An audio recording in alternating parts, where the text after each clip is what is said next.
Your Excellency, the Speaker's representative today, the House Leader, Right Honorable Julius Ihonvere, ranking members of the National Assembly, First Ladies of States of the Federation here present. The First Lady of Sokoto State is represented by Honorable Hadiza Ahmed Shagari. We welcome you. We thank you for coming. We have Hussein Mohammed Jallo. We have Boyega Ishaka, Honorable Chairman House Committee on National Planning and Economic Development. We have Hajia Rabi Garba, APC Woman Leader, Sokoto. We have Her Excellency Hajia Nana Aisha Abu Ali, wife of the former military governor of Bauchi State. She's here with us. We appreciate your presence. I'm compiling the list of women leaders of various political parties that are here. Members of the Speaker, Deputy Speaker of the State House of Assemblies that are here present. Leaders, women leaders of various political parties, and I'm drawing up the names. I would be introducing them in a short while. And we have media executives here with us. We have the Chief CEO of Women Radio, the first in Nigeria. She's here with us. Please rise, let us see you. Women are doing great things across the world. We have women empowerment, expert leader, permanent on the street, trying to get women where they should be. Ene Ede, we have Dr. Lemu is here with us today. We thank you all for your presence, and I shall be introducing other persons as we go along. Everybody is an esteemed member of this house. The house values you, and we thank you for making the time to be here. Those of you who came from the States, you are particularly special to the House of Representatives, members of the House, and then I'd like to thank the media who are here. Without them, I assure you, you would not know any of the things we have done today. With the permission of the House Leader, we will go straight into today's proceedings because it's important that we fast track, especially since our time has been already fast spent. We would like to apologize for the late start of this event. We will ensure that it is properly fast-tracked. We welcome you once again. My name is Eugenia Abu. I'm a multimedia strategy expert. I'm a national broadcaster. I'm a columnist and I'm a media consultant. I shall be your director of ceremony today. Today we shall be looking at a very important part of our lives, the economy and citizens' participation. I would immediately like to welcome to the podium very quickly the House Leader who is chair today, Honorable Julius Ihonvere. House Leader, please sir, make your way to the panel seat. I'd like to welcome Honorable Ibrahim Ayokunle Ishaka, Deputy Chief Whip, if he's here. House Leader, you will have to give me permission to ask you to nominate, if some of them are not here, to give us the people who speak on the panel on the economy. I'd also like to invite Honorable Boyega Nasiru Ishaka to join the panel. Thank you very much. Thank you. The panel on the economy would be requiring one more person. House Leader, sir.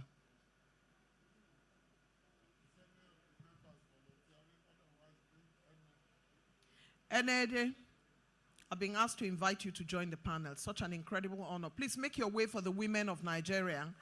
Don't delay. The opportunities don't come every day. Enede has served her nation as a women empowerment individual, and she has done a great job. We're very proud of her. Enede, there you go. Right? She never tires to fight for women. We're so, so proud of her. Welcome. Please be seated. Your Excellency, sir, do you want us, as I have been advised earlier, to do both the youth panel and the economy panel combined? I want to believe that it is possible. On the youth panel, we have Honorable Essin Martins Etim. Is he here? Chairman Youth Development. We have Honorable, he's not here. Yes, we don't have Ayodeji Alao Akala. He's also not here. May I make suggestions, Your Excellency? They will join. But may I make suggestions for the youth? One person. I would like to invite to the podium the CEO of Women's Radio. You know the youth well. Come and sit down. There's no question you can't answer. Please don't fall my hand. Be coming. She has the only women radio in Nigeria. She knows how to run her radio. It is still running. She understands the economy. She understands young people. She works with them. She's a CEO. She will deliver.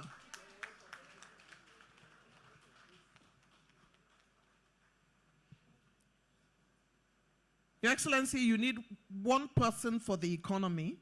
And because women feel the pinch of the economy more than anyone else, you would also give me permission to give you one person. All the other persons are here for the economy. They will join you, all right? You don't need one more person for the economy. I can give you one person. If you ask me, I'll give you an entrepreneur. One entrepreneur. I'd like to welcome to the podium a woman who is working on a great project economically, Hajia Nana Aisha Abu Ali, to join for the economy. Okay. The rest will join us. We'll kick it off. The economy and youth. Please look at your program so you can see exactly what the position is. Hajia Nana, Her Excellency, is a wife of the former military governor of Bauchi State. And she has joined. She runs a very thriving business. She understands what time it is. And therefore, we expect that she will do the honors. We thank you very much for accepting to join us. Right? Mr. Chairman, sir, it's time for you to start. Good morning, everyone. I hope you can hear us clearly. My colleagues from the House of Reps that are here, we want to thank you for waking up early and making it here. First Lady from Sokoto State, we thank you very, very much for coming early and being here also. Distinguished ladies and gentlemen in the audience, we welcome you all. This morning we are taking on a very critical topic, issue of the economy, citizen participation, and okay, Honorable Isiaka is here.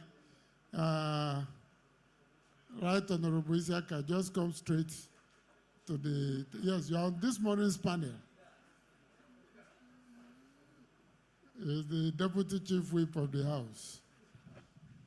Your Excellency, I crave your indulgence to introduce to you the First Lady of Jigawa State, okay. Haja Hadiza Umar Namadi. First Lady Jigawa is here with us. We thank you. You're welcome. For coming. Thank you very much for joining us. Her Excellency Grace Ezife, wife of the former governor of Anambra State. Yes. She's here with us. Right. Thank you very much. Honorable Olubumi Adelugba, first female speaker of Ekiti State. Wonderful. Where is she? First female speaker of Ekiti State. There she is. And there are deputy speakers and speakers from the state and other honorable members. Thank you very much. The floor is yours, sir. Thank you so much for making it here this morning. I will make only very few remarks. This country was once a thriving bastion of democracy, of growth, of development, communal cooperation, peace, and harmony. When I teach, I'm a teacher by profession. This politics is just ad hoc. When I tell my students about the days when I went to school, some will say, oh, guys, stop, you are confusing when you went to school in Canada and with when you went to school in, I say, no, it was Nigeria. And at that time, there was no attraction to go abroad because in your final year, state governments, companies, government agencies came to the university to interview you for jobs. Some will even try to bribe you with Volkswagen and Subaru cars so that even after the national service, you will still come to them. This was Nigeria. There was federal scholarship. You knew when it was advertised. You knew how to apply. You knew who got it. Nobody was hiding it. There was Commonwealth scholarship. There were state loans, state bursaries. And there were all kinds of facilities open. Merit scholarship, special scholarship for all students in the Faculty of Education. If you were being trained to be a teacher. The student loan was there. Everybody got it. Some, of course, used it to buy Kawasaki 200. That was Nigeria. Trade unions tried. Students, the campus was full of life. Not cultism, students killing each other. From Anonsa to Watu Wazuri movement, Young Socialist movement, Pan-African Youth movement, and there was pleasure in going on excursions from your school to other states. It was safe. Now, even me, to go to my constituency, I have to be properly prepared and invest heavily in security.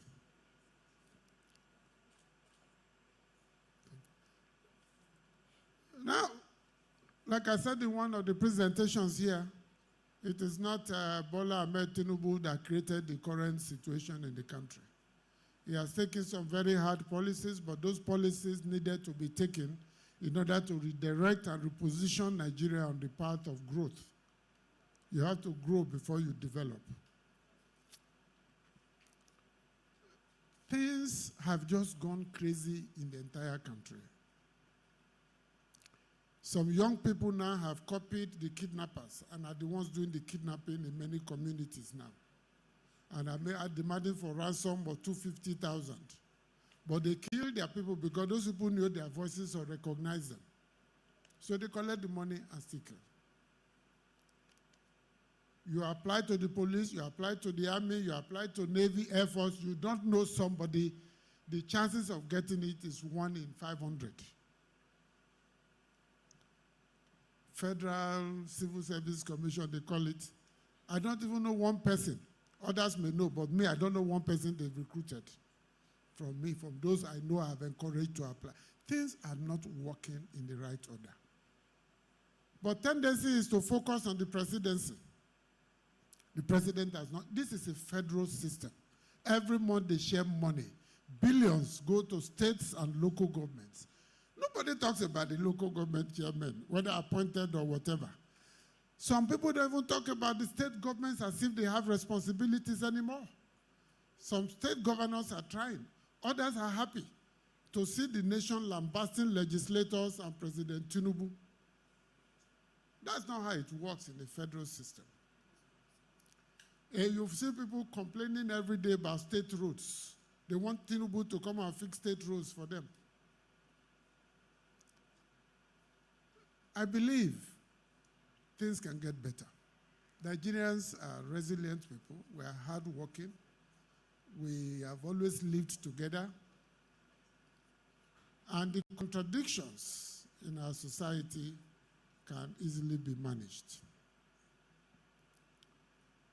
I think we need to give a sense of direction to young people, the most innovative and creative and productive segment of the larger society. Leadership is a problem. I do not believe the leadership problem can be solved by looking at the current crop of leaders across the country, because they've been thoroughly compromised, contaminated, and corrupted. They all believe in shortcuts, underhand, no longer believe in a system that works, that delivers the goods to women, to the youth, to people with disabilities, to people in the rural areas, even civil society, which is my own constituency. I come from a constituency where there's only one civil society organization working on gender issues and HIV/AIDS matters. And they can't have access to even grants from other areas. Most of them are in the capital cities, in Lagos and Abuja, writing reports. I work in Europe and South America, so I know what I'm talking about. And many of them are my friends. So if we ignore where the majority of the people are, there's a problem. There's no area where there's no problem. We look at ministers, we talk about palm sex. We forget the procurement directors. That's where the problem is. You don't know what is going on there. Those people they call director of procurement, we also need to focus on them. How are they managing budgets? Budgets come and go. Governments come and go. I cannot cover everything. I don't know everything. Those who know about it are on this panel. They will tell you how they manage to survive in a very difficult and challenging environment. Government can only do so much, but that is when all levels of government take their jobs very, very seriously. In many states, local governments exist only in name. They cannot even remove a dead goat from the market square, not to talk of sweeping the market. But then there are some states you go to, you wonder. You go to Gombe. I never knew the governor before. We went on oversight. And when we finished, I asked him, whatever you are doing that is working here, please recommend it to your colleagues. But I've also gone to some states to do oversight, and I saw children in 2023 sitting on the floor. That state collects money, billions from UBEC. They were sitting on the floor. I've been to states where primary schools with children, 6 to 8, no water in the school, no toilets. And I asked them, where do they toilet? He said, behind the building. No playground for 6-year-olds. And you expect, these leaders ought to be tried, because these are criminal acts. There's budget every year for education. And in 6 years, dropped in school. No water to drink. No toilet. No playground. No place for them to fight and wrestle. Please, we should be sober when we want to talk about this issue. So the job that somebody like the president or his ministers have is so huge. Governors, I know some that are frustrated because they have ideas they cannot execute. But we cannot continue like this. Something has to give somewhere. The kind of people you vote into the National Assembly and the Senate also matters. In some local governments, it's okay, you do 1 term, it goes to this one 2 terms. The guy spends the first 2 years understanding the National Assembly, so he doesn't get lost. By the time he gets there, the 3rd year, election has come. What is he going to achieve? Because people see it more as a job than as a call to service. I've said it before, and I will repeat it. Many of our leaders in position, when they talk, you will not hear them talk about corruption. You will not hear them talk about women. Talking about persons with disabilities, a tokenistic, opportunistic approach. You know, maybe the day we are doing World Disabilities Day, they give a speech, distribute some wheelchairs. You know, similarly, those in power, the level of consultations we have with people after they get into power is so limited. And finally, women who have gotten into top positions, they should spend at least 2 minutes of their time in a week to talk about women and the gender base that we are working on. If women don't speak about it, I'm sorry, there will be problems. Now, okay, I hear some of the people participating in the youth groups are on their way. They will join us here. We are waiting for them to hear them speak on their issues. Now, I'll stop there. Let me begin with the Deputy Chief Whip, because his name is actually first on the list of panelists for today. To kick off on the economy and citizen participation. Because if the economy is good, the citizens will work to keep it good and better. If it is bad, they also have a duty to work to get it better. But that is if they trust the leaders. If the system and institutions are reliable and dependable and transparent. And if the process of reformation is consultative and participatory. How do we get on the track? Your ideas, please. Take any part of that whole jargon and deal with it. Thank you very much.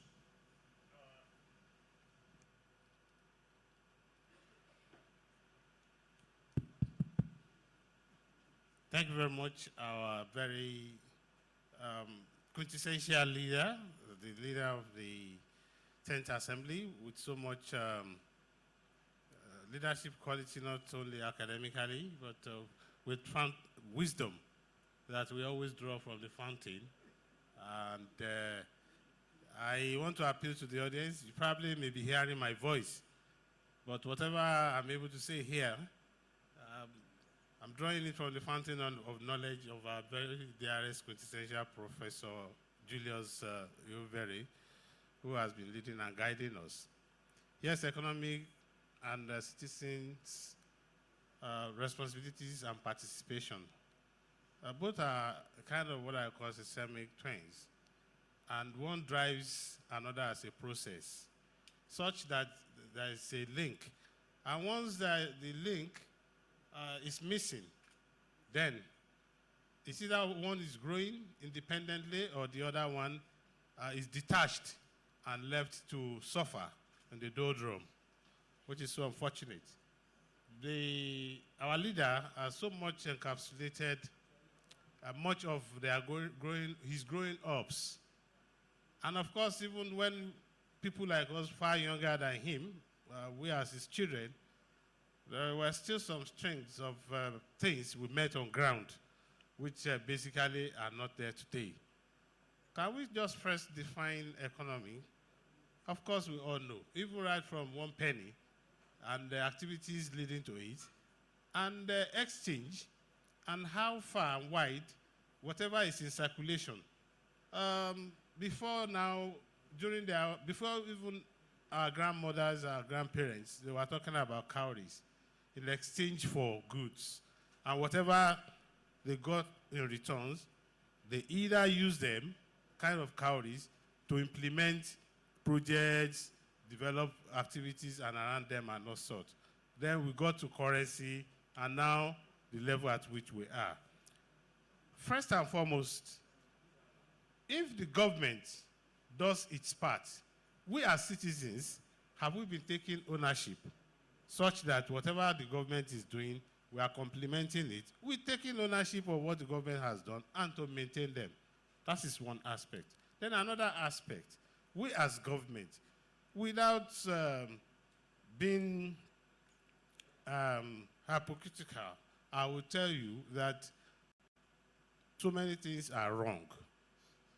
And I'm not here to come and say I want to praise a particular government at any level or at any institution. I would only rather talk to those of us that are still alive today and this generation, that apportioning blames is not the best for us at this point in time. Rather than as citizens, what should be our contribution towards a lot of reforms that are coming up? Yes, so painful. Every time on the economic side, we say, there is light at the end of the tunnel. Who is ready to start crawling in the tunnel while searching for the light to come? But we have to, if we actually want to get to that destination. So as citizens on our parts, including you and I, we have to struggle and crawl and get to that, to see that light. But if there is now a failure, we should start holding people responsible. And at the same time, I want to appeal to all of us, which I will not be part of, saying that, oh, this challenge was caused by somebody. If you have a problem, you have a challenge. As citizens, if we keep saying it was caused by someone, which means we don't want to get out of that problem. But if we now confront it headlong, that no, we have to leap and get out of it, definitely we must face some challenges, which is exactly currently what is happening now. We have to bear with this and continue to evaluate what the current government is doing, as a National Assembly, this is my third year, and I'm bold to say, sorry, my third legislative year in this National Assembly. And I make bold to say that under the leadership of our principal, That's Right Honorable Abbas Tajuddin. And of course, with the leadership that God gave to us to have, I don't want to call you emeritus because you are still prof, he's still prof any day, anytime. And the crop of my colleagues, I think I am moved, persuaded out of passion and not out of sentiment to say that this is the best legislative assembly that this nation ever got, with a well-coordinated agenda, being it for women, for our youth, and even being it focused on the economy. And at each level, including all our chairmen of different committees, you can see the performance, and the indicators are there.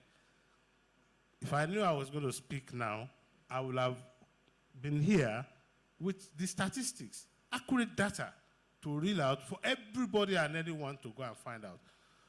So I don't want to bore us so much about what you have in mind. I only want to appeal to us that this is people's parliament, and as citizens, you have every right.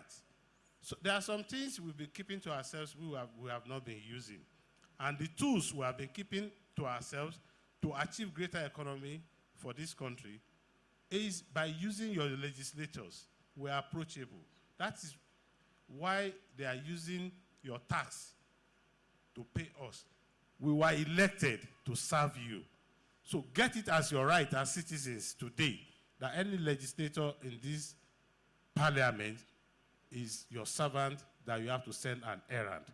And if you are not participating, you are folding your hands, keeping akimbo, then you don't have the right to complain.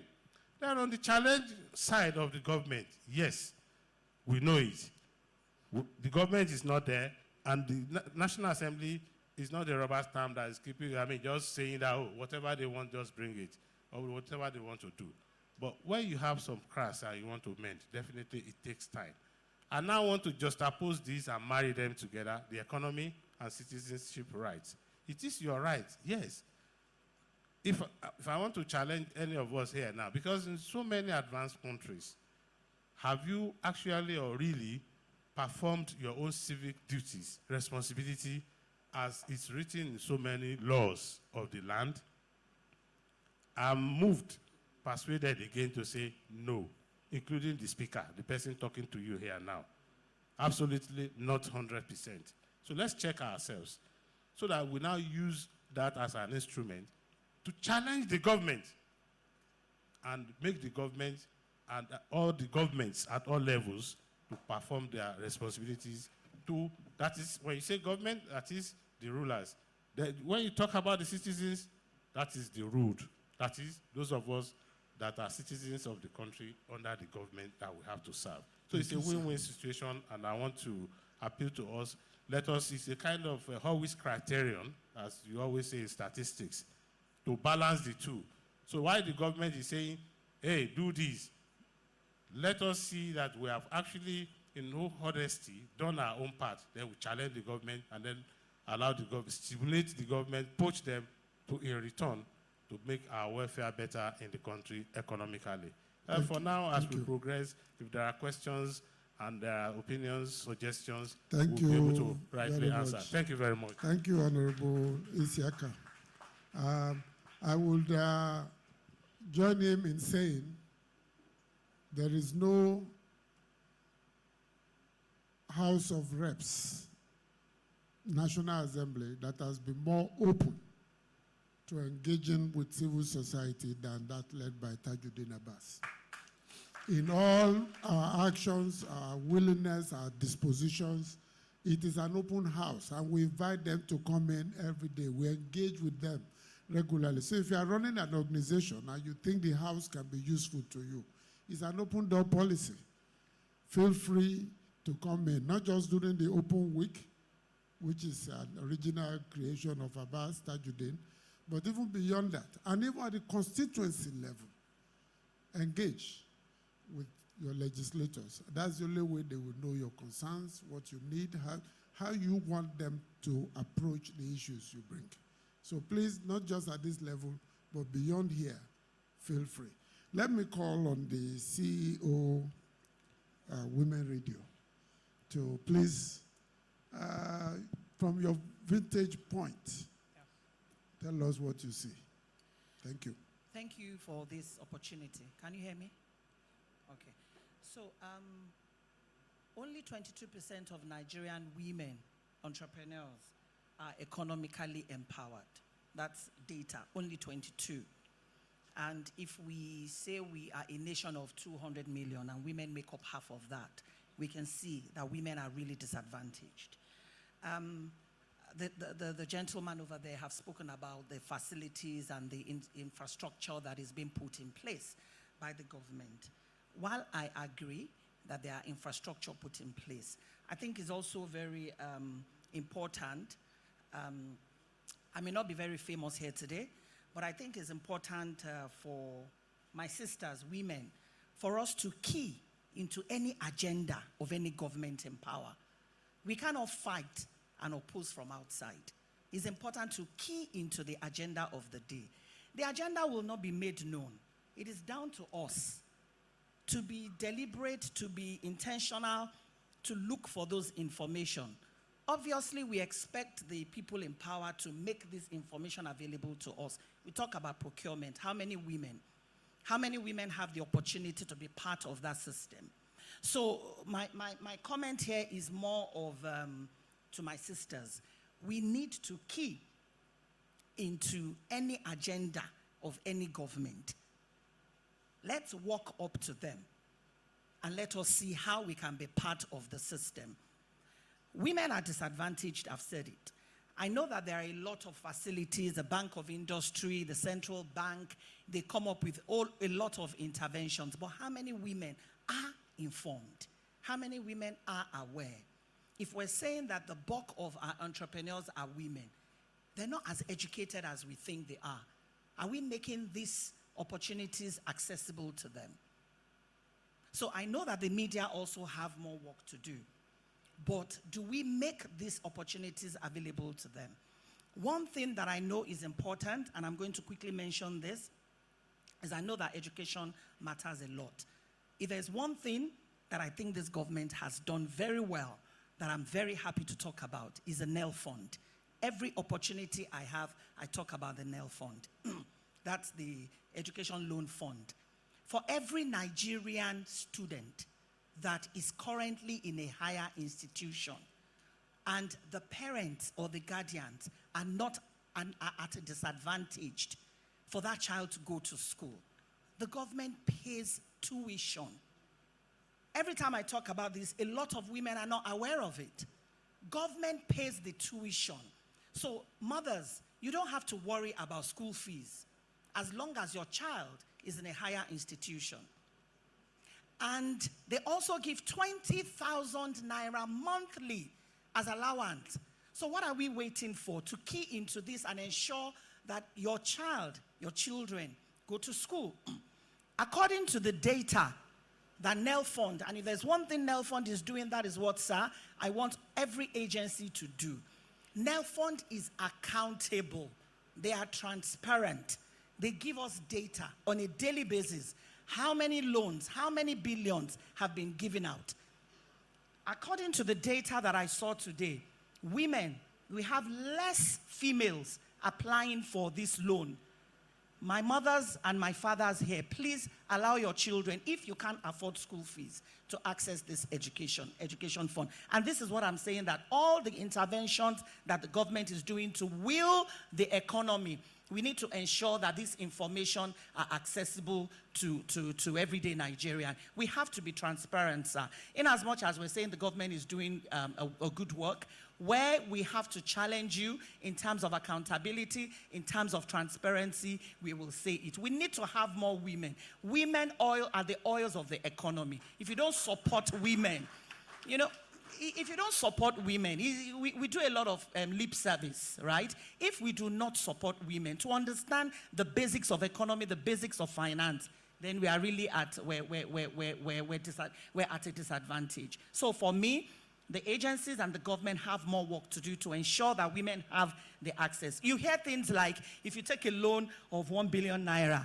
you're going to pay approximately something percentage. Some of us don't understand percentage. Just tell me, if I collect 100,000 naira, you're going to pay 10,000 naira back. Make it simple for the everyday Nigerian woman who is on the street to understand. So, you know, that is what I would have to say for now. But women are the oil of the economy, and we need to equip, we need to empower women with basic information that we need to have. Thank you. Please give her a round of applause for, and it's just as part of information, because information is knowledge. As at the 6th of July, 9:30 a.m., NELFund has disbursed 73.1 billion naira to Nigerian students in public institutions. This is directly from NELFund. Yeah. And from what I have here, that is 38.2 billion for fees and 34.8 billion upkeep allowances paid to 366,247 students. And 200, you see, if you go and put your child in a private university, you are on your own. That is your problem. It is not the duty of the government to encourage the growth, expansion, and profit of private institutions.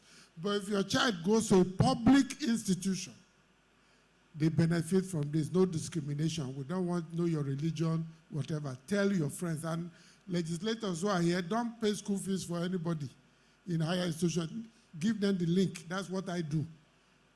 Those I used to pay for, I gave them all the link. They all applied. There's not one of them who did not gain the loan.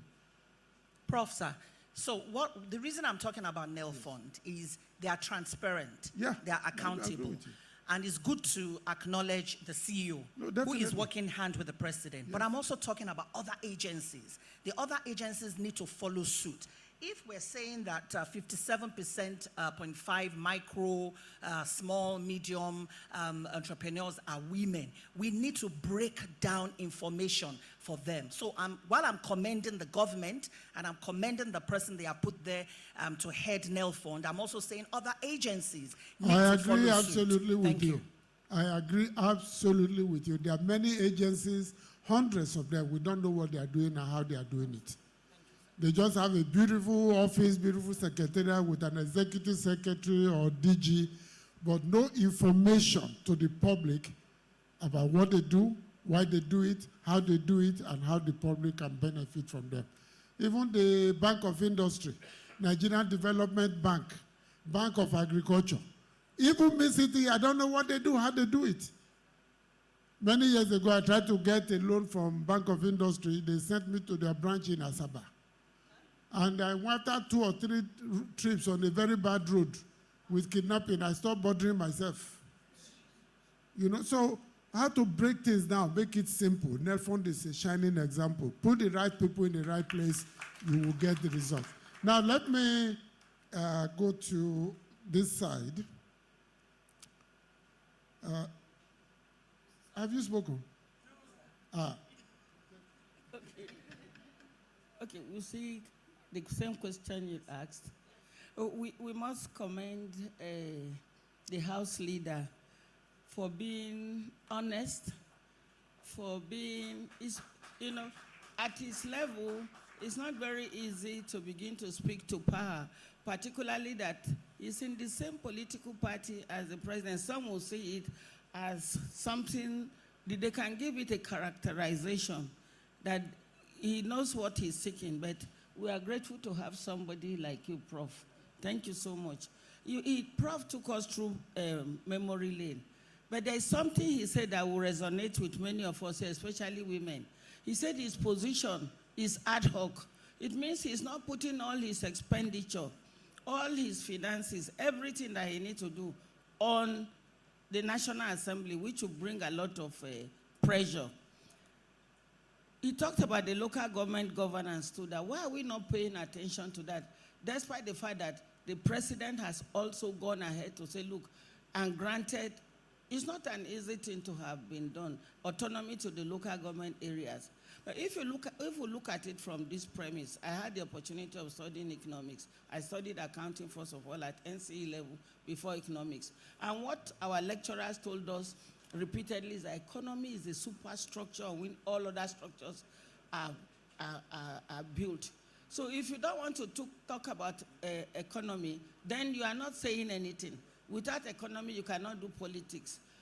Growing up, I've seen at the police barracks, I saw how my mother engaging in trade, not when there are a lot of opportunities like this. We know that Prof has told us about several opportunities that were available.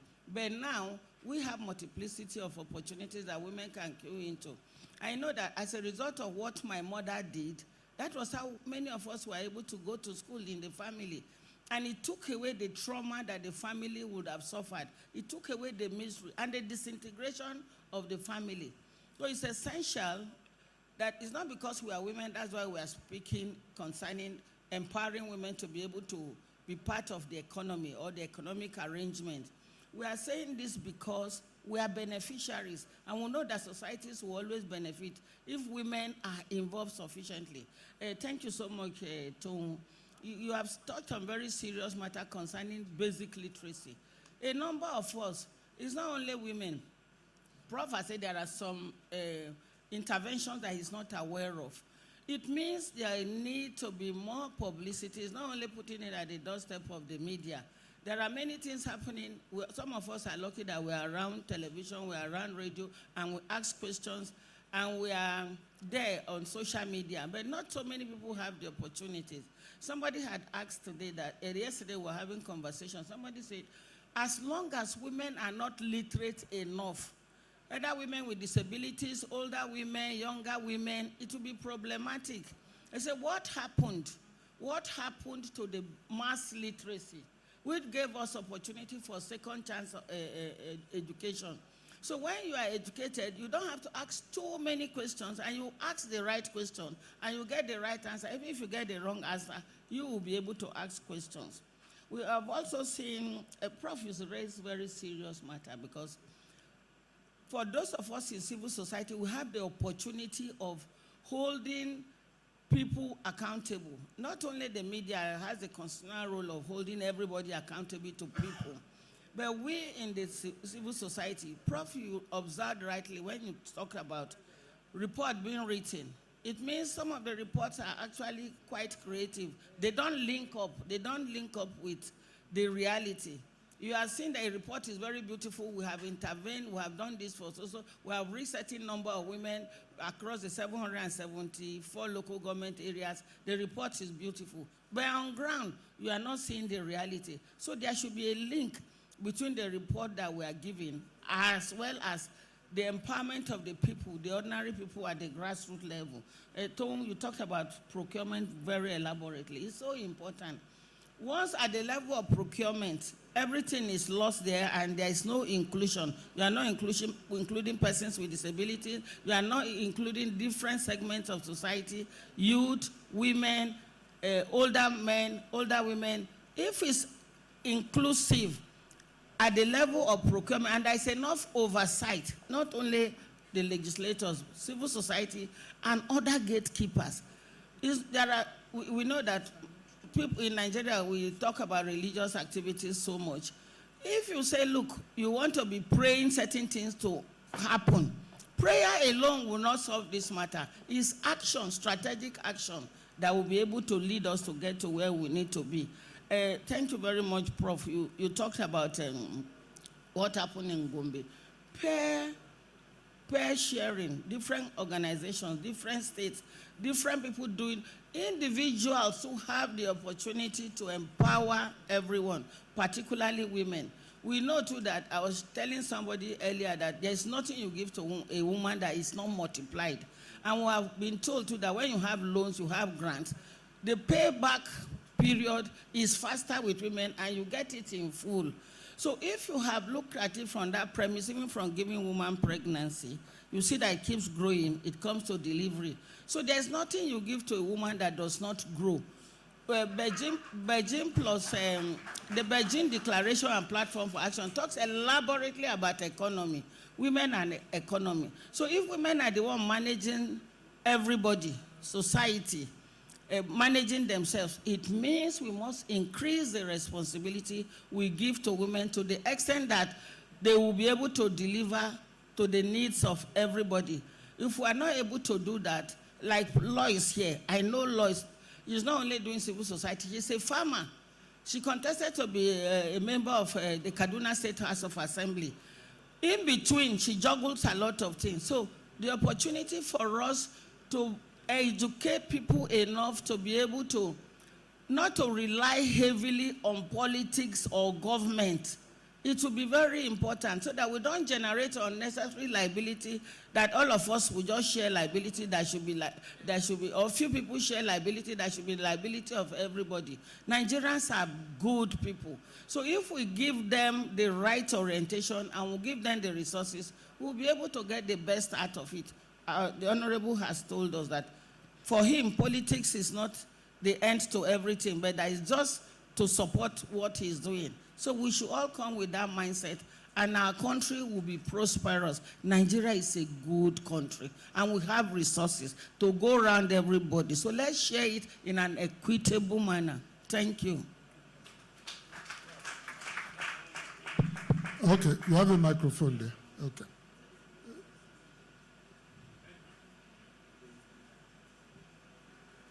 Yeah, thank you very much, Prof. Because when I was talking about the economy and the citizens' participation, I mentioned infrastructure, and I want us to take this back home. Please, government cannot be providing this infrastructure and we don't take ownership or watch over them. I want to recollect when I was in China, we were seeing the construction of these modern railways. While there, the initial conceptual framework, engineering, that's the front-end engineering and the design, was that we were to start using electric train. And I objected. They said, why? I said, because most of the corridors that this train will pass, when you put cables, I even asked them, how many cables? They say 48. I said, I'm sorry, it may take just 48 hours for all these cables to be stolen. And I insisted that we should use the DMU with the rail track and then make sure we tag the track, which was accepted. But there in China, they told me that, look, come, this is death penalty you are talking about, that it can never happen there. But back home, look at our train tracks. They have nearly all been stolen now as we speak. What if I did not object that we should use tracks, DMU, and we had used electric? You know what will have happened by now? I'm sure no train will have been going along our tracks as we speak. So please, as citizens, that's an economy infrastructure by the government. And all the people doing all this, okay, just even look at in Abuja here. Look at all the manholes. They have stolen virtually all the covers. Inside the manholes inside the villa. Yeah, even the villa here. Them. Yes. Yes. If you pass through the villa here. So you wonder how they did it? Yes. They have stolen all of it. Okay, thank you very much. So now, finally, sir, yes. I missed one thing, because in my place, when all the women, when they normally come around, we talk, there is this chorus we always say, and I want everybody to take that home. We say, build the women, build the nation. Build the women, build the nation. Build the women, build the nation. Thank you very much. Thank you. I think that chorus is almost universal now in this country. Okay, you have one quick point before I call on my brother. Sir, I want to disagree with you to an extent. We always have to be very careful how we compare Nigeria with other countries. You just compared us to China. No, you just spoke about what happened in China. Okay. Yes, you spoke about, you were in China. There are no thieves. No, there are thieves in China. Okay. Okay, sir. Let me just say something. We have to be very careful how we compare Nigeria to other developed countries. And it's important for us to also understand that the government may provide these facilities that you are talking about. We also have to make sure that the economy is viable for us to reduce the number of people that are damaging things and destroying things. There are good roads, sir. We all can't agree. That's the reason why there's an open, the people's house now. Yes. Speak your mind. And we Speak your mind. Go ahead. acknowledge the speaker for what he has done. I represent the typical Nigerian. I also represent an entrepreneur that runs a business.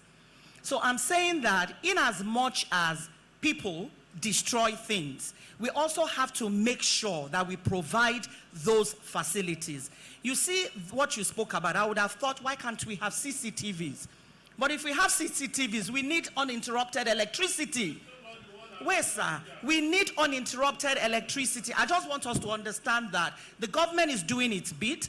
We also need to talk about, we have to be proud Nigerians, let me put it that way, such that when they put a facility and infrastructure down, we have to make sure that it works. And I looked at, because I don't want us to undermine what we are discussing here. I looked at the meaning of understanding economic participation, right? It refers to citizens' ability to engage in income-generating activities, access opportunities, own property, benefit from public service, and influence economic decision. I have benefited from public service in Nigeria. I have, because I have the facilities, and I'm making use of it. So what I'm saying, sir, is that the infrastructure is there. I used NEL Fund as an example. It's one of the best things that President Tinubu has done to Nigeria. And I hope in 5-10 years' time, Nigerians will understand what the president has done about NEL Fund. Okay, but thank you. Again, sir, I need to quickly say that we also have a duty to tell positive narratives about the things we're doing that is working. While we're doing that, we also need to acknowledge the things that are not working. Thank you very much for that intervention. I think you are on the right path. Citizen participation, like I said, the context and the content, the environment in which people can reach the maximum height of their productive and creative abilities. Let innovation be rewarded. You don't have to have a PhD to be innovative or creative, but you must have the courage and the platform to express your innovation and somewhere to take it up from, so it will be useful not just to you, but to the larger society. We have someone here from the Nigeria Economic Summit Group. Yes. This is a group of experts and professionals. I see their summits very well. How do your conclusions, your prescriptions trigger to the people in terms of, well, you are making recommendations to government and to the private sector, I presume. But how do these prescriptions shape the narrative and public policy? Okay, please introduce yourself, because we didn't get your name. Okay, thank you very much. My name is Dr. Uche Obunda, representing the CEO of Nigeria Economic Summit Group, Dr. Tayo Adeloju, who is unavoidably absent from this event. Basically, the Nigeria Economic Summit Group deals with macro and micro effects of business and the economic effects on the... Hello, can you hear me? Okay. So, for the Nigeria Economic Summit Group, we are more concerned about the micro and macro elements of the economy. And looking at what the topic today, we're talking about citizen participation in economy. And economy is all about policy. It's politics that determines the output. So the recommendations from these our summits are presented to the relevant stakeholders for implementation. How well they implement is where we have an issue. Now, let me even start by commending this current assembly for introducing the national dialogue on the legislative agenda, at least had people participate in shaping the legislative agenda. Also, they introduced the bill tracker, where you can monitor bills. That is involves citizenship participation. But how well are the citizens educated to know that they can actually participate in nation building? How well are they educated to know their rights and their duties in nation building, especially in economic governance? That is the challenge we have. The rice farmer in Kano the tailor in Aba, he has his challenges. The cocoa farmer in Ogun State, how are the channels open for him to be able to communicate his challenges for policy formulation? So I think we need to deep dive further into this citizen participation. We need to, because it's not just, we have over 200 million Nigerians. We cannot have personal engagement with all of them. But we should need to have the technological infrastructure to be able to reach out to everyone so that each person should know that his voice can be heard. Then again, we come to the issue of orientation.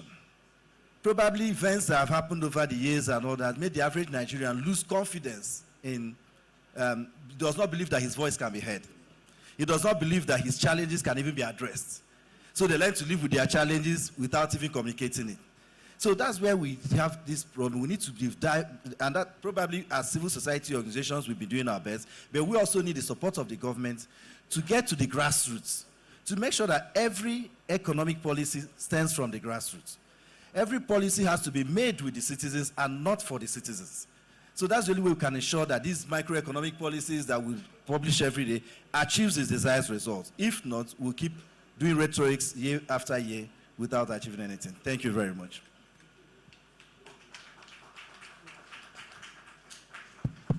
That is why in my earlier comment I said leadership is critical. It's not the only solution, because followership has become a problem in Nigeria.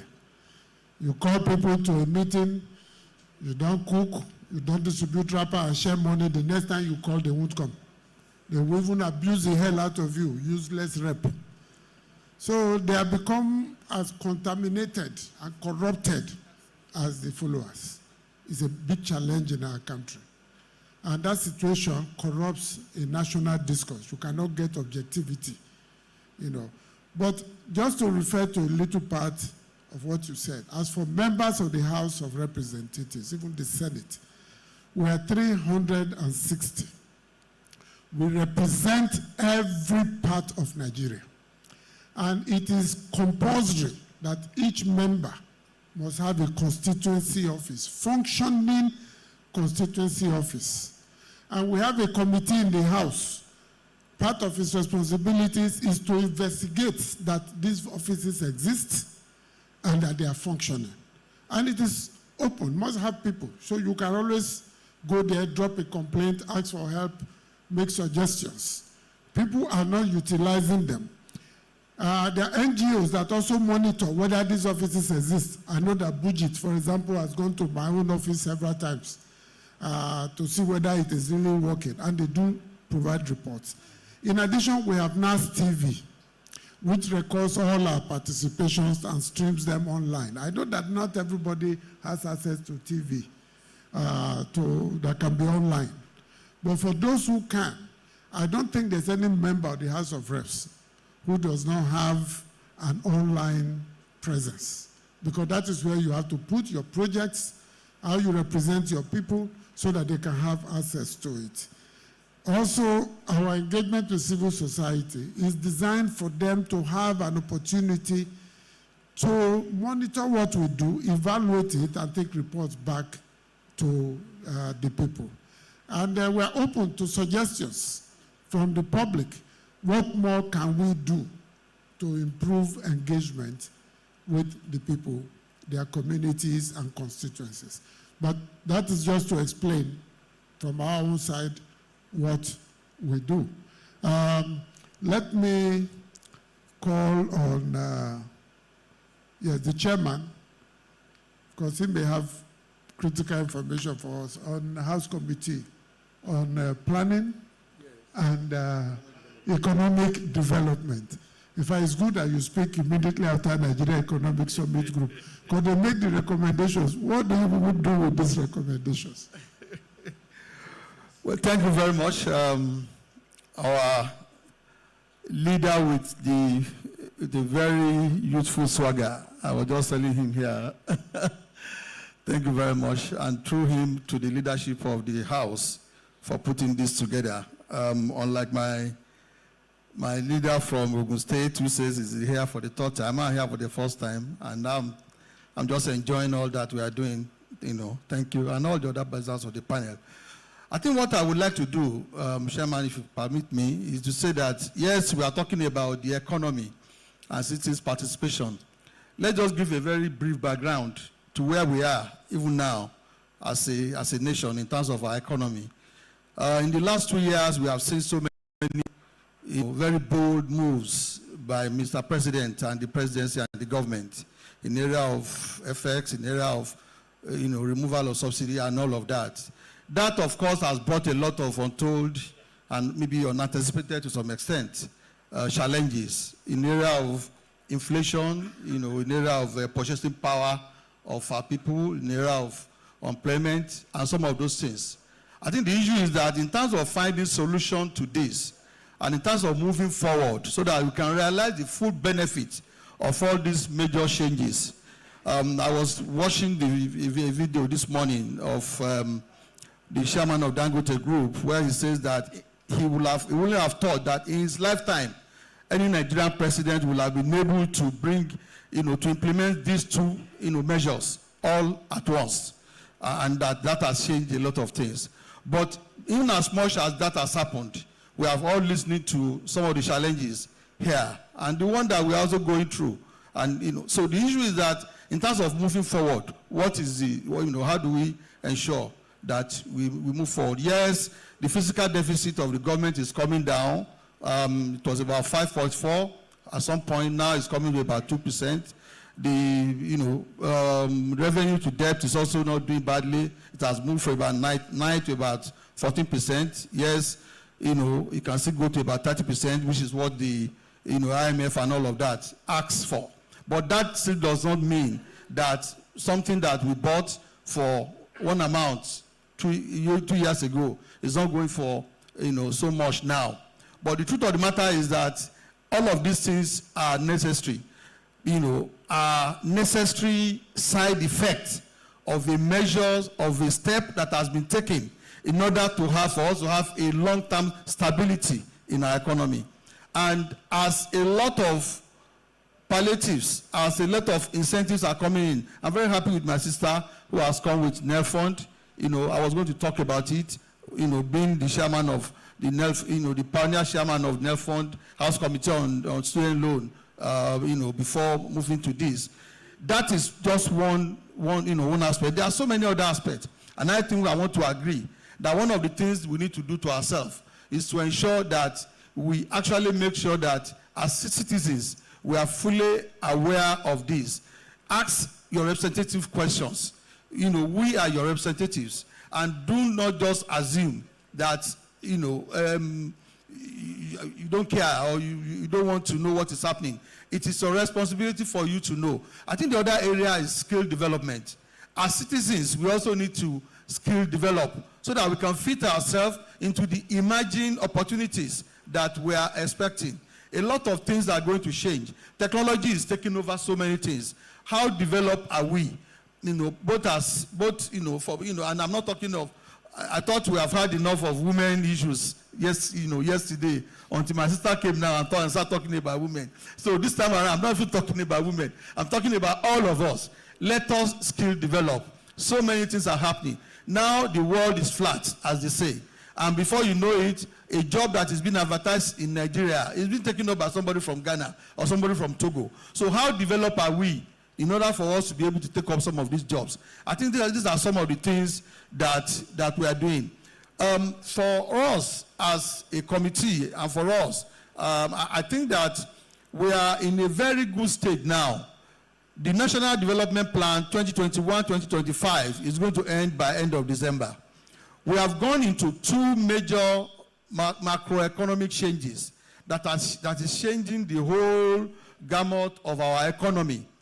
I think that we need to go now to go and prepare the next set of development plan that will incorporate all of these, that will incorporate the fact that we now have a single exchange rate, that incorporate the fact that we now do not have subsidy, that will incorporate the fact that energy, telecoms, and all of that are being transformed, are being privatized, are being transformed, and market is taking over.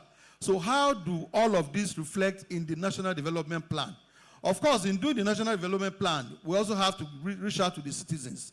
We now also expect the citizens to also be involved in this, so that we can have a document that will drive our development for the next 5 years at least, so that all of these changes that has come rather a bit abruptly, we can now sit down very well, take it in, and develop the pathway that will give us, the success that we require. In the meantime, we have all of these, challenges, and I want to just agree with everybody that I think the thing to it now is that as government is giving more of this in the area of agric, in the area of skill development, in the area of SME, in the area of student loan, and so many others, let all of us be involved. Let the process be as transparent as possible, and let all of us be involved, so that as we are looking for the bigger opportunities and also better economy in the next 1-2 years, we at least now will live a good life, so that we can be fine with it. This will be my intervention for now. Thank you very much. Thank you very much, Honorable Boyega. We really appreciate those initiatives and the efforts being made to improve the economy through citizens' participation. But I also want to bring in the issue of sustainability. All these projects, how sustainable are they? We've had different in the past, so many projects that were good projects, but eventually terminated for one reason or the other. And that brings us to the issue he raised about the national planning. I think it's right time we have a long-term sustainable national planning, and probably backed up with legislative framework, so that this national planning will run for a longer period than we've just had in the past. Because if we don't get it right, some of these laudable projects that have come up today, like the students' loan, you might be surprised in the next 3 years you won't see it again. And a student who started from year 1, by 3rd year is left in the dark with no opportunity to continue. So the issue of sustainability, long-term sustainability, is very important in economic governance. Thank you very much. Sir, I'm so interested in mail please, fund. we will come back to it. Let me get Her Excellency to intervene on what we are discussing. We will get back to you. Ladies and gentlemen, I hope you are following the trend in the conversation so far. The last speaker pointed at the issue of sustainability. Like we have so many federal medical centers, primary healthcare centers. Go there now, you won't put your dead goat there. And it's supposed to be a primary healthcare center built in a local government. Why is it not being maintained? Well, among other issues, I hand over to Her Excellency to please intervene in this matter. Is there a microphone there? Please.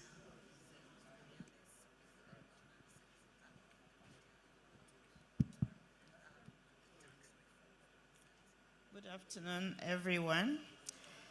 Our minority leader and chairman of the panel, our majority leader and chairman of the panel, and my fellow panelists.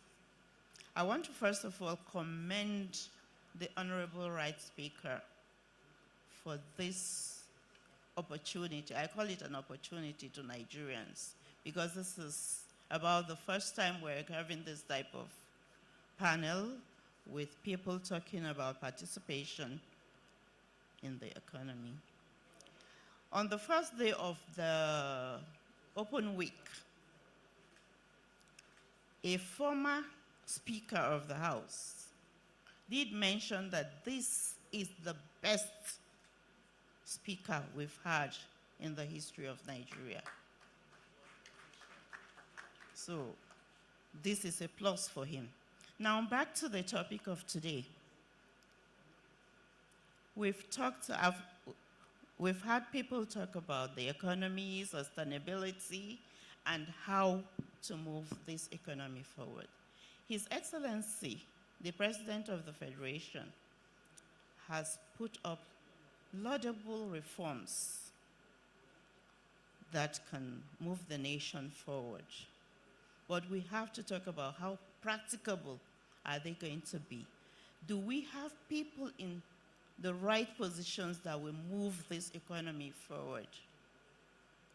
We also have to thank the President for taking the bold step of deciding that Nigeria must go regional, because that is one of the only ways you can get or bring development down to the grassroots.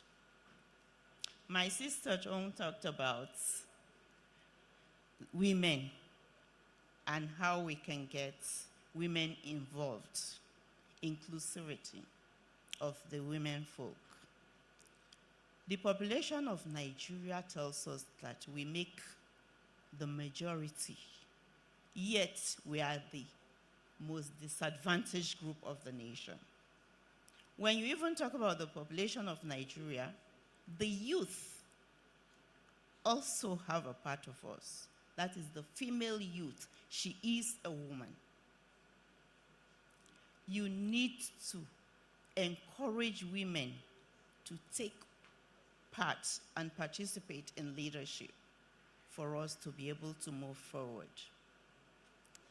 The Nigerian woman in the village needs to know about the Nell Fund, because she is, yes, the male folk, you are our head, but the woman is actually the one that moves the family forward. If you educate a woman, you educate a nation. So you need to encourage the woman to even start going to learn. Even if it's not that she's going to school, she must be enlightened to know how to position her children properly. We have an agency, the National Orientation Agency. It is their duty to educate the populace of all these reforms, these beautiful reforms that are coming up. The National Orientation Agency has to partner with the Parliament, with this House now, to ensure that information triggers down so that everybody is aware. The woman needs to go to the banks, in the Bank of Industry to get loan. How does she access it? You need to give her orientation to do that. The students, the ones in the village, they do not know about the Nell Fund. The world has gone digital. You have to ensure that our children who are willing, by the way, to learn, go digital. They should go with the world. Then we should also ensure that, like he talked about, the youth sustainability. There's one thing which is a headache, a bottleneck amongst our leaders. When they vie for positions, they give all kinds of promises. Yes, you want to be known. But when you come into that position, you must also be able to study what your predecessor has left behind and consolidate on that. You don't abandon projects. We have so many abandoned projects all over the Federation. So tell me, how are we going to move the economy if you come in because you want to be heard, you want to be known, abandon your predecessors' projects? Now we are talking about Nell Fund. Another president might come in now and say, okay, he wants to have his own because he wants to make a name. Let me cite what is happening in my state, which I am proud of. I am from Kogi State. His Excellency, the former governor of Kogi State, for example, left behind some projects. We have Kogi State Health Insurance Agency with all kinds of schemes. Then he ensured that he empowered the public schools more than the private schools. So the essence that he killed the private schools. He built schools for the less privileged and made sure they were of high standard so that every child in Kogi State can be at par with every other child that is privileged. And as for health, he made sure that health care is affordable. Up till now, we are encouraging people, go out and go and register. For 15,000 naira a year, you access free medical care. It's almost free. You only pay 10% for drugs. So we need to encourage our leaders. Don't come and want to make a name. Leave behind legacies that can continue. The present governor has consolidated on all these projects. He is moving forward with all of Yahaya Adoza Bello's projects. And we are very proud of that. That is why when people talk about Yahaya Adoza Bello, you do not hear of our state, our co-guys helping you or joining you in saying Yahaya Adoza Bello is a failure. No, Yahaya Adoza Bello to us is a pass because he left projects behind and ensured that Ododo continues on that project. I want the House to encourage all other governors to continue to consolidate on projects left behind. We are tired of abandoned projects or seeing abandoned projects in the states. The National Orientation Agency, please engage them. They need to go out and do more to ensure that Nigerians get to hear and know and also participate in all of these reforms that His Excellency the President is trying to ensure that Nigerians enjoy. Thank you. The President alone cannot do it. The governors alone cannot do it. Members of the House alone cannot do it. We must all own all these projects and these reforms so that we can move forward. Again, I would like us to encourage the youth. This youth now, especially this Gen Z, they are so willing, so intelligent, so motivated. Give them a chance and give them a voice. Thank you. Thank you very much, Your Excellency. We appreciate your presentation. A few issues. You will know, until the Tinubu administration, many Nigerians had forgotten that NOAA existed in Nigeria. During COVID, they went totally silent. So we must commend Isa Onilu for what he's doing. You can see evidence of trying to rebuild confidence in government and confidence in leadership. Second, what has come out is the issue of leadership. I come from Edo State. When I was SSG, the federal government built a school, when Naira was Naira, 600 million, to do basic education and skill acquisition, and handed it over to the governor. That was about 7 years ago. Till this date, it's only now the new governor is trying to see if they can revive the dilapidated structures. So leadership is important. Continuity is important. But ownership by the people must be encouraged by the leaders. I built a CBT center in my constituency. In one of them, they have removed all the wirings. In the other, the community ensured it didn't happen. So community mobilization at the grassroots level for all the work that we do is critical. I cannot sit there, I'm not the gate man. Build it, put a gatehouse, put a fence. They will steal all the computers overnight. We as legislators must be directly involved in following up on the investments we make in our constituency. And I believe that the question of accountability goes just beyond what lawmakers do. We must take it to every political rascality. And impunity. People believe they can do anything and get away with it. And they are getting away with such things. You know, how can somebody You know, there must be a point where you, the people, must tell somebody, Oga, you don't do, make you rest. Let somebody. You are chairman for 8 years. You are SSG or chief of staff for 8 years. You are speaker for 8 years. You are governor for 8 years. You are minister for 8 years. And you still want to continue as minister. At what point will somebody else become minister? Or become this or that? So the people must not, this follow mentality.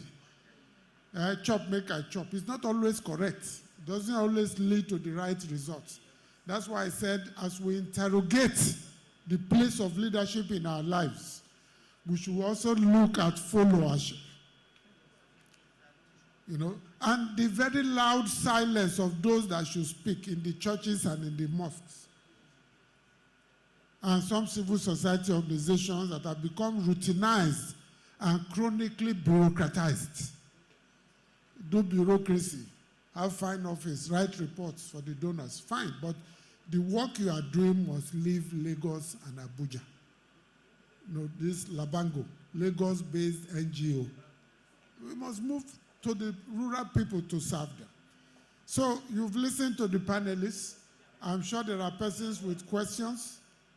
Let's take a couple of questions, give them 1 minute to emphasize something they may have forgotten while they were talking. Is there a spare microphone there? The lady with you were the first to raise up your hand, yes.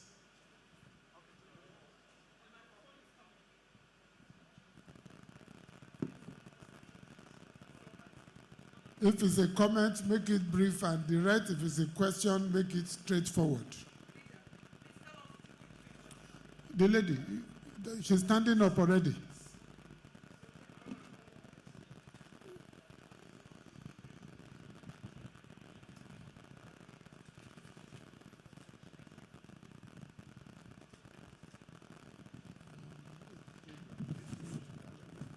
Good morning, everyone. I want to thank the House of Representatives for this opportunity. I think somebody like me is so grateful to be here. Your name? My name is Yusuf Nurat Tosi. I'm a lecturer at the University of Abuja. I had an interaction with Ms. Ujini Abu when she came to Federal University Kashire. Thank you very much, ma, for that talk. She mentored the young women, the students there. And they were basically calling for her to come back. Thank you, ma, for all you do. Sir, my question as a lecturer at the University of Abuja is that it is quite unfortunate that I will wish that the House of Representatives can take a tour and come to the university where we teach these young minds to see the quality of education that is given to these students. My colleagues, most of them are not inspired. The salary is very poor. Opportunities, basic amenities, that is housing, accommodation, is not encouraging. So you just see them come to class. Most times they dive into personal issues. They don't do the teaching. There's no opportunity for research. And when we do PhDs and we do masters, it just ends up at the shelves. It's not taken to where it's supposed to be needed. Then why do we go to the field? Most of our research are left on the tables and on the shelves. They are rotting them. So please, sir, we need opportunities. We need interactions for you to be able to know that we can give better to the citizens. And then there should be collaboration with us too, so that we can, it can be a robust society in all. Thank you very much, sir. We'll take note of that, about the state of the universities. I'm happy that Honorable Fulata has come in. He's chairman, House Committee on Tertiary Education, Abi? Good. So she says the universities are dilapidated and they are crumbling, salary is poor, the conditions of teaching is bad, libraries are empty, laboratories are dead, the students are not inspired, the lecturers are not inspired. You will answer why that is the case and what can be done. Leader. Yes. Leader, you will guide us, but I just want us to remember Her Excellency, the Jigawa State First Lady's question, which is in your she said purview. she didn't want to speak Yes, about she it. wants us to read it. Oh, Yes, she wants us to read it. if we read it and she doesn't want to talk about it, it is the same thing. Because Your Excellency. it was not submitted anonymously. You've announced the author. Your Excellency, And do you want to speak to your issue? So now I can take the microphone to you.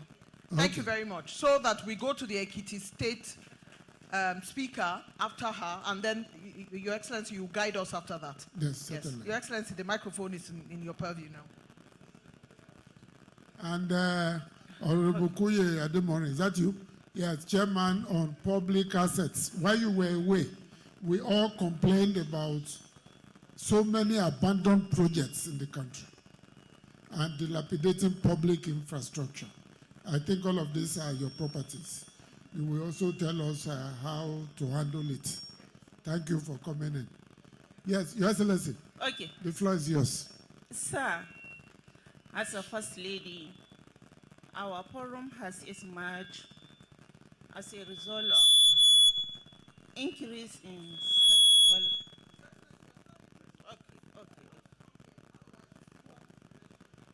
Okay. In my question, sir, I said that our forum has emerged as a result of increase in sexual and gender-based violence during COVID-19 pandemic. And in my geopolitical zones, that is Northwest, talking about it like sexual and gender-based violence, like rape cases, look like a taboo, talk less of knowing how to address it, and also women participation in politics. So how can National Assembly help us to address such issues in our state? Thank you. Thank you, Your Excellency. So, Mr. No, let me quickly deal with that. It's Thank you, straightforward. I want to appreciate you for your courage, for your commitment, and for what you are doing. Because if you don't speak out about it, it will not be addressed. In the 9th House, under Femi Gbajabiamila as Speaker, I proposed a bill on sexual and gender-based violence, and the entire gamut of how we are to address it in schools, at the workplace, in the larger society. It went through the process and was passed by the House. It didn't get to the President in the 9th House. It came back to us in the 10th House, and the House has passed it again. It's with the Senate as we speak. And at the opening ceremony, the Senate President committed to the fact that all our bills that went to them, they are dealing with it. I saw him last night. He told me they have dealt with about 10 or 16 of these bills. So they are making progress on that. So I can assure you, we will not rest, we will follow up. When that bill gets to the President, be rest assured, it's a person who is committed to dealing with this particular issue. And I'm talking based on authority as somebody who has worked with him closely. Not under formal government situation, but under situations where you tell yourselves the truth. When we were all in exile, we couldn't enter this country. And I know he has raised this issue severally. The wife was my grantee when I was working at the Ford Foundation, when she was in charge of New Era Foundation as First Lady of Lagos. I also know this is close to her heart. So I'm very confident that without much push, that bill will see the light of day, and it will become a law of the land. So thank you. But I would like to keep in touch with you so you can track our progress on this matter. And there are some NGOs that also work on it here. It will be good if they can also get in touch so we can see how we all work together on it. Thank you so very much. Thank you, sir. The Ekiti State, and then the first man to put up his hand. Ekiti. And then after that, Mr. Speaker, sir, you will guide the rest of the questions. Thank you, sir. Thank you so much, the panel. And I want to really appreciate the House leader for bringing up this topic. Also appreciating them for the open week. I think this is the first time I'm saying this. is really commendable. Thank you so much.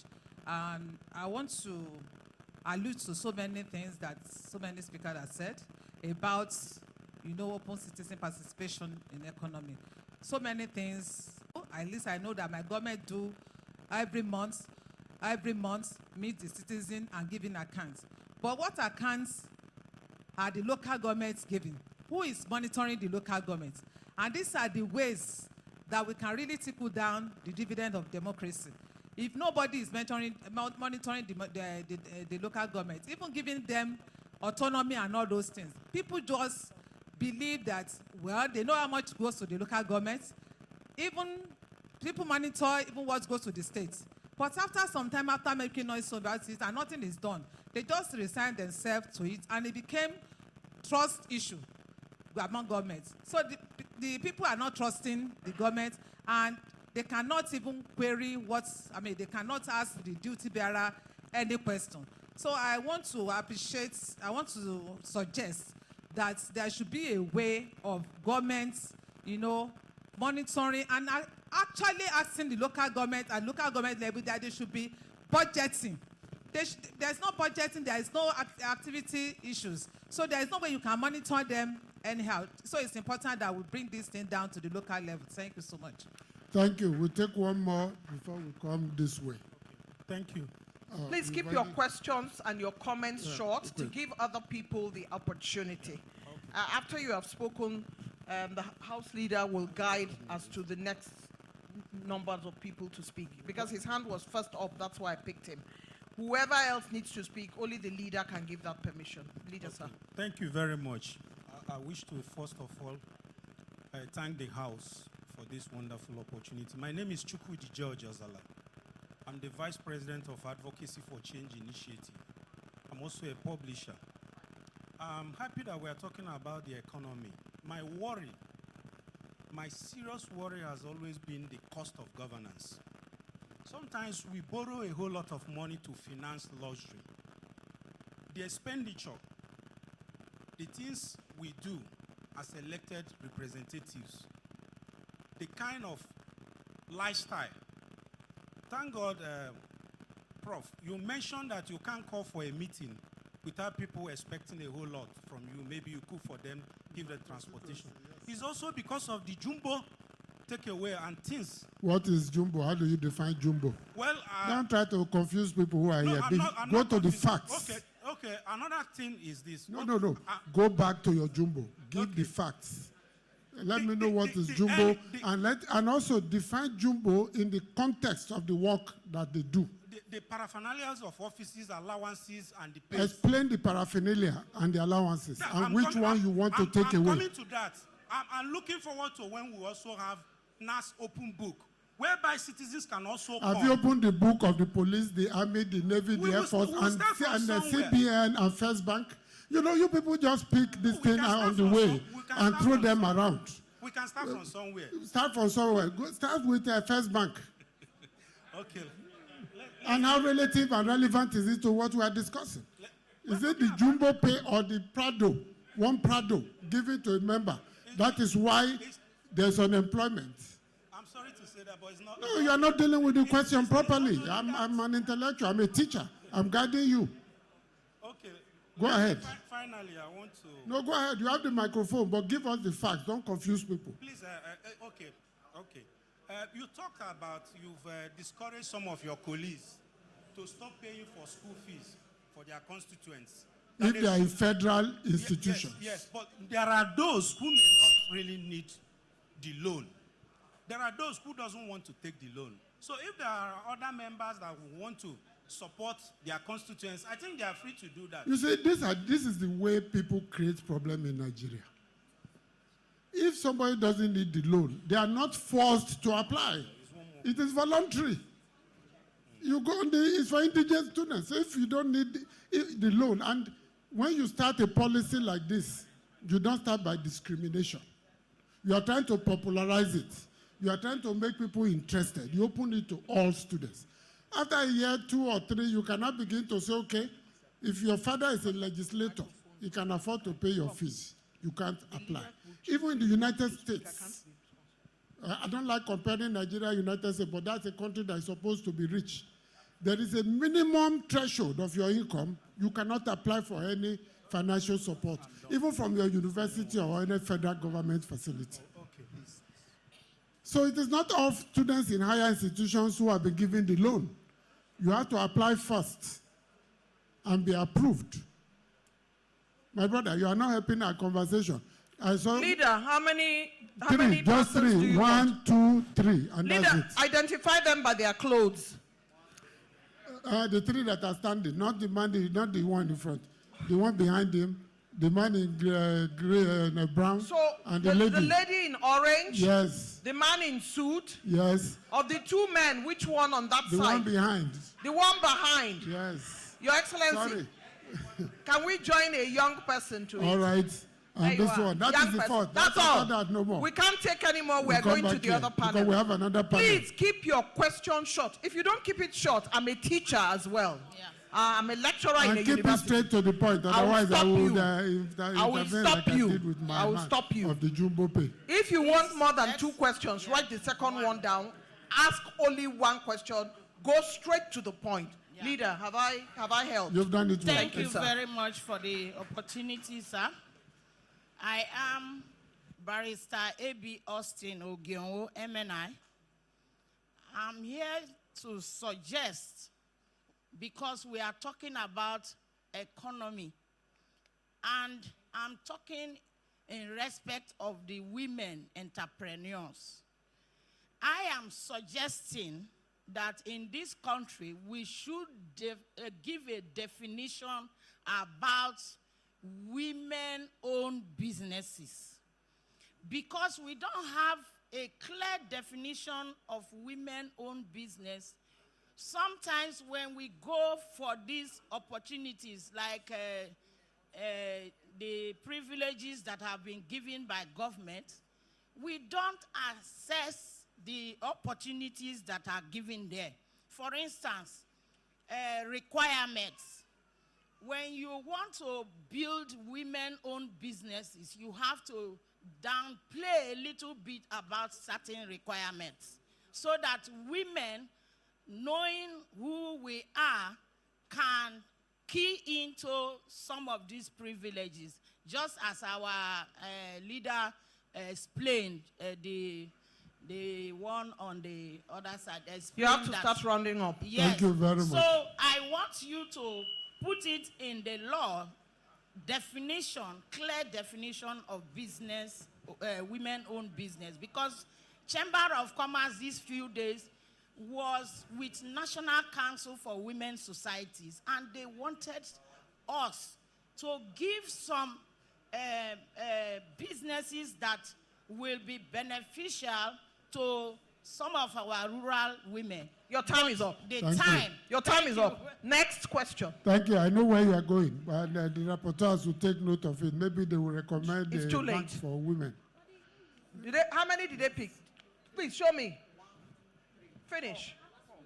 It doesn't matter. It doesn't matter. He has picked this young woman. Yes, here. go ahead. It's Thank done. you We very have much, to go to the Chairman. next panel. They picked that gentleman. The leader picked this person. I'm a very loyal person. The leader ahead is with the your chairman. question. I've Thank followed you. him. Mr. Chair, we're carrying on. You're on track. Then that gentleman, this lady in front, and we're done, leader, sir. You're on track. Thank you. Thank you very much for the opportunity. That's why you are getting the chieftaincy title from your traditional ruler. Vahiala Kwaga is my name. I lead the research and policy advisory team at the Budget Foundation. Thank you so much for this opportunity. I have one comment and one question. The comment is about the separation of powers. Now, you may wonder what that has to do with the economy, but I feel that Nigeria seems to be growing towards a situation where we have a lot of concentration of power in the executive, and that does not allow the legislature to fulfill its constitutional mandate. I had attended the conference on public accounts yesterday, and there are very interesting, innovative ideas that the committees in the House and the Senate want to execute, but because of this concentration of power in the executive, the legislature is unable to do so. And the legislature is meant to hold the executive to account. What we're doing here, the questions the civil society asks, is essentially what the legislature should do.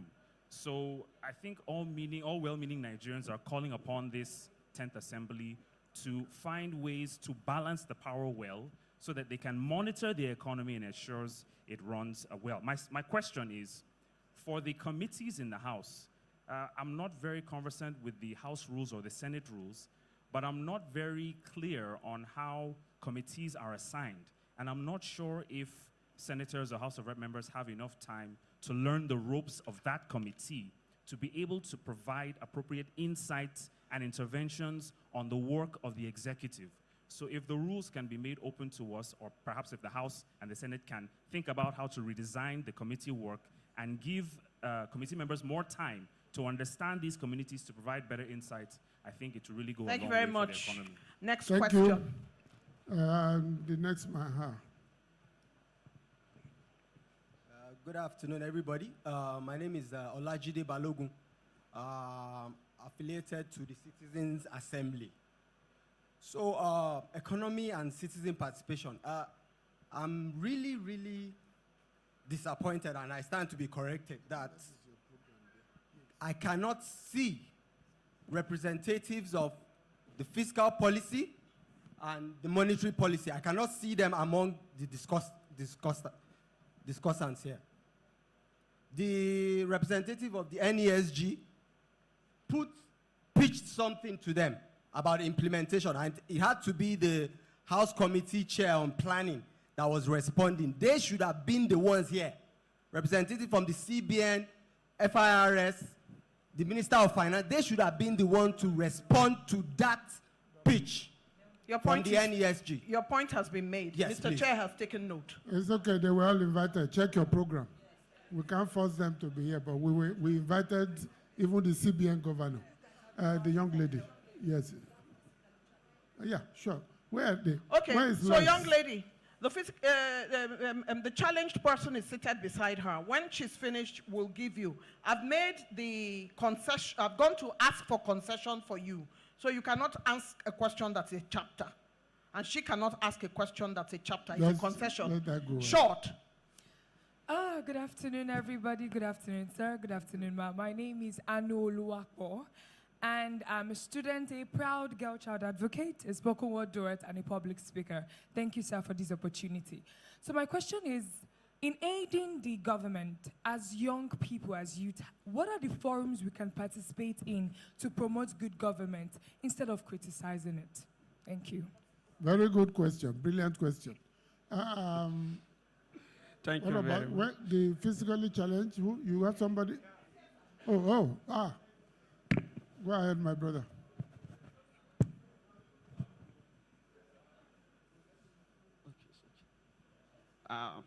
Thank you very much, Welcome, sir. My name is Mr. Saliu Haman Jidda. I'm a chairman of Nigeria Disability Youth Forum Organization. So actually, my question is that about the government intervention.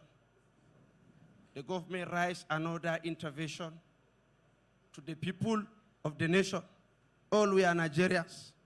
We have the legislative, upper and lower house. But we are facing some challenges on the lack of transparency and the accountability on the sharing this intervention to enable all Nigerians are benefited. So actually, I need the legislative to sit on this matter. Anything that rise from the government, me, I am disability, but me, I not say that only disability people can benefit in on this. I talk all Nigerians, because we are Nigerians. We need transparency and accountability in all the government intervention to enable people are benefited on it, like businesses, small business owners, and others, disability youths, and all people. So all this opportunity that's coming to the government, we want the House to ensure all these people are benefited. Thank you very much. Thank you. I appreciate it. And I want to thank all of you for your questions. The panel may not be able to respond to all of them, but we can always do follow-ups. On the last issue, I think the problem we have is that the federal government is doing too much for their Christmas in this country. Because every month you allocate money to states and local governments. Then you start giving them trailers of rice. In fact, you gave 3 billion to each state to do palliative, and some governors did not buy 1 packet of sugar for anybody. And the FCC is not following up on what happened to that 3 billion. And when the House would ask, they would say it is not your jurisdiction. You know, we must hold our states and local governments accountable. It is a federal system. And if we don't, and you expect federal government to do everything for you, it will get to a point where the federal government itself will become exhausted. Now, the other questions, I don't want to comment on them. I think I'll let the panel just take 2 minutes each, like this. Or let's begin, no, you started off. Let's begin with NESG. 2 minutes on any of the issues that have been raised or something you forgot to say earlier. Thank you. Okay, thank you very much. I would like to speak on the issue of inclusivity. And first, I would like, hello. Okay. All right, thank you. So somebody mentioned about poor infrastructure, poor salaries, and all that. Every developed economy is powered by the private sector, not the government. So we should focus more on empowering the private sector to provide these facilities. These professors and lecturers actually have opportunity to go into research and develop the economy through other means other than waiting for salaries. Because it's not just about government, it's about what we can produce for nation building. Then again, I also talk about the youth and other people who are not even utilizing the opportunity of the interventions. The interventions are out there, and we don't utilize them. How well do we intend to contribute to national growth? Sometimes they even utilize them negatively. I can permit me to some years ago when my governor was doing empowerment, he was buying tricycle to empower youths. I was being empowered by my bank. And somebody approached me, one of my friends, said, he needs this tricycle. I asked him, do you know how to ride a tricycle? He said, no. I said, okay, if you get it, what will you do with it? He said he will sell it. These are the challenges we have. So some of these programs are there, but are they properly utilized? Then lastly, I would also want to talk about the media. We need to be deliberate about the content we push out there. Because some of the content we see, especially in the social media, can discourage rather than encourage. And when we want to measure impact, do impact assessment, it is that narrative that we work on, which might not be the true narrative. So you cannot even actually properly measure the impact of these interventions because of the content that goes out in the social media. So we should also be positive about what we do. God willing, we'll achieve greatness. Thank you, sir. I just quickly want to talk about the media because I work in the media, and a gentleman, yes, who spoke there was referencing something. See, the media also needs to work with the government. You cannot fight from outside. We also need to work with the government, sir, and inform. That is our job, to inform, to educate. I leave the entertainment bit. Inform and educate the people in your community, in your constituency, some of the interventions that government is doing. That way, we will be duly informed. You spoke about NEL Fund. I'm very interested in NEL Fund, sir, because when we are educated as journalists and broadcasters, it's easy for us to pass that information on to our constituency. NEL Fund is not meant for some of you sitting here who are privileged. It's meant for indigents who cannot afford tuition fee. And your job as a media person, including my job with NOA, is to ensure that Nigerians understand why they should, especially women. The moment women hear about loan, they run away. Women do not like loan. But they need to understand that NEL Fund loan, you only pay back 2 years after your NYSC when you are employed. That's when you pay it back. And your employer is the one who is going to pay that money back to the government. If after 2 years, you lose your job, that payment ceases. And it is a zero interest loan. Zero interest. So, sir, you and I have a job to ensure that we educate every Nigerian woman whose children will need to ensure that they key into that. I also feel, I have 1 minute. I also feel that we owe a duty. You know, we're talking about economy. We also need to let Nigerians, especially low earners, understand the benefit of the tax reforms. There are a lot of benefit. It's been signed, right? As passed by the Senate. We need to break it down to low earners that, you know what, if you're earning less than 1 million, I think, in a year, 800 in a year, you don't have to pay back. You can save that money for food and hair, and that this is what we need to do. We're talking about the things that the government is doing, like my young sister is saying there. Then let us push this information out. I am a proud Nigerian. We need to learn to talk about positive things that are happening to us in Nigeria. Sir, SGBV, you didn't talk about them. She spoke about politics. Please, these special seats help us to appeal to the necessary people. Don't worry. We had a whole session on the special seats. I appreciate your passion. Well, thank you very much.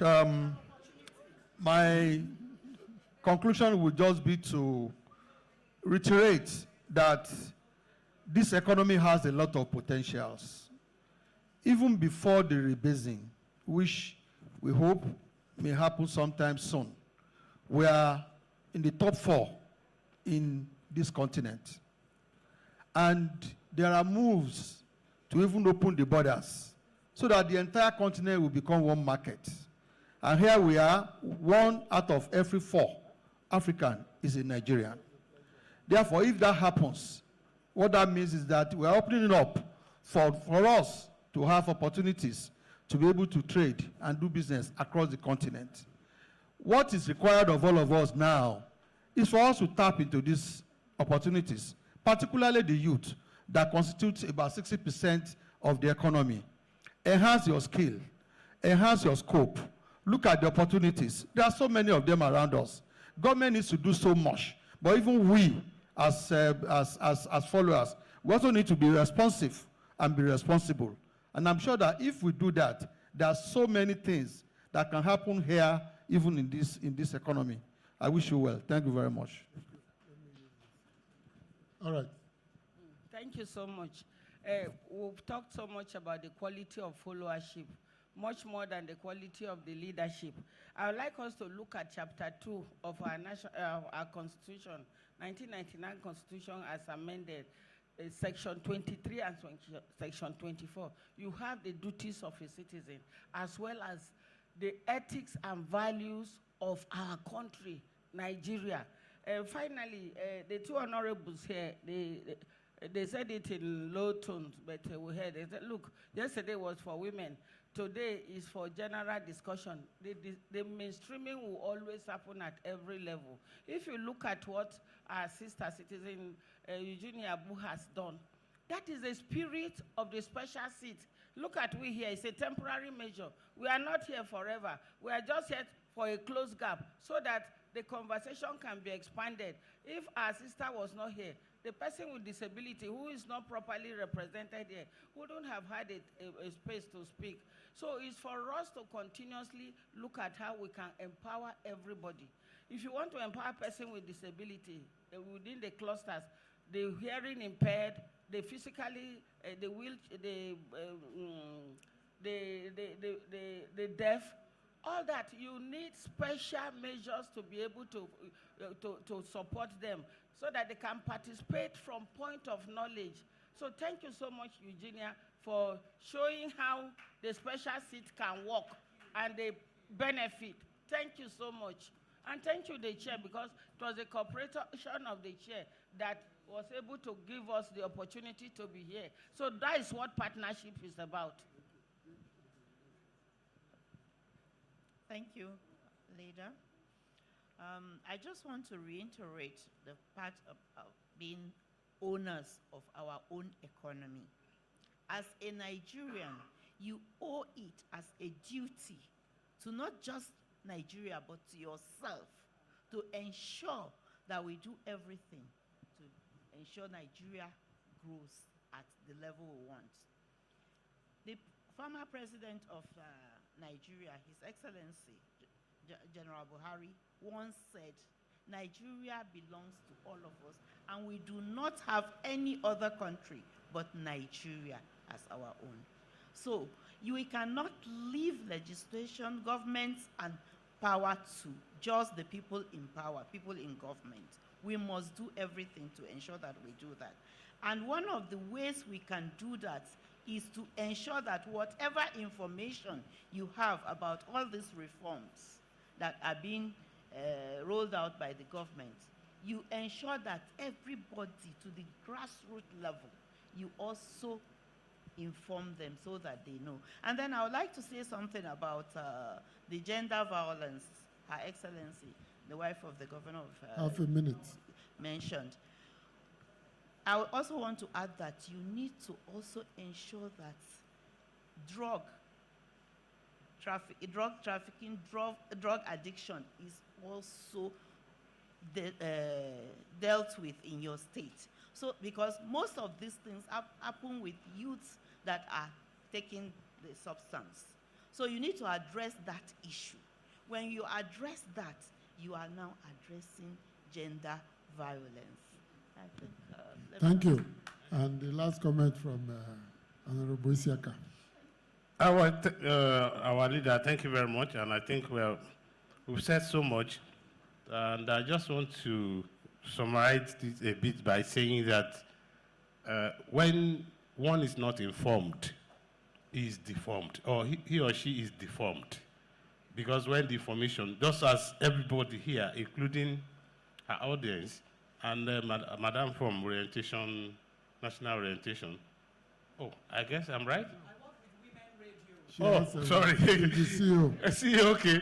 Women Radio. So I'm just happy that, I mean, that gap, we should just continue to bridge it. It's a very big one.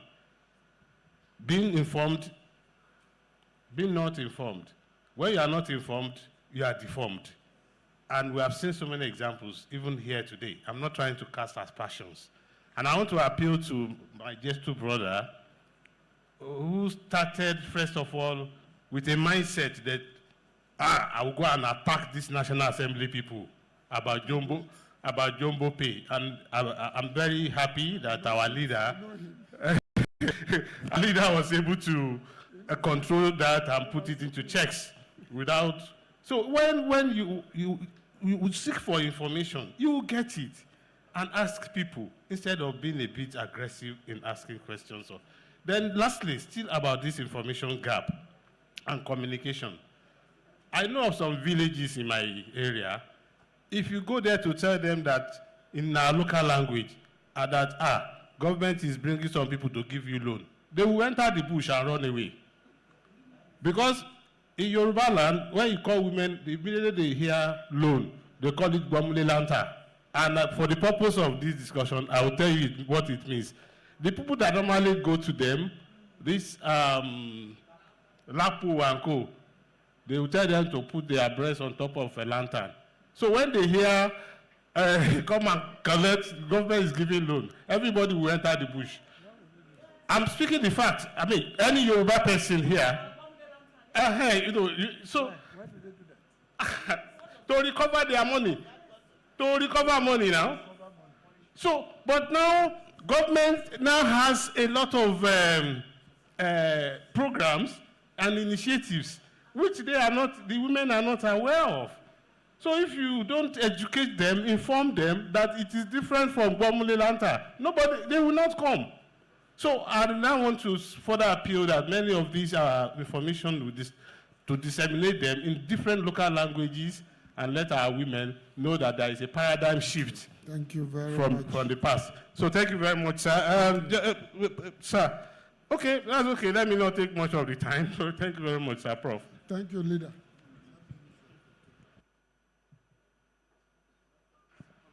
Yeah, I was just going to. Honorable Fulata, we'll also give you 2 minutes to talk about the universities. Ademore. You can't escape. Don't worry. He's here.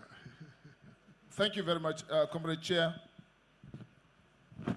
I was not around to hear the details of the question, but immediately I came, you said it is related to infrastructure decay in the universities. Yes, it's true. Infrastructure decay in our universities is just one of the several problems of our education system. The minimum requirement placed by the United Nations, especially in terms of funding the education sector, is 25% of the national budget. For the first time in the history of Nigeria, we had an allocation of about 2.1 trillion to the educational sector, 2.5 trillion. Our national budget is how much? About 553 trillion. What is the percentage of 2 trillion, 2.1 trillion, to 53 trillion? What is the percentage? Roughly, those who are good in mathematics. What is the percentage? Now, even though this is the first time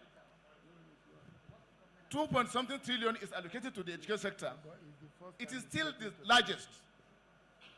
It is still the largest allocation in the history of our nation. But then what is the problem? Even the one that the little that is allocated, when you go on oversight, you have serious problem of accountability. Thank you. You don't see the problems on the ground. You don't see the utilization of the little that is allocated to the universities. I have serious challenge when I go on oversight to trace how much do you generate, apart from what is allocated. Some universities generate 10 times what is allocated. There's a university that was allocated just about 4 billion, but they generated 10 billion.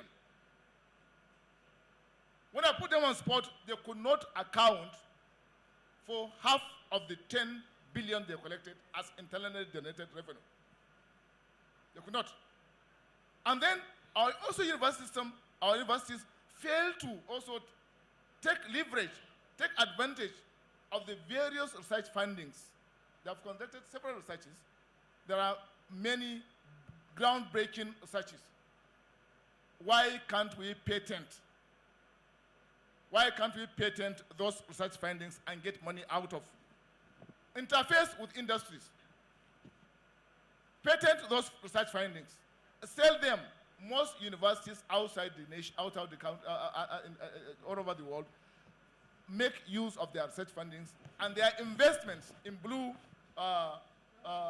economies to generate more funds for the universities. Thank you.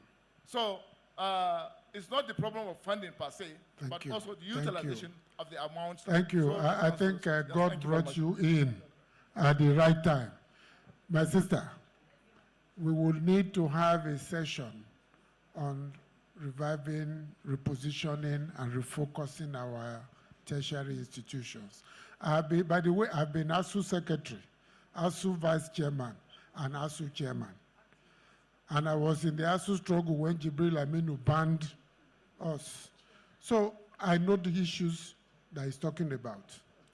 Now, should all universities necessarily pay the same salary?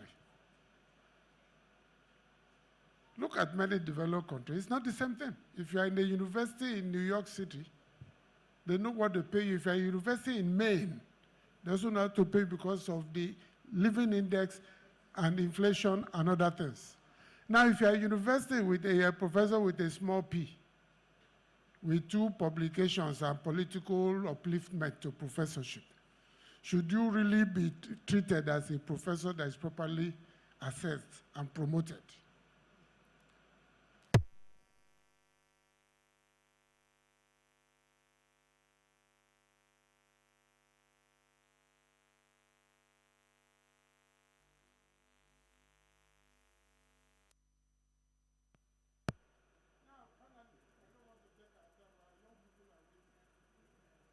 You have somebody who rises from lecturer 1 to professor and doesn't apply for one research grant. There are over 1 million opportunities for research grant around the world in all disciplines, even if it's philosophy or religion. Go and look at Professor Jacob Olupona, professor of religion. I think he's, I don't know where he is now, somewhere abroad. Religion. But he's one of the highest paid professors in the United States. So creativity, productivity, innovation. You have to be up and doing. You don't publish, you publish in one journal, volume 1, number 1, that's the end, and it's published in the locally. You don't have any international, even national visibility. That's not what we're discussing today. We'll discuss it. Those of us who are from the universities will also tell the truth, and we'll also support the struggle of ASU. Now, abandoned property. In the Night House, I moved a motion for that to be investigated, you remember, because they were all over the place. And the federal government was renting buildings in Lagos when we have over 50,000 abandoned properties everywhere in Lagos, even Lagos, Southwest alone. How? The chairman, House Committee on Public Assets, is here. National Assembly, there's abandoned property. Oh yeah, give him the microphone. Let him tell us what to do.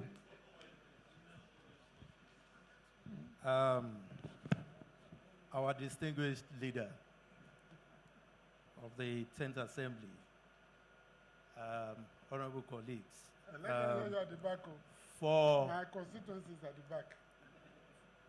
for the members that were not there in the Night Assembly, truly, when that motion came to the floor for investigation into the abandoned federal government assets all over the nation, I thought it was a small thing. And then the leadership, in their wisdom, decided to create another committee for us to work for 4 to 5 weeks. Unfortunately, we couldn't finish the job in 3 years. Because when we started the investigation, sir, you'll recall that by the time we finished Lagos, it was already 3 years when we started looking at all the assets. And the unfortunate thing is this.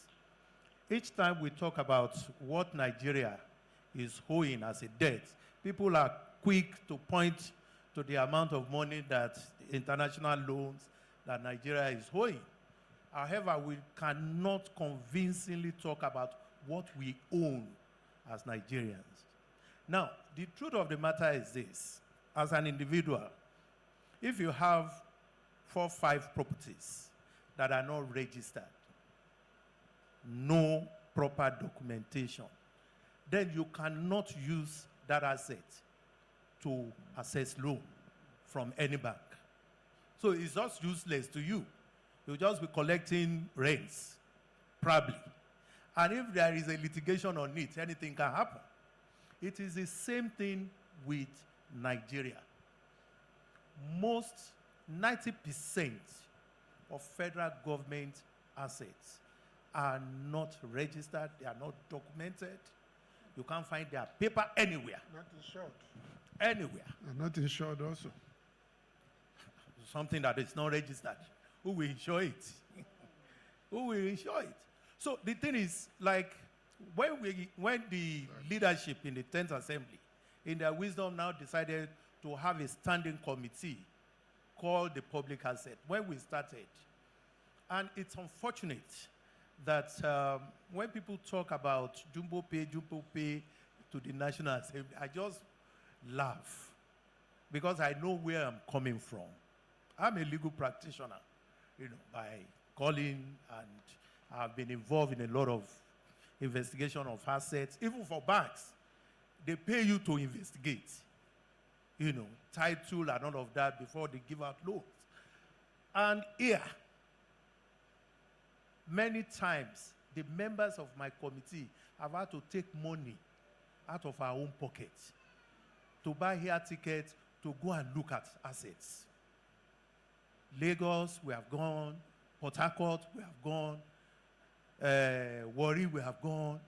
You know, and we are spending our own money to do this because we know the situation of the National Assembly. But they don't have the money to fund it. And that is the truth of the matter. And just recently, myself and my sister, we were at a conference where I delivered a speech there by the Federal Minister of Housing. And we were talking about land registration and proper documentation of assets. And the minister agreed with me that truly most of the assets of the federal government. When people say this one belongs to the federal government, and they look for documents, even in their own ministry, their own land registry there, they don't have documents for them.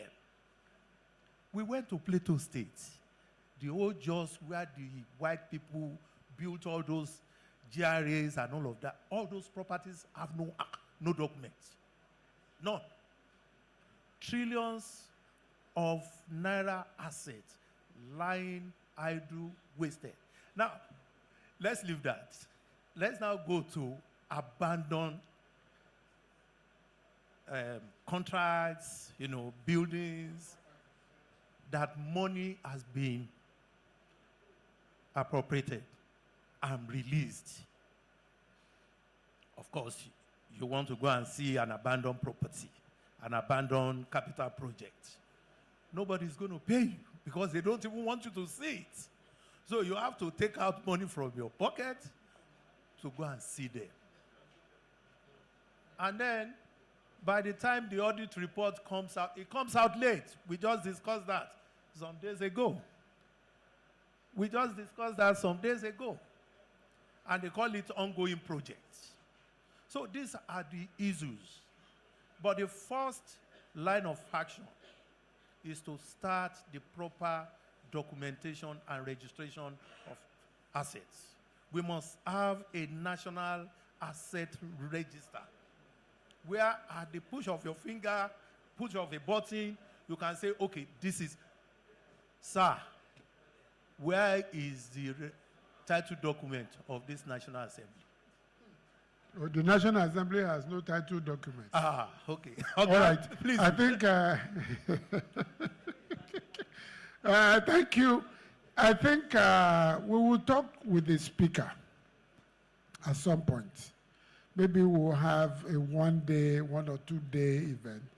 Get like 20 of the main committees of the House to enlighten and educate the public on what they do and their experiences in the field. Because some of the things you said here, many Nigerians are unaware that almost 80 to 90% of the assets of the government are not registered. There's no title, there's no insurance. Including all these jeeps you see roaming the streets, there's no, if it runs into a tree, that's the end. We'll look for money and buy another one. No country operates like that. So the call for a national asset register is very, very critical.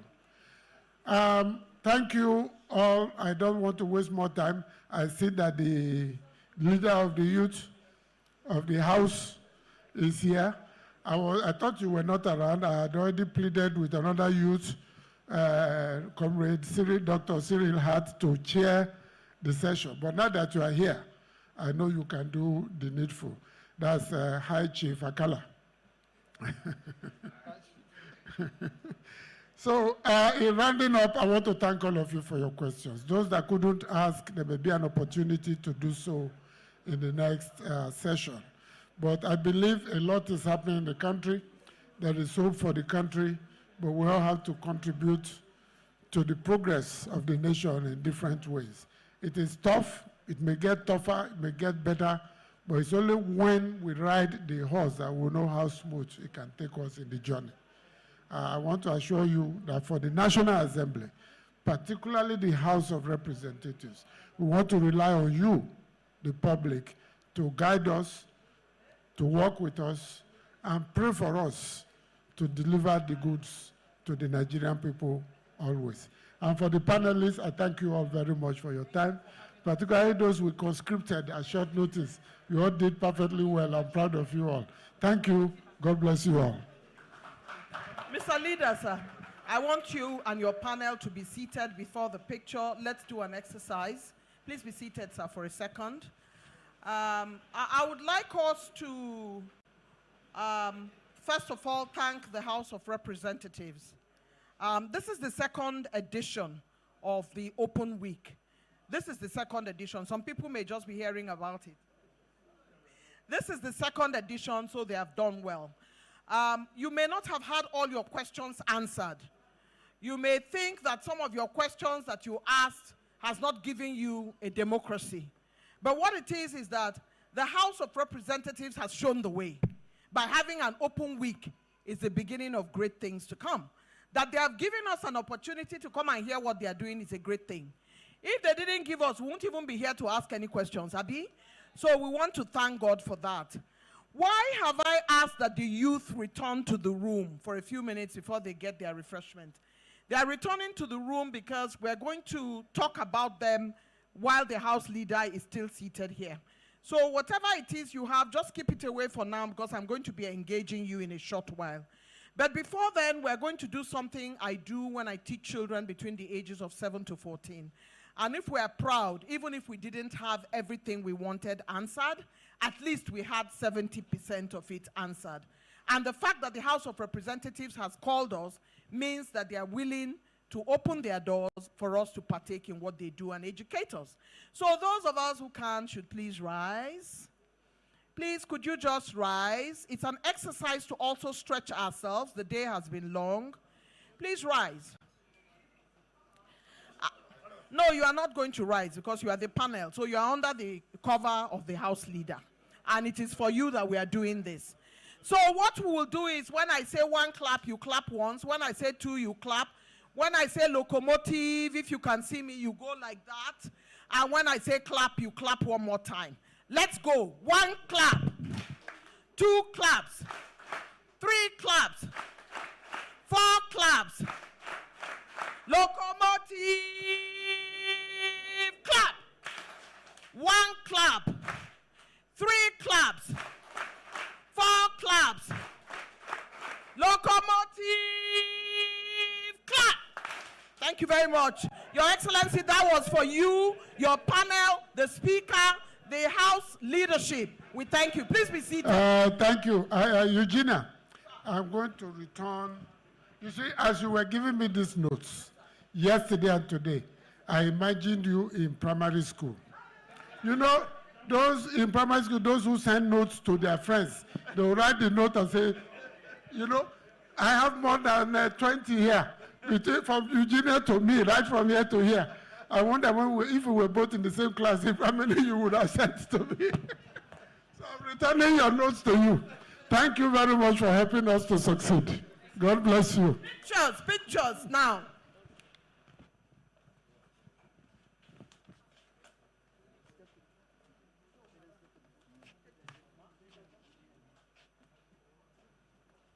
This is the panel. The moderator has been excellent. The panelists have spoken well. We congratulate them. So we'll take the picture for history, and then they can come down.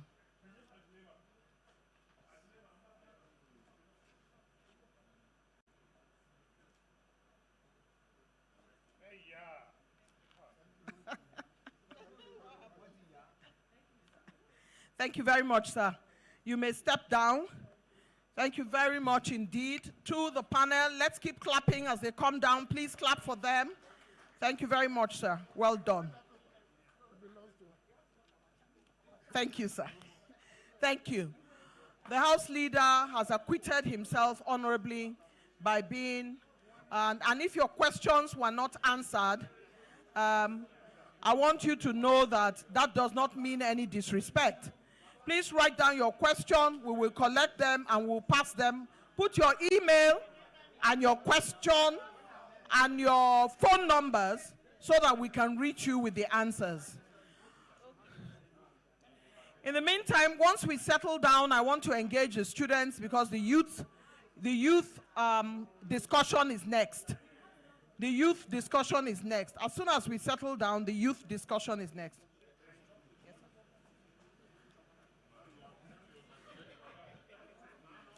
I would like us to please settle down for a minute. Please, let's settle. Please, shall we settle down? Thank you. In the meantime, if you are a student in the room, please put up your hand. I want to see the students in the room. Are you not a student? You work for me now. You are a student. Put up your hand if you are a student. I want to be able to see the students in the room. Put up your hand high so I can see you. Fantastic.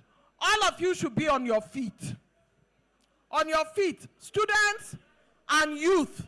Only students and youth should be on their feet. It is their time. Students and youth on their feet. How many of you know Nass, the musician? He's an American rapper. You know Nass. You know Nass. You know Nass. You know Nass is Nasir. He's a Nigerian, but he's American. Everybody thinks he's American, but he's originally Nigerian. His name is Nasir. How many of you know his song, I Know I Can? Put up your hand. Should I lead you through the song? I can see your hand. I know I can be what I want to be. If I work hard at it, I'll be where I want to be. Let's go. I know I can be what I want to be. If I work hard at it, I can be where I want to be. One more time. I know I can be where I want to be. If I work hard at it, I can be where I want to be. Thank you very much. A round of applause for our youth. You can be whatever you want to what? Be. If you do what? Work hard at it. Nothing comes easy. You are not going to go to school and fail your exam and become the Senate president. It's impossible. You are not going to go to school and think that if you just play, you become the speaker. The speaker is PhD. None of it came easy. And last week I was talking with him. He said, I was working and doing my PhD. Nothing can be harder. I'm doing my PhD. I'm 63. It's not a joke. So when they put doctor for person name, no be joke, eh? The person go school. All right? I want you to know that you can be whatever you want to be if you work hard at it. A round of applause for yourselves. Go ahead. Please be seated. Any moment now, you are going to be blessed and be privileged to have in our presence the Right Honorable Benjamin Okezie, the Deputy Speaker of the House of Representatives, His Excellency. Any moment now. And for me, I always say it's a privilege. I've done this work now for nearly 50 years, and I've met all manners of people, 7 presidents, 9 cycles of presidents. It's because what? I work hard. I do my work well. I do my research. Nothing is by accident if you work hard. Members of the House of Representatives did not get there by accident. They worked hard. They have given us an opportunity to enter their lives. Therefore, we must be disciplined while we are here. We must ask the questions. My father will say, if you ask a question, and you ask it in a manner as if you are serving food in a dustbin cover, no matter how beautiful your question is, nobody will answer it. You have to ask the question responsibly. When it's time to ask a question, make a comment in the public domain, don't make it look like you are fighting. If they allowed you enter their space, it's like somebody comes to visit you in your house. You gave him food. After he has eaten, he starts abusing you. Will that be good? We must ask responsibly. We must act responsibly. When the time comes, we must be ready to stand up and be counted by being courageous. When you are being courageous, make sure you have the facts. Don't ask a question where you don't know the facts. You just ask a question. They told me based on rumor, based on Instagram. You are asking a question. Young people must learn. Young people must learn. I went to secondary school when I was 9. I became old as a 9-year-old girl. I became wise because I was in school with older people. When you have been given the privilege to eat with elders, please don't carry a dirty spoon to put in their plate. When you are eating with elders, don't mind what Instagram tells you that you should not respect your elders. The reason you are here is because the House of Representatives gave you an opportunity. If you have the opportunity to ask questions as youths, let me advise you. It's better to dialogue than to jaw. It's better to jaw than to war. Youth must learn that for you to get a seat at the table, you have to act responsibly. You have to ask questions responsibly. You have to give a thought to what you want to say. Don't be a permanent angry person. Anger completely erodes whatever good you want to put on the table. Put your anger in the pocket when you meet somebody who can be your destiny helper. Because if you arrive there with anger, your destiny helper will leave you with your anger, and the matter will not be solved. Learn diplomacy. Learn to show up and show out. Learn that one of the greatest gifts of life is to dress responsibly. When you enter a room and all your body is outside, I don't think anybody is going to answer you. In fact, they won't recognize you. Dress responsibly. You see those young men who arrive in the prison in the United States, they take their belt. When you get to prison, they take your belt, anything that can. So you begin to find that people began to turn it into fashion by sagging their trouser. When you start sagging, my friend, you are a prisoner. Stop it. It doesn't make you look responsible. You say, okay, I like tattoo. Did you know that the army will not hire you if you have tattoo all over your body? A serious office will not hire you if they say, remove your cloth, we see you have tattoo everywhere. All this business, you are wearing 8 earrings and one on your nose and one on your forehead, and it's not going to give you a proper job. You can be a rapist or a rapper. It's okay. You can wear tattoo and you're a rapist. But you know, make I tell you the truth, my children are singers. It's a hard life inside that singing world. It's not that easy. Oh. So don't be in a hurry to tattoo your body. Don't be in a hurry to be naked. They invite you somewhere, now only you naked. Now only you be woman. The rest of us are women. Why are we not naked? I want you to note, if you're a man, keep a clean-shaven face. If you have beards, trim it. Keep it well. Don't be going around looking like homeless. The youths must learn that to engage, you have to be diplomatic. You have to be calm. You have to have knowledge. You have to understand. You have to know the issues. And when you make a request, make it politely. You cannot come and be telling the Deputy Speaker of the House of Representatives, I put it to you. Who are you putting it to? You can't do that. So when the time comes and we come to question and answer, I'll find a concession. One question for copper. They are here. I can see them. Clap for yourselves. Copper is here. Oh. Aha. One question each for every secondary school here, and I can see 4.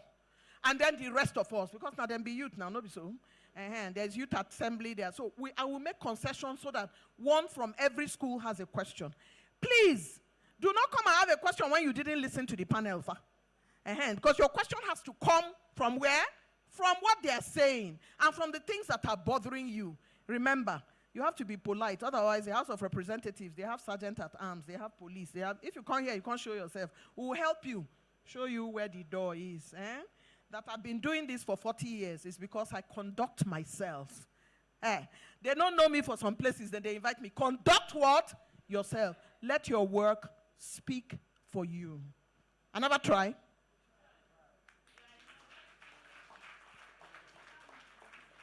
Thank you.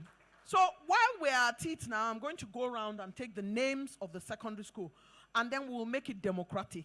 You will nominate who you want to ask the question for in a school. Is that not democracy? I'm not going to pick the people. Now I go pick by ourselves. Do you understand? The chairman house committee on your matter is seated here already. House leader has given him high chief. You people should pay attention to what I'm telling you. You will nominate the person who will speak for you. When you are nominating somebody speaking for you, either as a group or as a community, you nominate the one where you know say can talk clearly.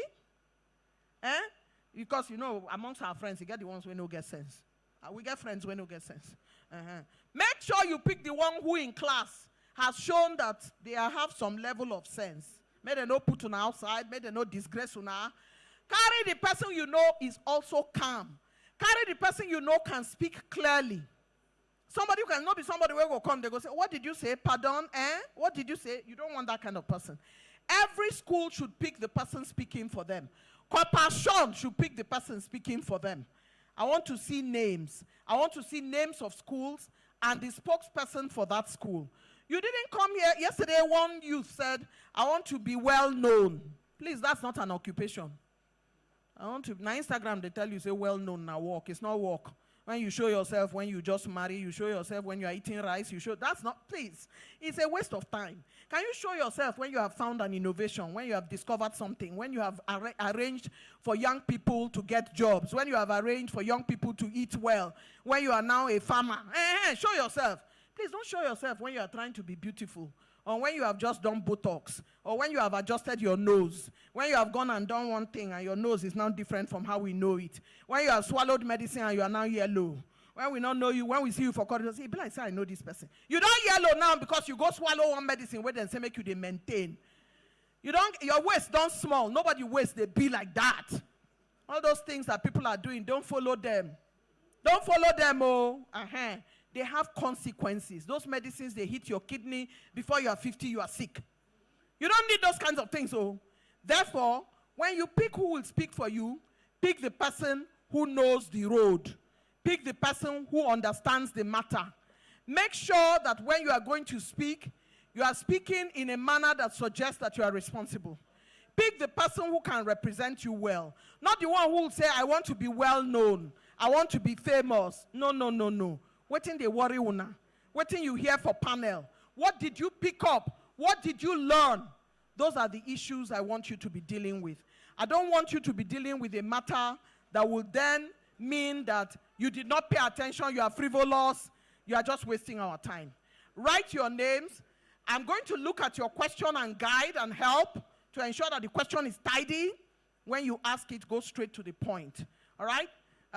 When you learn to be in school, you also learn public speaking. So you can stand like this and speak like me without a paper. But write down your question. Always better when it's written down. You make a mistake if you think you are too smart. If you have 40 years experience like me, you can speak without a paper. But if you don't, you need to write it down so you don't trip on your question. Write it down, even if it's a guide. All right? Remember, when speaking, when I give the concession to you, to be polite, to understand that it's a privilege, to know that, yes, the House of Representatives has given us an opportunity as youth to be at table. In the document we have, the House of Representatives opened the door to allow youth voices come in and discuss so that they can impact policy and impact the budget. And that is why there's a lot of innovation and technology inside the budget, because young people's voice were brought to play. Please give the House of Representatives a round of applause. They are doing such a fantastic job, even if they are not shouting, they are not showing themselves. If you pay attention, you can research the work that they are doing, and you will be better educated. So remember to be polite. Remember to go straight to the point. Remember to introduce your name and your school. Remember that that opportunity comes only once. Remember, you will remember it when you are 40, that you were in this room one day and you actually met the leadership of the house and they gave you the opportunity. So 4 schools, 1 person speaking on behalf of the school. The questions must emanate from the panel, not a question from the sky. You came to learn. There's no reason to be permanently angry, so you have to be calm. A calmer person receives better answers than a quarrelsome person. All right? Be calm. Now, where they pay you now, so they pay me too. All right? So if you want to ask the question, how can the house help? Don't be aggressive. Because they are not the ones who say people should pay 20,000 naira and you are in an office, you say they should pay 20,000 before you bring their file. Nobody them send that message. Nobody them say make people they break traffic lights, kill other people. We should keep the rules. Nobody them talk say when we go market, make the person where they sell for market can't cheat us because you just hear one small chichini announcement. Nobody them talk say make landlord they craze. You never receive your salary, don't increase the money. When you just hear say them promote you small, matter don't end. Nobody them send you. Nobody them send you, say make your wife, when you wake up for money, make it they describe you, say you never see your colleagues where they buy plane for them wives. What do you mean? Nobody them send you that kind of wife. Nobody them send you the husband when they come back on time, when around 2 a.m., when you don't drink. And he come your house, come look you, say, is it Monica? Meanwhile, your name is Jane. Nobody them send you those kind of people. So when they ask the question, make una dey polite, make una dey straightforward, make una arrange yourself well, so that una go get what? Better answer. Not be so. They've opened their door. We're grateful to them. Thank you very much. I've spoken.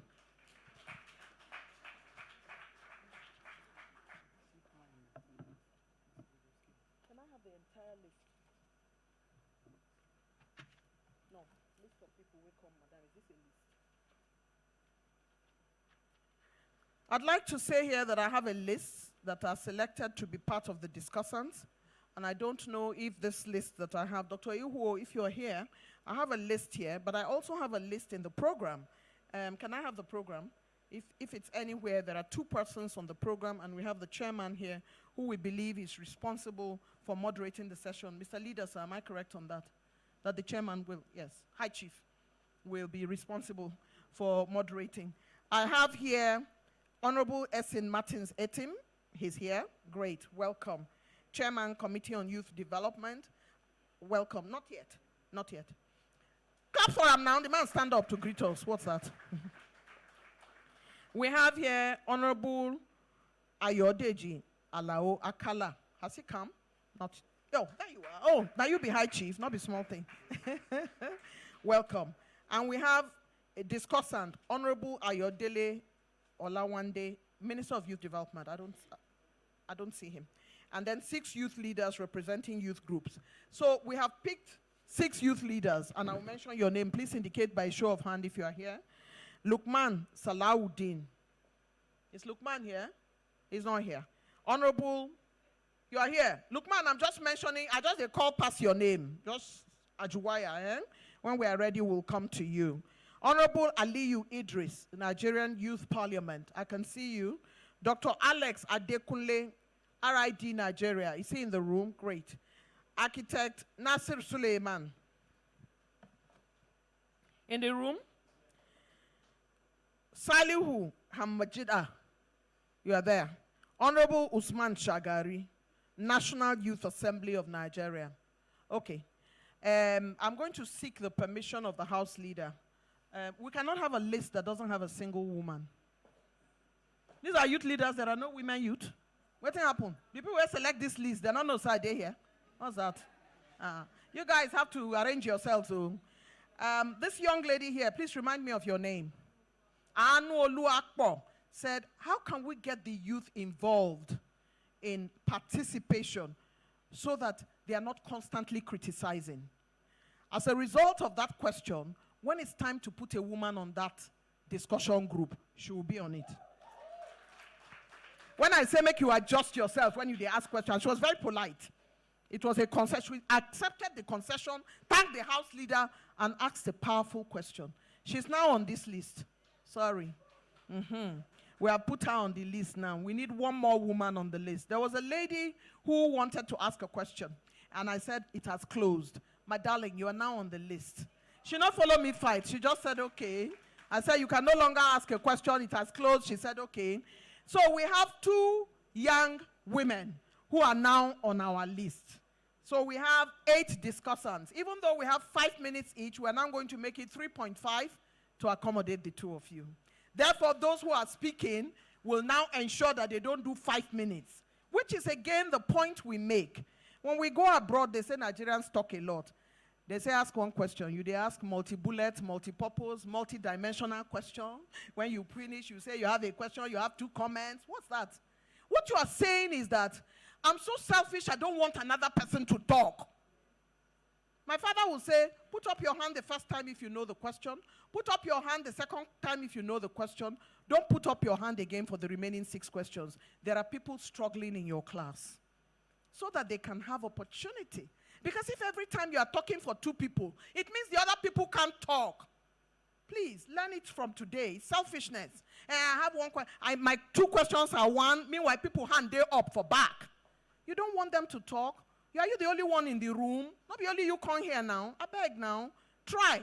Ask the question. Go to the point. Don't tell the story of where you were last week when you saw His Excellency Benjamin Okezia. And at that point, I'm a broadcaster.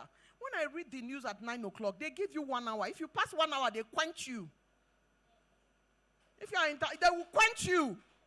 If you continue like that, we'll just off the mic this side. Just quench them from system. Only you go to talk to yourself. You don't want that. So please, stay compliant with the matter. When they say ask one question, don't be asking the question, adding your grandmother and everybody you know before to the question. Just ask the question. It's a discipline. It's part of being disciplined to ask your question straightforwardly so that those who are here can understand. Sometimes you ask a question, it's so long, you rope yourself, even you don't forget the question where you want to ask. You see? So let us stay nimble. So I have now 8 people to do discussion. What this means is that some people will join the panel from this list, And some people will come and speak for 3.5 minutes when the panel is over before the chairman closes it. I don't know if you get it. Some from this list will join the panel. Others will speak from here as discussants for 3.5 minutes after the panel is done. Then we'll take questions and answers, all right? And then the chair of the panel will close it. So I want us to please stay compliant so that you are a full house today. We're very pleased. We're very happy that you are able to do that and stay through. And the youth panel is a very engaging one, I have no doubt. And I know that all of us will have the opportunity to participate. If your question is not taken, please remember that you can write it down with your phone number and give it to us. Also remember that if you have spoken before on any panel here, your hand went up for question. Please, when they say question and answer, try.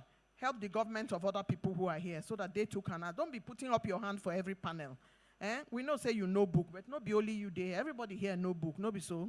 All right, let's give ourselves a final round of applause before our special guest gets here.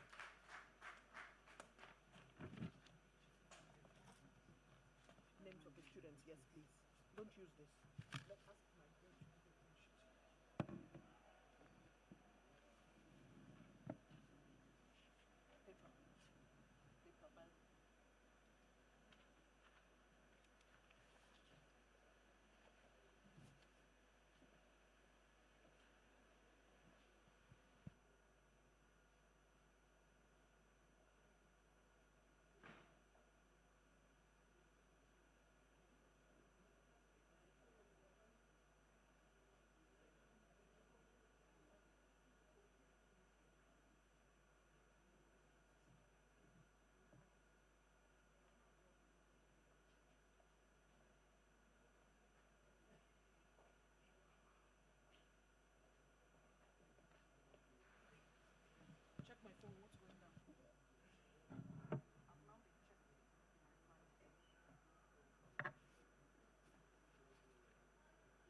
Professor Julius Ihonvere, ranking members of the House of Representatives,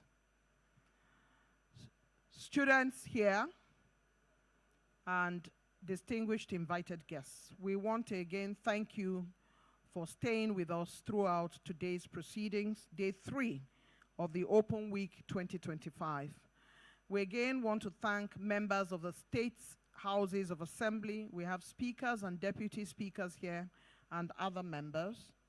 Being day 3, we had an earlier session chaired by Right Honorable Julius Ihonvere on the economy and citizen participation, and it was truly an exciting panel. We're now going to the last panel for this Open Week 2025, which has proved to be very, very exciting. We would like to invite very quickly to the podium some members of that panel. But I would like to quickly salute members of the last panel. We had Dr. Uche Ogbonna, NESG. We had Mrs. Ali, Her Excellency, the wife of the former governor of Bauchi State. We had Tong, CEO of Women Radio. We had Honorable Ibrahim Ayokunle Ishaka, Deputy Chief Whip. We had Honorable Boyega Nasiru Ishaka, Chairman, Committee on National Planning and Economic Development. And we had Ms. Ene Ede on that panel. We want to thank them once more for their intervention and the good work they did under the leadership of the House Leader. I will therefore now like to immediately recognize the students of Spiritan International Girls Secondary School. Give yourselves a round of applause now. The students of Regina Patches College, if it's any comfort, 4 of my children went to your school at some point. So I congratulate you for being here. And I know there are more students here who haven't given their names, and they will in a short while. I'd like to quickly invite the co-chairman of the panel on youth participation in politics and governance, Honorable Esin Martins Etim, Chairman, Committee on Youth Development. Please give him a round of applause as he goes to the podium.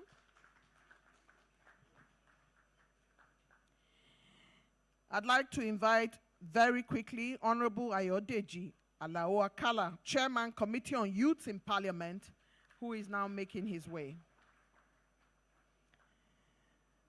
We have quite a number of people on my list to join that panel, but I'll start with Lukman Salauddin, Nass.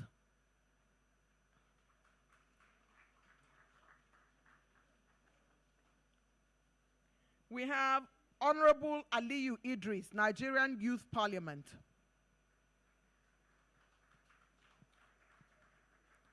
We have Salihu Hamajida, Nigerian Disability.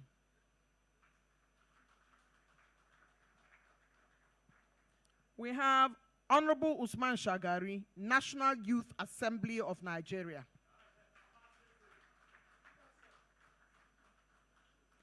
These are the people going on the panel. And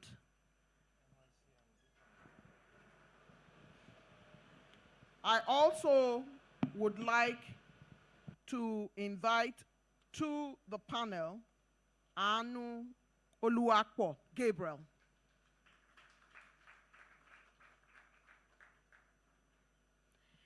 I would like to invite Honorable Hart to join this panel, please. Honorable Cyril Hart. This panel is complete. Anybody else who is not on this panel that is originally on my list, including Ambassador Benjamin Onilowo, Dr. Alex Adekunle, Nasir Suleiman, that's it. Along with the students whose names will come here, will be able to ask questions, but the ones I've mentioned will be discussants. So you will come here and speak for only 3.5 minutes when the time comes. I have your name here, but this is our panel. I'd like now to hand over to our co-chairs to do the needful. Over to them. A round of applause for this panel. Please clap. I know you're tired. Clap. One check. Okay. Build the youth. I hope it's youth we have in this house. Build the youth. Okay, of the greatest Nigerian students, corpers, please let's make this as lively as possible. You know that the youth sessions are naturally lively and energetic. So we need that energy so that we can flow and make it as interactive as possible. So let me start by specially recognizing the majority leader of the House of Representatives, Professor Julius Siombere, CON, a leader that loves the youth of this country, himself having contributed to the development of many youths of this country. You are welcome, the Right Honorable Leader of the House. Let me recognize, of course, my colleague, the Chairman of the House Committee of the Youth in Parliament. Honorable Siri Hart is also here. My colleague, the Chairman of the Committee on the Legislative Agenda. And of course, my brother and colleague again, Honorable Mukhtar Tolani Shagaya, representing Asa Federal Constituency of Kwara State. This 10th House of Representatives, led by the Right Honorable Speaker Tajuddin Abbas, is very big on inclusion, and we're also big on collaboration. And I'm very certain that we sent out invites to youth leaders of all the political parties in Nigeria. Permit me to recognize especially the National Youth Leader of the All Progressives Congress, my party, Dayo Israel, because it is the manifesto of the APC that we are driving, okay? And of course, the Deputy Chairman of the Committee on Youth Development just walked in, Honorable Joseph Adegweson. We recognize you, sir. And of course, the Special Assistant to the Speaker of the House of Representatives on Youth Matters, my own brother, Lamir Ibrahim. I will not stop this introduction if I don't recognize ace broadcaster, Madam Eugenia Abu. I used to watch her on television when I was very, very young. I never knew I would become a parliamentarian. And just watching her speak in this hall this afternoon confirms the fact that once you know what you are doing and you are consistent at it, the world will look for you. It's not about Instagram and other social media channels. She's a golden fish that does not have a hiding place. I was watching her moderate events specific to FCT project commissioning a few weeks ago, and I was telling my wife, this is Eugenia Abu. I wonder when I'll see her. And today, she's here. Madam, thank you for that talk. And if I understand what the youth are seeing, and I can see you clearly, what we see in you is consistency. And we'd like that your consistency to rub off on us. So, good afternoon, ladies and gentlemen. I'd like to now adopt the already established protocol. This session is very straightforward. Like I said, the 10th House of Representatives, led by Speaker Tajuddin Abbas, is very big on youth inclusion, which is why for the first time in the history of the Parliament, we have 2 standing committees that are dedicated to youth matters. I chair the Committee on Youth Development, and my brother, Honorable Akala, chairs the Committee on Youth in Parliament. So we relate with the youth both inside and outside. And permit me to also let you know that this particular house has proper representation of the youth.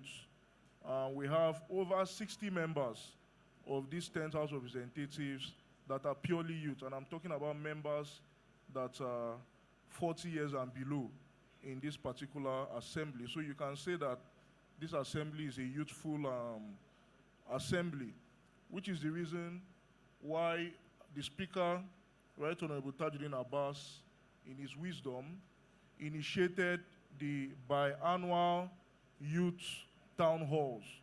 Some of you would have participated in that town hall. In 2024, we had 2 editions.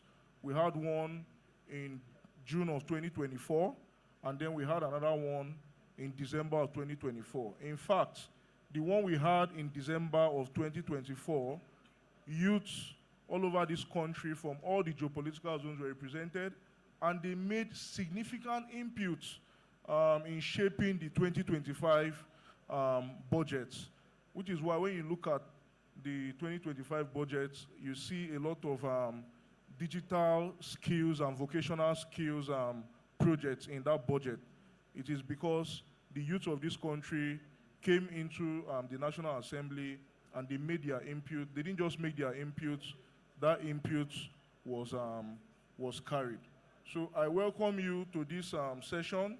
This session is particularly youth participation in politics and governance in Nigeria.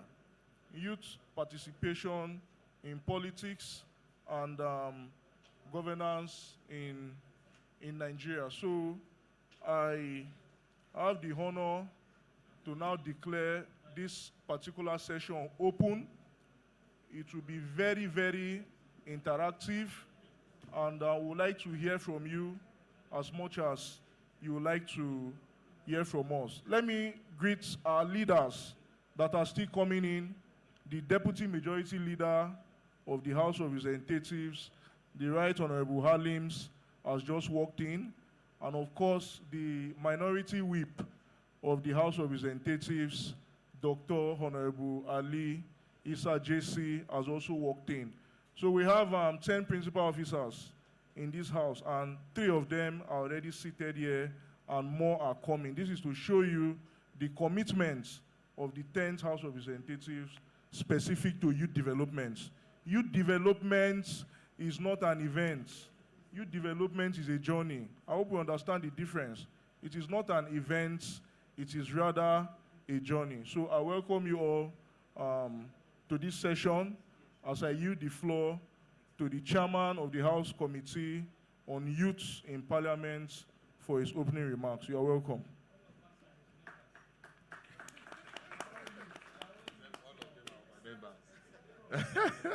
Except Prof, right? Thank you, everyone. Good afternoon, ladies and gentlemen. My name is Olamiju Wonlo Ayodeji Alau Akala.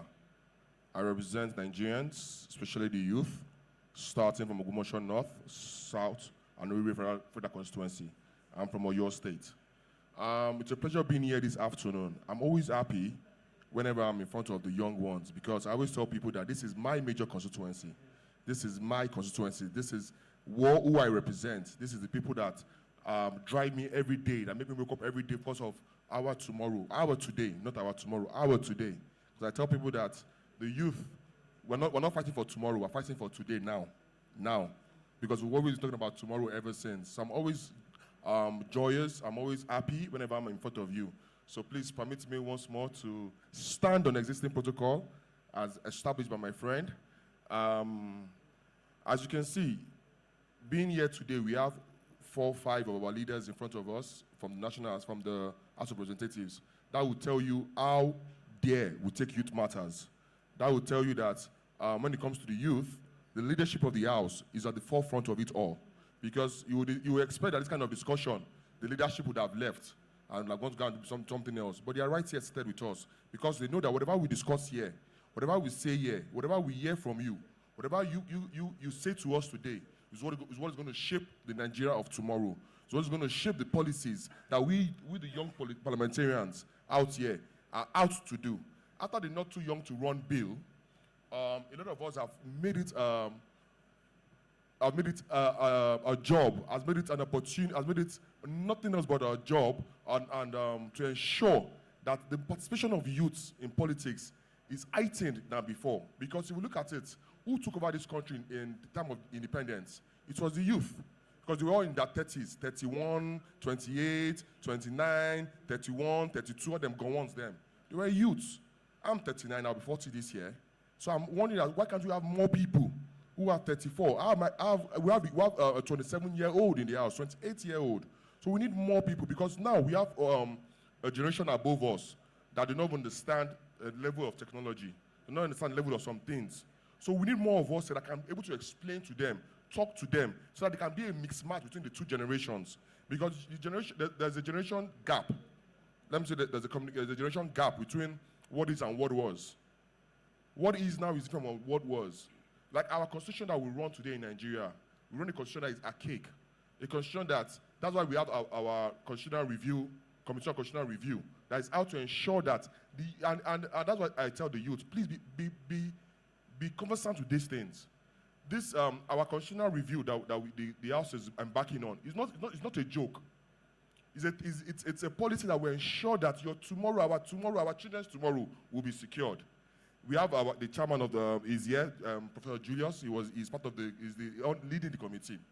A committee whereby we understand that our constitution, we have things that 1969 rules that do not partake with today's world, with today's technology, with what's going on today. So that's why we need you.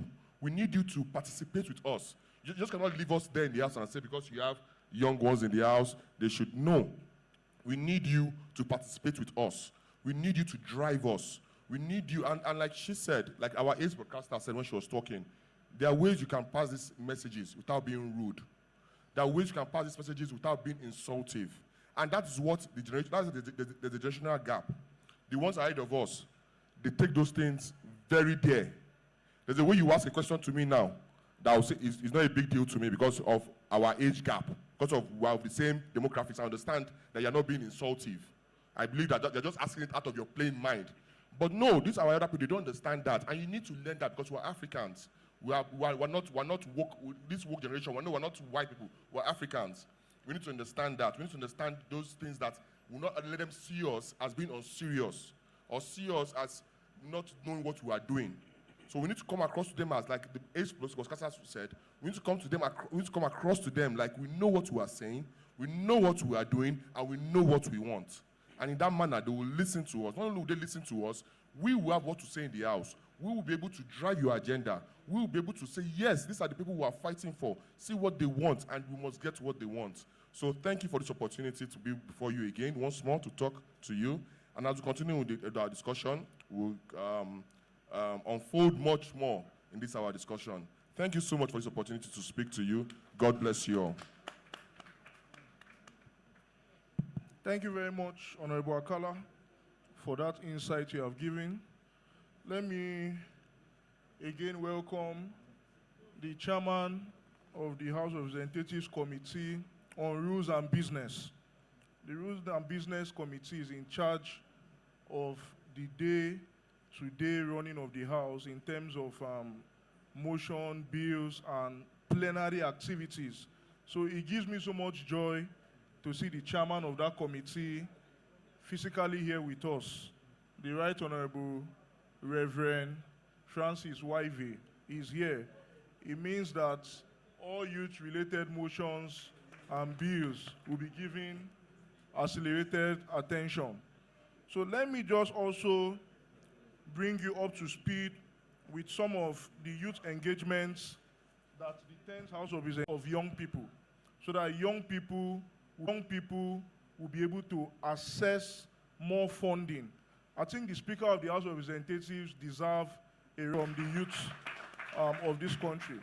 So once that bill becomes a law, it means that there will be more funding opportunities for youth of this country. The Speaker himself introduced the biannual town hall meetings I just told you about. I told you that the 2025 budget had a lot of input from the December 2024 Youth Town Hall meeting. And we still have 2 of those series for 2025, and I'm certain that input will be taken there to form the 2026 budget. This is something that the leadership of the House has done, among creating 2 standing committees specific to youth matters, the Committee for Youth Development and the Committee for Youth in Parliament. And then this House is supporting youth-focused bills, youth-focused bills. I know that the Youth Development Commission bill is there, which the Speaker holds very close to his heart, to create a standalone commission for youth development matters. Just like we have the Niger Delta Development Commission that is looking after the Niger Delta region. So we are anticipating through legislative processes, pushing for a youth development commission, so that, because we feel that the Ministry of Youth Development is not enough. So we think that the Youth Development Commission should come on board to look after youth matters, among other reforms we are trying to do in the National Youth Service Corps. So I will now yield the floor to the chairman of the House Committee on Legislative Agenda. The manifesto of this 10th House of Representatives is driven by a committee, the Committee on Legislative Agenda. So I'll invite my brother, Honorable Cyril Hart, to talk to the youth of this country. Thank you. Thank you very much, Chairman. For the economy of time, I would like to rest on the well-established protocol. My name is Hart Cyril Godwin. I represent the fabulous people of Boni Degema Federal Constituency. I am from Rivers State. Don't mind the cap.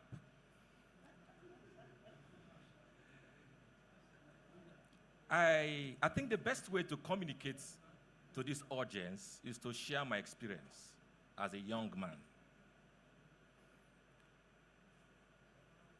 I contested for House of Assembly in 2015 in Rivers State. I didn't get it. 3 years after, I was appointed as a local government chairman in a caretaker capacity. I did that assignment for just 3 months, only 3 months as caretaker committee chairman. Afterwards, I was appointed as a board commissioner at the Rivers State Universal Basic Education in 2019. I resigned from the board to run for the House of Reps. Today I'm here. How did it happen? Within 5 years, local government chairman, board commissioner, and now I am in the House of Representatives.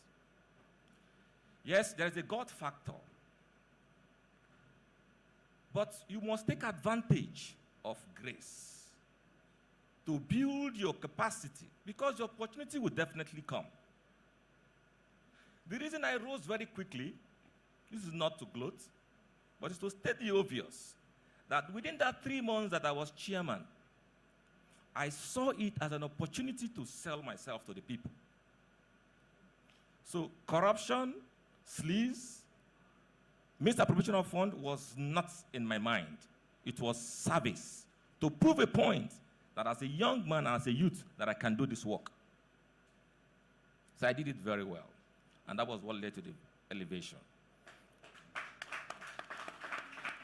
So the moral of that story is that the opportunity will definitely come. To young people, you will get the opportunity. But how will you maximize it if you have not developed yourself? Now, we are talking about youth participation in politics and governance. Politics is the process for us to get to this place. But what you do with that opportunity is governance, how you reach the people. I want to talk about this house, my experience in this house.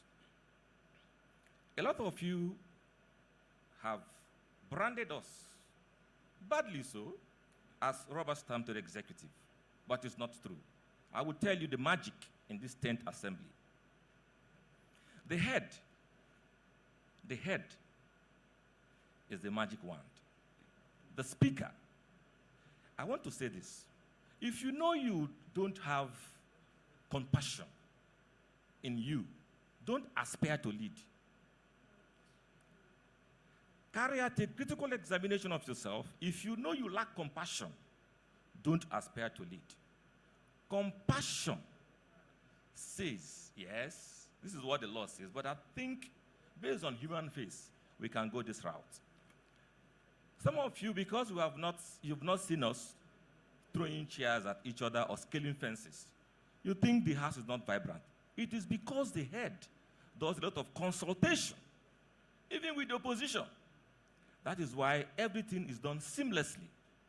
We are not rubber stamped to the executive. We can never be. They brought a tax bill. We didn't rubber stamp that tax bill. We listen to Nigerians. We listen to the governors. We listen to the people who are stakeholders to that bill.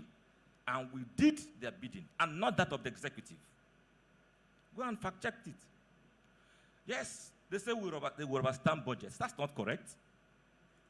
The budget has never been returned the same way it was sent to us. So we are not rubber stamping the budget. And those are the two messages we normally receive from the president.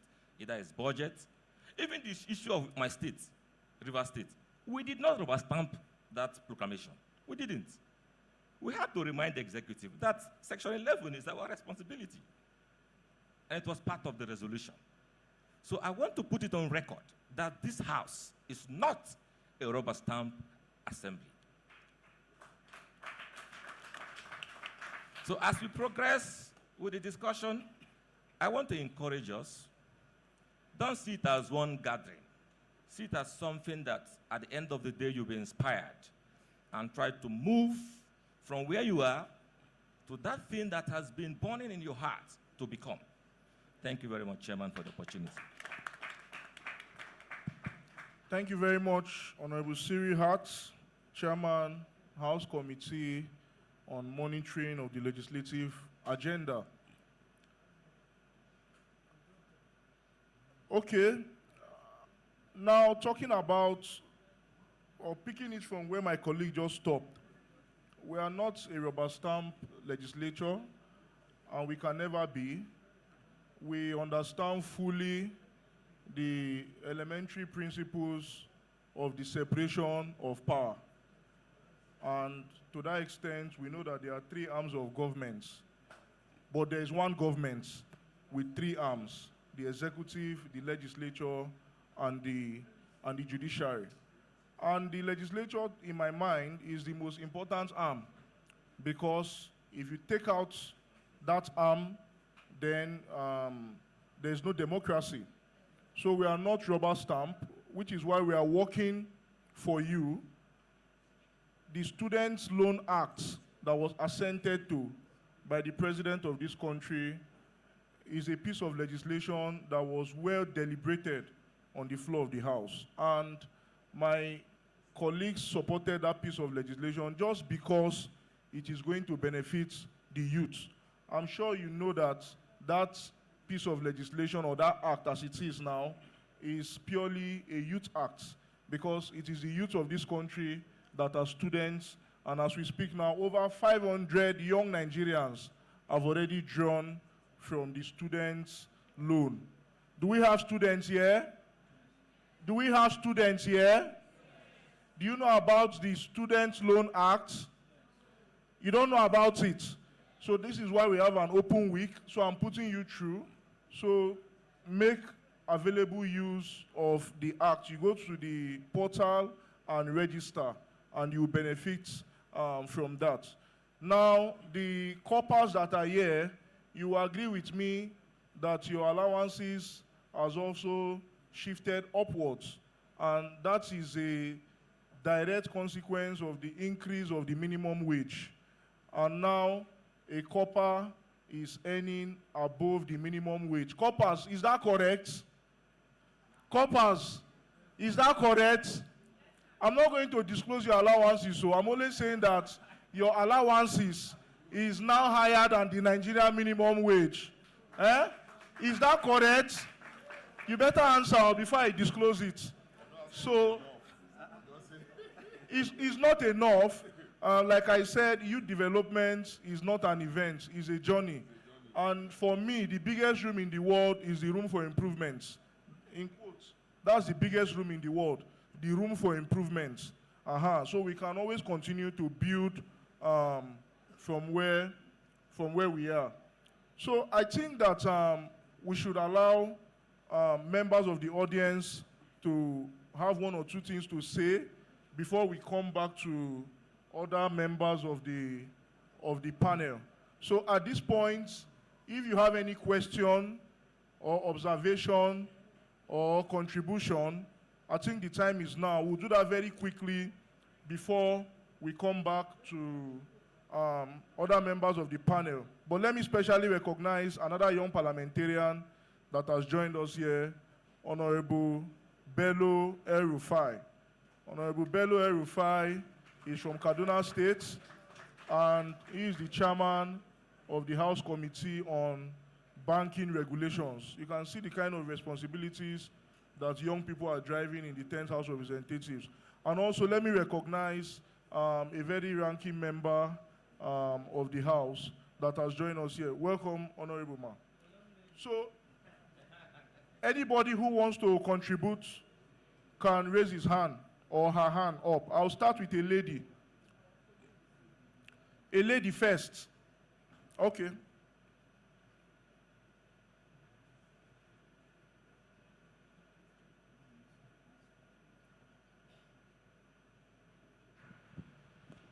Good afternoon, everyone. My name is Goodness Gabriel, and I'm a girl child advocate and a public speaker. So this is a question and also more like an observation. So I've noticed here that when we're growing up, our parents will always tell us to become doctors, become nurses, become lawyers, but they've never said we should go into politics. And I remember telling my mom something. I said to her that I want to be a politician. And she looked at me and she was like, hey, you shall want to be doing blood money, noni. And then when she said that thing to me, I was really discouraged because it now seems as though people who are in politics are dirty. So I don't know whether the panelists will I want them to throw more light on that. And secondly, this is to the girl child. This is going straight to Arno. So I've noticed that people don't emphasize the problem that comes with verbal abuse to young women. And people talk about sexual abuse more than verbal abuse.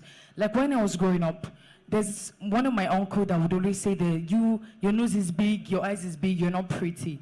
And you know, it took growing, it took evolving to know that I was not what he said I was. But mind you, it affected how I saw life. It affected how I needed validation from people. And this is one thing I want us to throw, especially to young ladies. I know that we have so many parents, we have fathers and mothers here.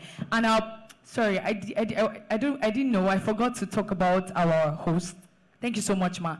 When you were speaking, I was so motivated. I really want to be like her when I'm growing up.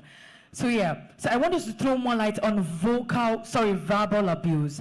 People don't talk about it. They talk about sexual abuse, but they don't talk about verbal abuse. And trust me, imagine as a young mother, I speak every day to my child. You are great. You become a doctor. You are the best in the world. I kid you not, that child will grow up knowing that that child is privileged. I don't know whether I'm saying the right thing. So I want us to throw more light on verbal abuse, and I would like to encourage parents, especially even young ladies who want to be mothers, to pay attention to speaking the right things to your kids. I know that these students would definitely agree with me. Thank you very much. Thank you very much. Any other question? So that we'll just take 3 and then. Hello, good afternoon, everyone. My name is Architect Valentine Wabweze. My question is, permit me to stand on the existing protocol. This Hens House is doing a lot, and you deserve a lot of applause for that. But I would like to digress a bit. Youths that really want to run for office, we all know how expensive for someone to pick a form for any political party. Is there anything the House or those in the House are doing? Maybe anything like a subsidy for those that would like to run, for us to bring the price down, because it's a big problem for some people. A big problem, because if you don't have a godfather in the country or something, you might not be able to run. And this is something I'm supposed to throw open. So I don't know if we can convey a message to the speaker. I know he's doing a lot already. If there is a way we can put the subsidy so that those that really have nice intention can just pick a form and just run and just try, just have an experience. Just like my brother from Rivers State said, he started 2015 and contested for House of Assembly. It didn't work for him, but later, at least they noticed him. The whole story now turned out very good. Thank you very much. Thank you very much. So let's be gender friendly. So we need another lady. Any lady with her hands up?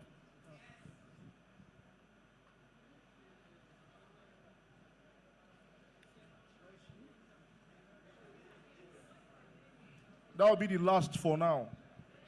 Okay, go ahead. All right, thank you very much. My name is Temloluwa Oyeniyi, and I am a youth parliamentarian from Oyo State. So my question is directed to Honorable Alawakala concerning youth parliament at the state level. I wanted to ask if there are strategies put in place to ensure that at the state level, all states are carried along in the youth parliament, in actually providing a structure for the youth parliament. Then second thing I want to ask is that if there is provision for sustainability, because your state, since the second assembly was inaugurated, I think 2022, 23, until now we've not been dissolved to have another assembly. So is there something in place for sustainability? And while we were youth parliamentarian in Oyo State as a case study, there were no appropriate training process to take us through the legislative proceedings. So what are the structures put in place, particularly at the state level for youth parliamentarian?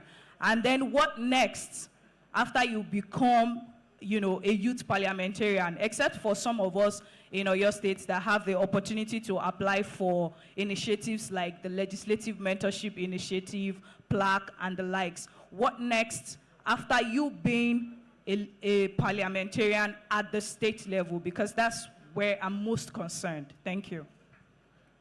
Okay, thank you very, very much. While you were asking your question or your observations, the Deputy Speaker of the House of Representatives walked in. Another commitment that this House of Representatives, the 10th House, is very big on youth inclusion. So if your hands are not busy, I want you to clap as we welcome the Right Honorable Benjamin Okeziokalu, CFR, the Deputy Speaker of the House of Representatives. And he has come here with other distinguished members of the House, Honorable Chinedu Emeka Martins, Deputy Chairman, FCT, Honorable Tochukwu Okere from Imo State, Chairman Diaspora, and then our brother, Honorable Anderson from River State with Honorable Manuchim from River State. This is to show you that the 10th House of Representatives is strongly and very strongly committed to youth initiatives. If you like, you can call the 10th House of Representatives a youthful house.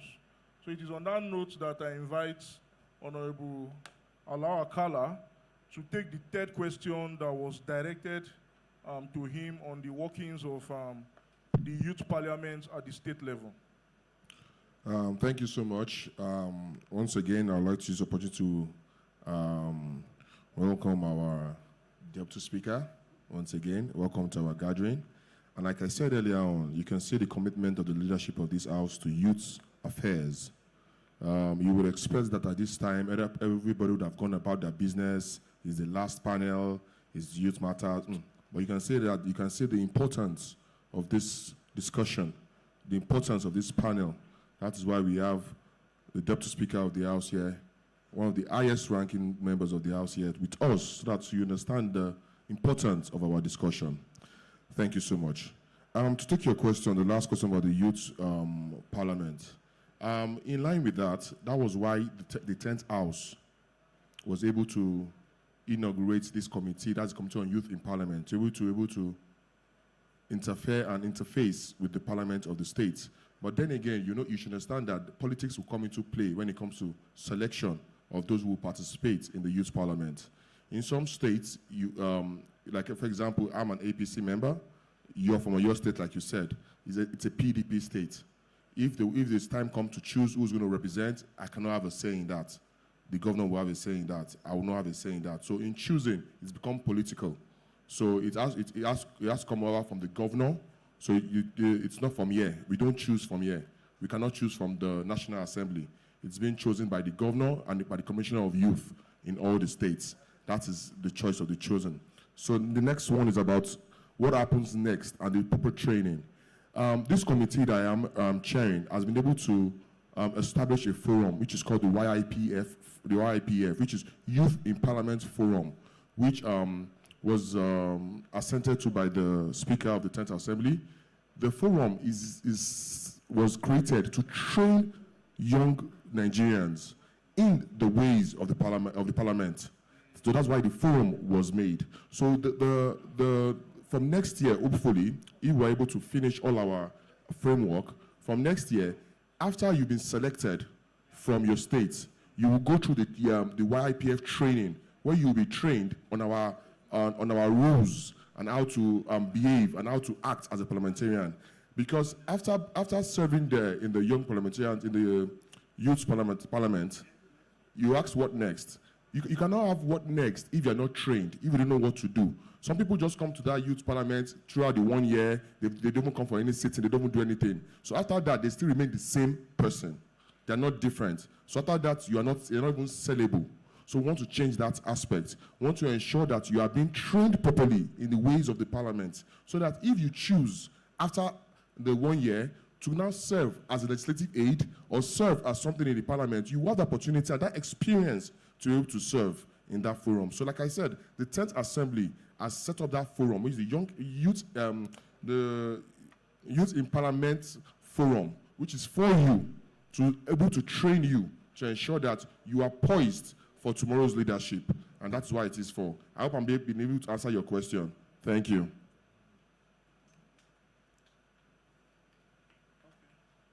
Then maybe the running is expensive. I would like to touch on that too. Talking about inexpensive, there's little we can do as the National Assembly, because it is a party issue. Because if you see our party last year, when I was coming here, my form was slashed to half price as a youth. I paid half price. My other APC youth could testify to it. And ladies, women were free. Women were totally free. Youth paid half price. So I think the politics is expensive. That we know. But now it has nothing to do with policies or we parliamentarians. It has mostly to do with the people. Because now, if you want to spend money for politics, after you've bought your form, maybe 10 million or 5 million, that is just it. That is what the party takes from you. The rest that you're going to spend is for the people. The day you are voting is not parliamentarians that will come there and come and say, come and vote here. It's your people, the people you see every day, that will tell you, oh, God, where the money day. If you don't give us money, we don't go vote for you. You understand? So it's not parliamentarians. There's little we can do about that. So the only thing we can do about making politics inexpensive is trying to ensure that policies that we pass, as you can see, that we're passing already in this house, is trying to make life easy for the Nigerians outside there. So if life is easy for you, you don't need to collect any change from any politician to vote for them. You understand? Because life is easy for you. You don't need to collect 1,000 naira, 2,000 naira, 5,000 naira to campaign for them. You only listen to them based on their policies and what they have and their ideology. But right now, politics is expensive, not because of we, the politicians, but because of the people. Because if I go and campaign now, hello, vote for me, they'll say, what should you bring come? And if I don't show them what I bring come, they won't vote for me. Or they won't campaign for me. So I think it's more of ourselves. It's more of we ourselves. Like when when she was talking, sometimes we pass a policy here, and the policy, before it even touches the ground, people have changed their prices down. And that policy has nothing to do with the price of anything in the market. Nothing to do with the price of the market. But tomorrow morning now, you see, because of one policy we said here, tomorrow morning you say, this bag of rice now is 200,000, and it has no direct affiliation with that. No direct affiliation. So, like I keep telling people, we Nigerians are extreme capitalists. We take advantage of every little thing, even to our borders, against our borders self, just because we want to capitalize on what is on ground. So we'll still try our best as a house. What we can do as a house, we'll keep trying our best to pass policies to ensure that life is easy for the young people out there, so you don't need to be swayed by politicians for peanuts. Thank you. Thank you very much, Honorable Alawa Kala. So it's an open week, and we did promise that we'll make it as interactive as possible. So Honorable Akala has taken the second and third question. So I'd like to invite an ace broadcaster, somebody who is like a model to a lot of young ladies in this country today, to take the first question.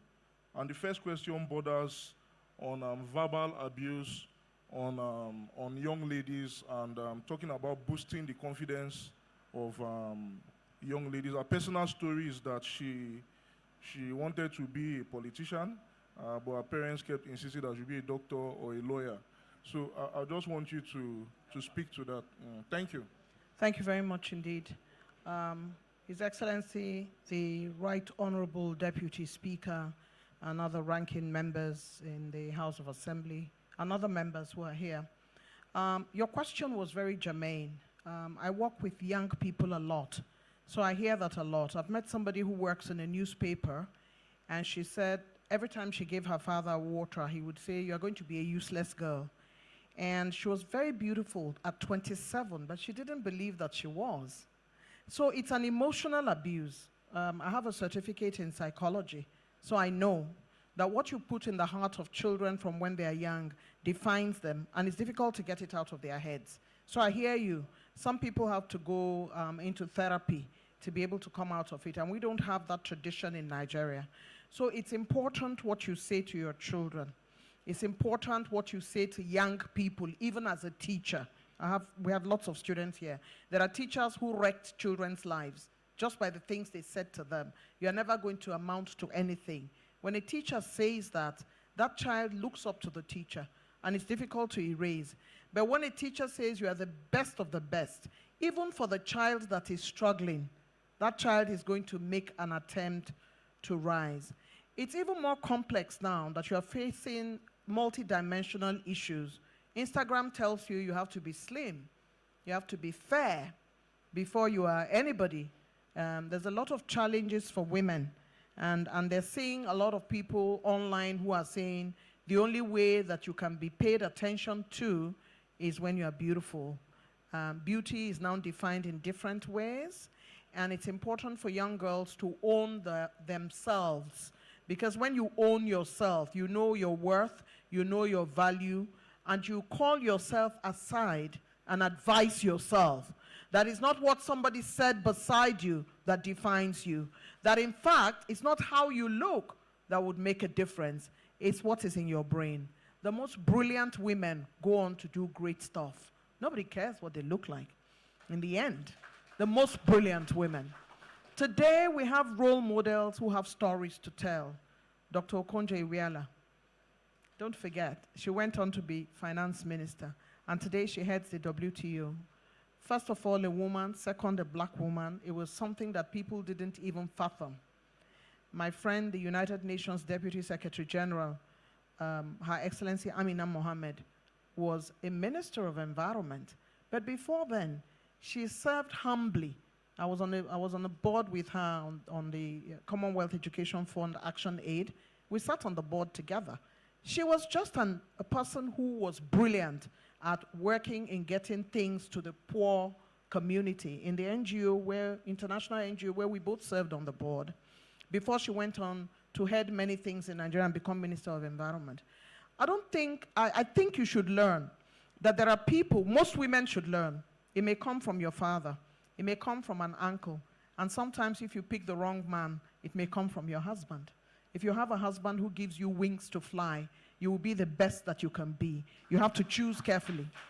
All right? My father, I come from a place where women are seen, not heard. Amigala. When you talk a lot, they say, oh no, this woman just shift before. But my father made me who I am. When there were meetings and women were not invited to it, or family meetings, he would say, what has Eugenia got to say? And I was young, I was 10. And because I was 10 years old, he built my confidence that I could be whatever I wanted to be. And then I had a strong woman as a mother who would say, you better face your book. Otherwise, let me tell you, whether you are pretty, you are not pretty, no man will marry you if you are not bright. See?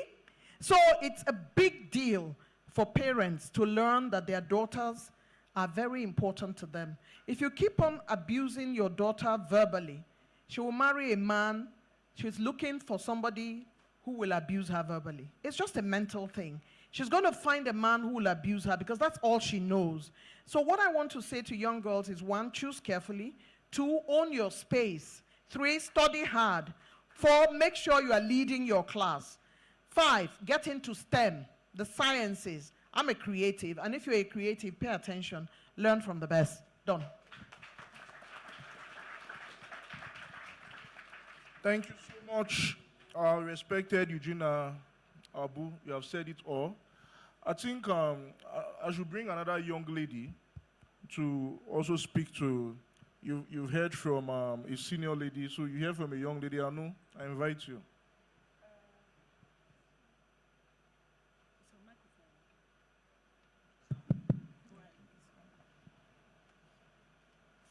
Honorable Deputy Speaker, distinguished guests, ladies and gentlemen, thank you so much for this privilege. Thank you so much, Ma, for this privilege. That is my twin sister over there. I'm just watching you. The lady that asked the question. So straight to the point. She made mention of verbal abuse, and that's one thing I've struggled growing up. But like Mommy said, you have to know your worth as a lady. It is my worth that has gotten me seated here. I didn't plan to sit here. When you understand your worth, there's no room you cannot speak. A lady that understands and values herself, understands her worth, there's no room you cannot speak. I'm just 21, but I'm seated here. So this is just an eye-opening that every dream that you have can be achieved. Know your worth as a lady. Know that you're beautiful. You don't need the validation of people. Understand yourself. Dream big. When I see... My dreams is what got me here. I've always wanted to volunteer under UN. I wanted to be a passionate girl child. I'll go for NGOs, I'll volunteer. Sometimes I don't have transport. In fact, I come here as well. My mom that gave me transport. But I know what I'm coming to get, and I'm seated here. Understand your worth and you go places. Thank you. Understand your worth and you go places. So we're talking about inclusion, and I've told you how big this house is on inclusion. So I will invite the person, I call them special people, the representative of persons living with disabilities, young persons living with disabilities will speak. But immediately after you speak, I will respectfully invite the Deputy Speaker of the House of Representatives, whom himself, I'm sure he has a lot of stories to tell you people because we still say that he's a young person from our own side. We have not released him.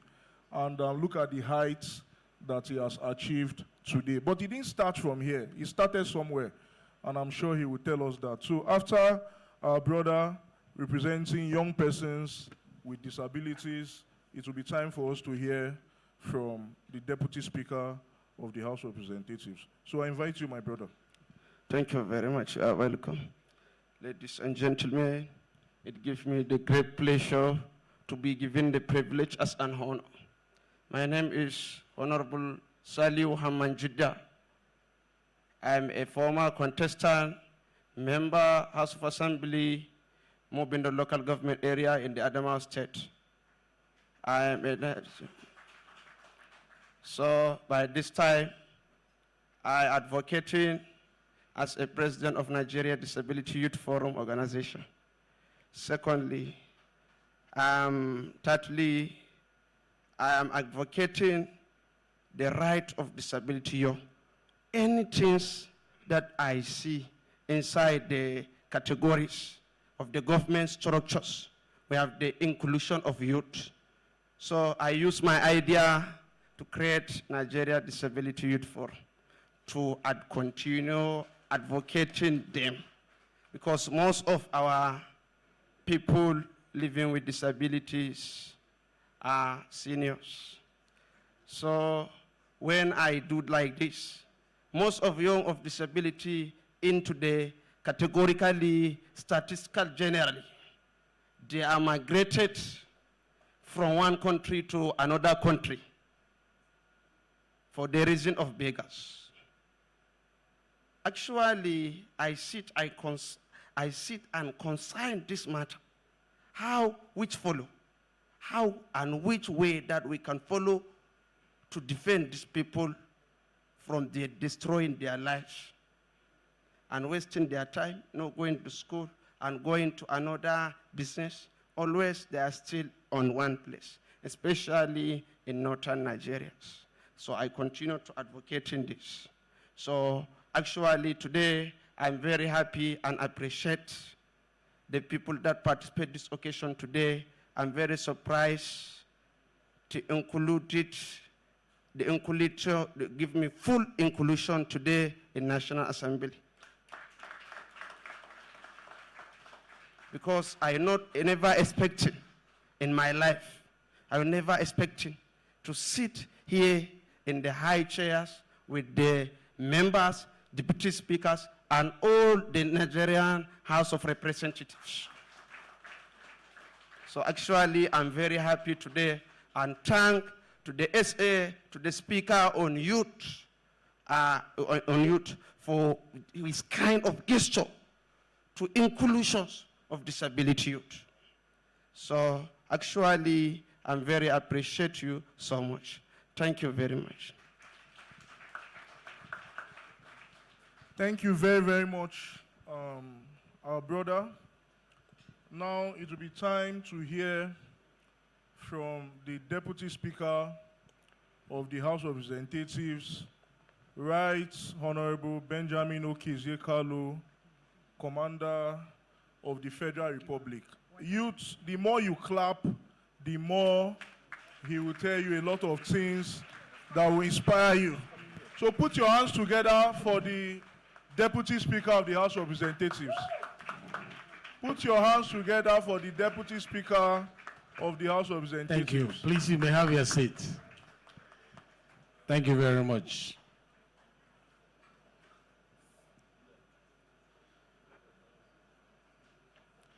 Let me recognize all the honorable members here present, and I must appreciate the good work you are doing.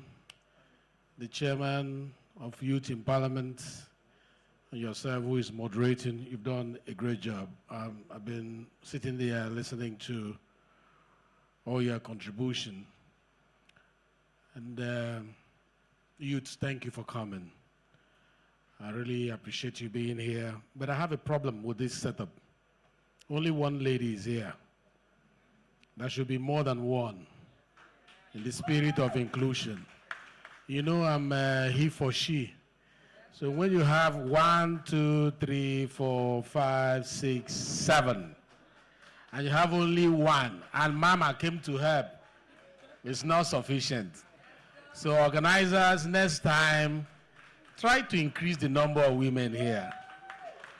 I know that the stage is not so big, but if you are giving space for the men, also give the women. And mama should not be sitting down here, they should be sitting up there.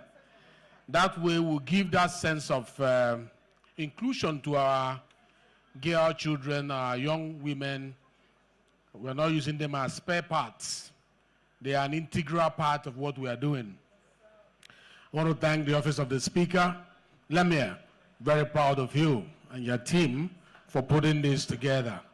I didn't know this amount of youths will be in this room. Before I tell you my story, like I've been advised by my great friend, the chartered accountant, who has been doing a great job. Let me just run through some of the things the House will want you to know and what we think about the youth inclusion. The opening context on this topic is the imperative of youth inclusion, the imperative of youth inclusion. So I'll give you a little statistics and then run down and tell you my story. Currently, Nigerian youth population ages 18 to 35 constitutes nearly half the country's total population, with a slight female majority. Despite their demographic strength, Nigerian youth remain largely excluded from politics and governance, facing high unemployment, limited access to quality education, and social marginalization. The 10th House, under my principal, Speaker Abbas Tajuddin, is committed to reversing this trend and unlocking the full potential of Nigerian youth for national development and peace. We would like to also look at the link between youth exclusion and national instability. One of the issues there is vulnerability to extremism. Exclusion from governance and opportunity makes youth susceptible to radicalization and violent extremism. This is our belief. And then there are drivers of instability hinge on these as well. Chronic unemployment, which is currently over 42.5% among youths. In 2020 and going forward to 2025, the effort of the Renew Hope agenda is trying to reduce that. Poverty is one of them. Lack of social protection and inadequate education fuels disaffection and restiveness. This is what research has shown. Also, there is this issue of missed opportunities. Excluding youth from political processes deprives the nation of their energy, the creativity of the youth, and the unique perspectives on policy and development. So the question becomes, why does youth participation matter? Number one is conflict prevention. Youth inclusion is a pragmatic strategy for preventing violent extremism and transforming youth from potential agents of conflict into ambassadors for peace. Another one is responsive governance. We believe that youth participation ensures that policies and development plans address the real needs of young people, women, and children, leading to more effective governance. If the youth are in the room when these policies are formed, they'll be able to make their contribution because they are the one wearing the shoe and they know where it pinches most. Also, sustainable development. Harnessing the demographic dividend of Nigerian youths is essential for economic growth, innovation, and long-term stability. So this is what we believe as a House. The Speaker and myself and the leadership of the House, this is what we believe why you are important. And you need to know that you are fundamental if we are going to move the nation forward. That's what we're trying to highlight. Then the question becomes, what are the barriers to youth participation? One is structural exclusion. Political parties and government systems often lack mechanisms for meaningful youth inclusion, both as voters and as candidates. The next is socio-economic challenges. High rate of unemployment, underemployment, and lack of access to functional education limit youth engagement and leadership opportunities. The next is perception and trust. Many youth perceive political messages and policies as insincere or irrelevant, leading to low trust in political institutions and processes. Now, the elephant in the room with regards to solution is the Not Too Young to Run Act. It's no longer a bill. I want to look at the background and the provisions, because if you want to participate in governance, you also have to accept some steps have been taken towards opening the door for youth inclusion. And you need to know that act of parliament, what it entails, the opportunities there, and then we'll do post-legislative scrutiny to know how far have we fared with implementation of that particular Not Too Young to Run Act. Have we done that positively or negatively? Are there challenges? Are there gaps? Are there opportunities? What can we do? But historically, it was enacted in 2018 as a constitutional amendment. The Not Too Young to Run Act lowered the age requirement for elective offices. And that is why some of them are here today, some who just left, and some other younger ones who are participating. It opened the door. So the door is still wide open. What did the bill do, or the act?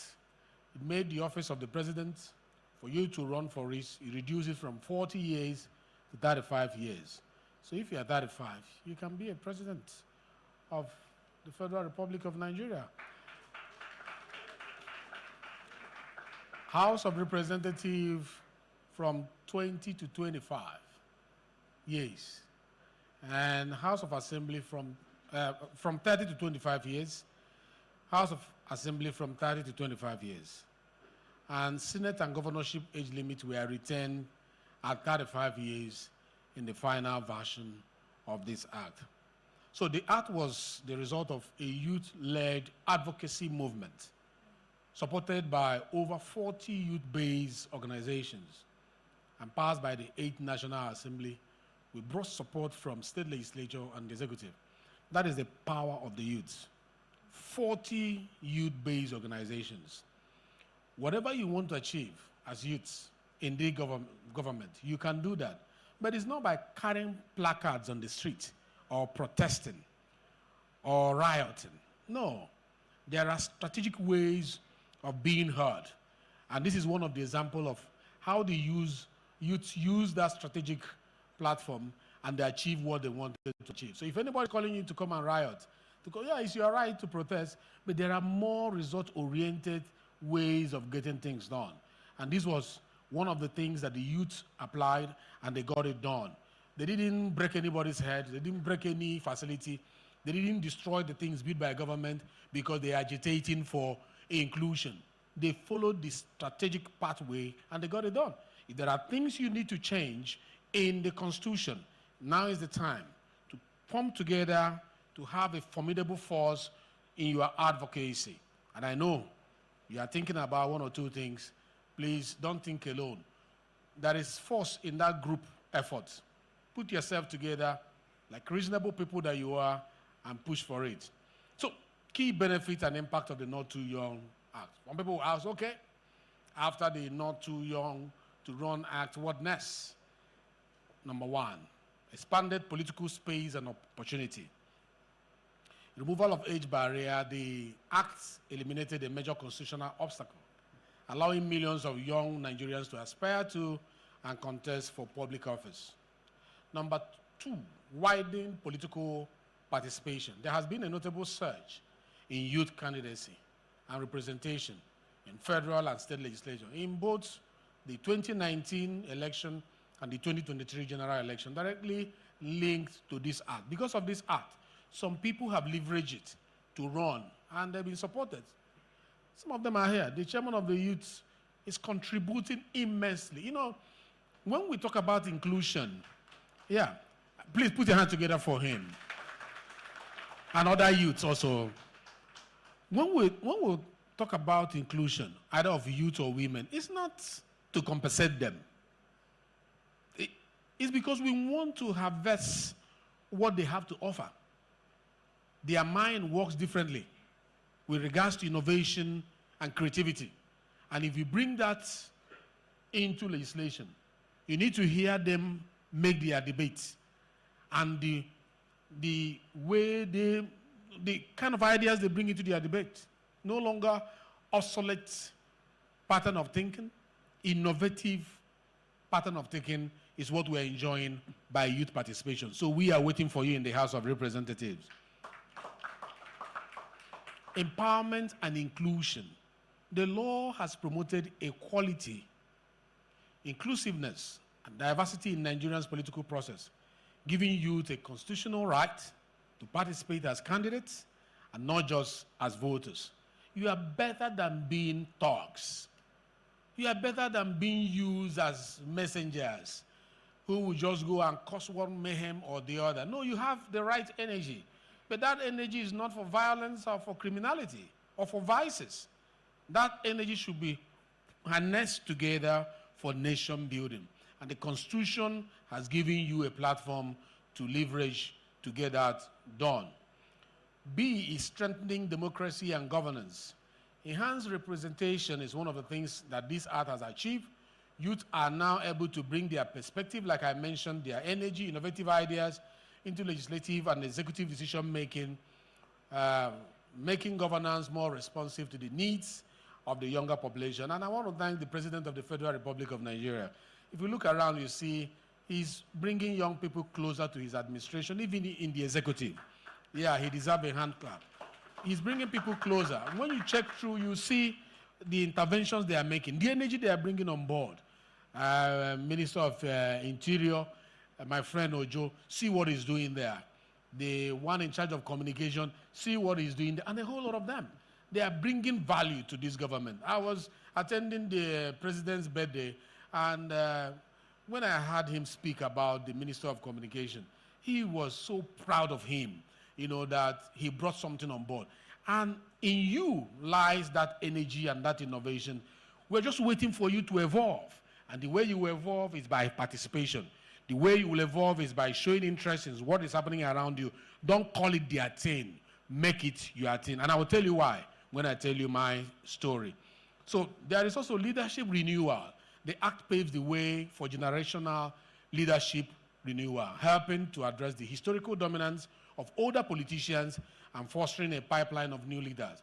You know, the time when there's no sustainable way of managing power. It goes from one old man to another old man, and if they die, they go to the grave with the knowledge they have acquired. But with the youth coming up, there is a way that is cleared for batons to be handed over to the next generation. So that is what this act has done, positioning you to take over leadership from maybe start from small to the next level, and I'll tell you why, and also tell you my story. Now, socio-economic and civic benefit of this act, youth mobilization. The campaign and subsequent law have galvanized youth activism, civic engagement, and political consciousness nationwide. Role model effect. The visibility of young candidates and office holders inspire further youth engagement and challenges negative stereotypes about youth capacity for leadership. We are no longer afraid whether the youth will be able to do the job. Those who have been engaged are doing the job. And they are delivering, both in the legislature as well as the executive. International recognition, and okay, let me talk about policy innovation is one of the benefits as well. Young lawmakers are more likely to prioritize issues such as education, such as technology, such as job creation, and such as social justice, which are critical to the growth of our nation, for the future of Nigeria. Now, the next is international recognition and influence, global model. The Not Too Young to Run movement has been recognized and adopted as a model by the African Union and the ECOWAS, inspiring similar reforms across Africa and beyond. Because you made a move, because you in Nigeria made a move, got 40 organizations together and pushed for this bill, it is now accepted by ECOWAS, accepted by AU. And that is the same way you will influence the rest of Africa through your participation. So don't sit on the fence. Get involved and be committed like the House of Representatives is committed. The role of the 10th House of Representatives. The 10th House under Speaker Abbas Tajuddin is leading by example through inclusive legislative processes and youth-focused reform. The House is committed to mainstreaming youth concern in all constitutional and policy reforms, supporting youth leadership development and political participation at all levels, collaborating with civil society, development partners, and youth organizations to drive sustained impact. Like I said, we are sustaining the Youth in Parliament Committee. And the Youth in Parliament Committee, they're also creating other committees that will help them achieve what they want. In conclusion, a call to action before I tell you my story. Youth participation in politics and governance is not only a right, but a necessity for a peaceful, prosperous, and resilient Nigeria. The House urges all stakeholders, government, political parties, civil society, and the private sector to recognize youth as critical agents of change and institutionalize their inclusion in all aspects of governance and development. Investing in youth is the most strategic and cost-effective approach to building a stable, innovative, and peaceful nation for generations to come. We love the youth because of what they bring on board, because of the energy they bring on board. Have you heard that statistics shows that 42% of the world youths, the population, will be in Africa in the next 5 years to 10 years? It means we have the energy that other continents don't have. 42% of the youths in the world will be in Africa. What are we going to do with this energy? If you sit idle, the world will be idle. If you impact with the energy, the world will be impacted. Thank you for coming today. But let me tell you my story before I sit down. I think he called for it. Let me mention that I started as a youth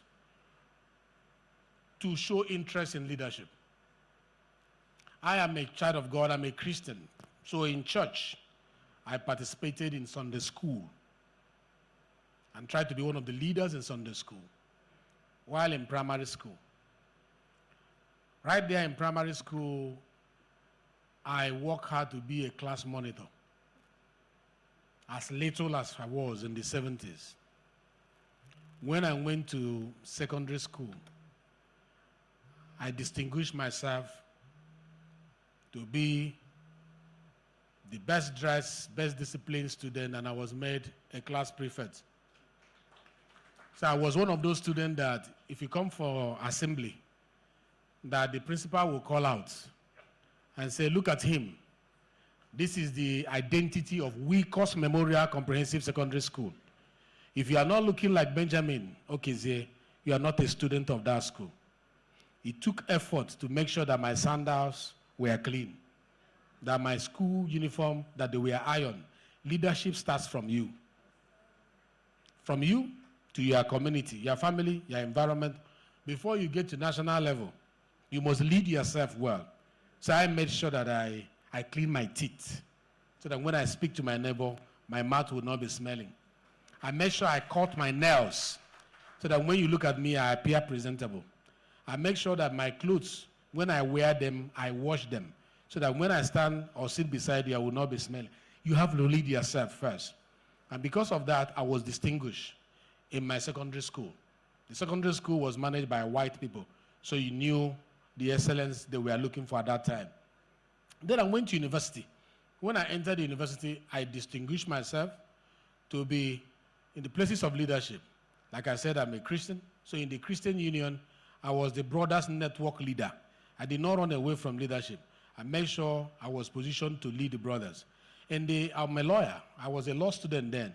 So we had what we call Class Fund, Association of Student Lawyers. In Class Fund, I was the chairman of the finance committee. So I showed interest in leadership. So wherever you find yourself, you don't wait for political leadership first. You begin to identify with various levels of leadership. It does something. It prepares you for the future without you knowing it. So wherever you find yourself, you need to lead. While they're in doing the job in the Christian Union, that's what we call the Joint Christian Fellowship, JCCF. All of them gathered together and said I was going to be their candidate for student union government. So, without you knowing that you are making impact, you find out that people are watching you. When you are leading yourself, people are watching you. When you lead your family, community, people are watching you. And the right time, they will be the one calling you, we want you to participate in leadership. So I was there representing the University of Calabar before the military administrators within that period, making sure everything was okay. In the faculty, I showed leadership. I was made the chairman of the Inner Temple Chambers, the organization, the Chamber for Law Students who were lawyers. You know, we call them marathonists then. I showed leadership there. So if you want to aspire for the greatest position, start small. So from your ward, from your polling unit, be identified. Participate. It's not by staying there and wishing that somebody will take you and fly you into the position. No. So from there, in the university, I traveled outside the country when the new era of governance started, during Obasanjo's time. We were one of those people who went and sold the image of the country that we have embraced democracy well across the globe. So I was in charge of the country's People's Democratic Party. So the whole country, I was the chapter chairman of PDP. So from there, I came to run for House of Representatives in 2001, 2002. I was told I was too young. So they said, you are popular, you're educated, you have the resources to do it, but you are too young. That was before the not too young to run bill. So they suppressed me. Yeah, they said, no, yeah, everybody likes you, but you won't go. I said, who will go? They say, somebody who was a king will leave his throne and come and go for House of Representatives. And that was what happened. I contested it. I fought it. They saw that I had people following me. I wasn't just making noise. I had great followership. And they needed that if they were going to win the election. So they came with the reconciliation committee, made me, buy into the candidacy of the big man, and he was able to sell through. From there, I became a local government chairman. I was the youngest local government chairman of the biggest local government in Nigeria, known as Bende local government. And I was there. When I finished from there, I was picked to serve. You see, that is local government. You see how I started? Primary school, secondary school, university, local government. From there, I became a senior special advisor to the governor on local government and chieftaincy affairs, because I was in charge of about 99 kings when I was a local government chairman. So they saw what I did there. They said I should be advising the governor on the affairs of local government across the whole state. So I was senior special advisor to the governor on local government and chieftaincy affairs. From there, because of my global exposure, I was now asked to be the senior special advisor on Millennium Development Goals and international relations. So I was advising the governor on that. And from there, look at me now at the federal level. So I've done primary school, secondary school leadership, university leadership, local government, states, and then I came to federal. And then when I came to federal, I distinguished myself as a first-timer in the House of Rep. And I was one of the foremost persons who was serving as a first-timer, who was made the spokesperson of the parliament. One of the foremost persons. And I stood there, I defended the House, as if I've been in the House for 17 years. But I was not there. But you knew what I was doing while I was outside the House. I was studying what the parliament was doing on a daily basis. So I studied the parliament all through before I came. And remember, I didn't just walk from being a local government chairman to member of parliament. It took me 17 years work. They held me down for 17 years. I never gave up. So I want to tell you, don't give up. Tell the person beside you, don't give up. You can get to the top. Don't give up. No, tell him you need to hear it. Tell him you can get to the top. Yeah, you can get to the top. Don't be discouraged. You will face challenges, but don't give up. 17 years. I will win election and they will use their mago, they will cancel it. They say go to court. I say I will not go to court. Second time they said, I was winning. People will start singing from polling unit and dancing. But when they collect, they will give it, they say, I didn't know how to go to court and start contesting. I just left it. But at the appropriate time, proper strategy, under my party, I was able to, maybe they believe I have grown by that time. And I won in 2019. And now look at this. Look at this. All those experiences I gathered within those places, when I came into the house, it emboldened me. It made me courageous. I was not seeing things as first timer. I'm coming with a wealth of experience. Within these 7 years, I've played in the private sector, I've played in the public sector, I've practiced law, I've done businesses, I've worked in international organizations. So all those were leadership instruments that prepared me for what was coming. And guess what? When I was serving as a spokesperson of the house, it was not easy. I was the dustbin of the house. Everybody who commits any offense or makes any blunder on behalf of the house, they dump it on me. I must be the one cleaning the image of the house because you're the image maker. If Ali Jesse drives along the road and hits somebody or disturb traffic, they will insult him and they will bring it on me. If he goes somewhere and slaps somebody, they will bring it on me. I'll be the one clearing it. But you know what? I did it with every sense of purpose. And when you are leading, and you're leading well, no matter where you found yourself, because of the way I worked for Femi Gbajabiamila when we were contesting for that position, when this position came to me, I said, why spokesperson? I'm a lawyer. I wanted to be in charge of judiciary. I wanted to be this. You know what he told me? He said, is that what you want? I said, no. I want what do you want? Because he was my mentor. And that's the truth. I said, so in leadership, find a mentor, find a role model. Do you know I started following Femi Gbajabiamila before I came to the house? My constituents said, we will vote for you only if you are going to be like Femi Gbajabiamila. And this is a true life story. Some of them who monitor him on the... so find a role model, follow him, understudy him. So when I asked him that question, I said, what will you have me do? He said, be there. I want Nigerians to test what I have found in you. As a spokesperson, be there. Nigerians will see the quality you are made up of. And I was there serving. There was nothing much to take to my constituents, but I was able to give quality service. Guess what? When I came back in 2023 and duty calls, and the House needed a deputy speaker, all my people here, all of them, and the people who are not here, they came together and said, your position is unopposed. So 360 members voted for me. Put your hands together for the House. So nobody ran for that office with me. My people came together and said, you know what? We have watched you. We are not going to contest with you. This one is reserved for you.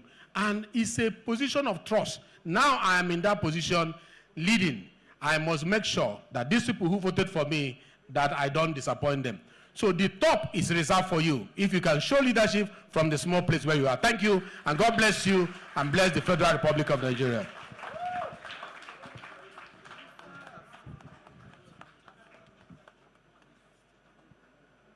If you are inspired by the story of the Right Honorable Deputy Speaker of the House of Representatives, please put your hands together for Right Honorable Benjamin Okezie Kalu. Put your hands together for the Deputy Speaker.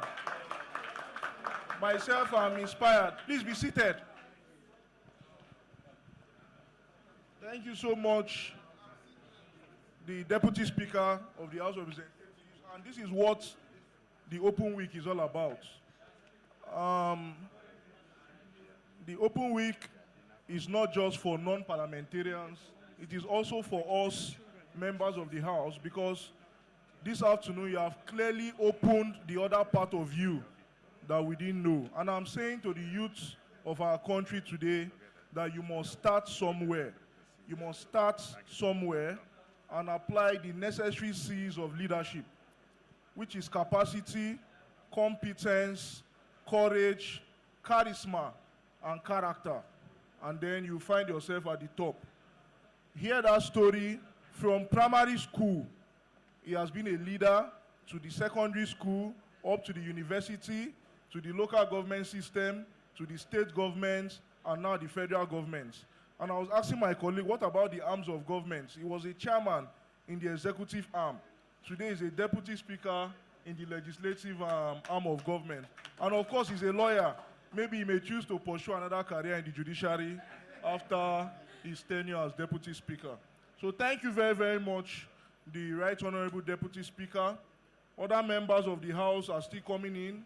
I told you that the 10th House of Representatives is very, very big on collaboration and inclusion.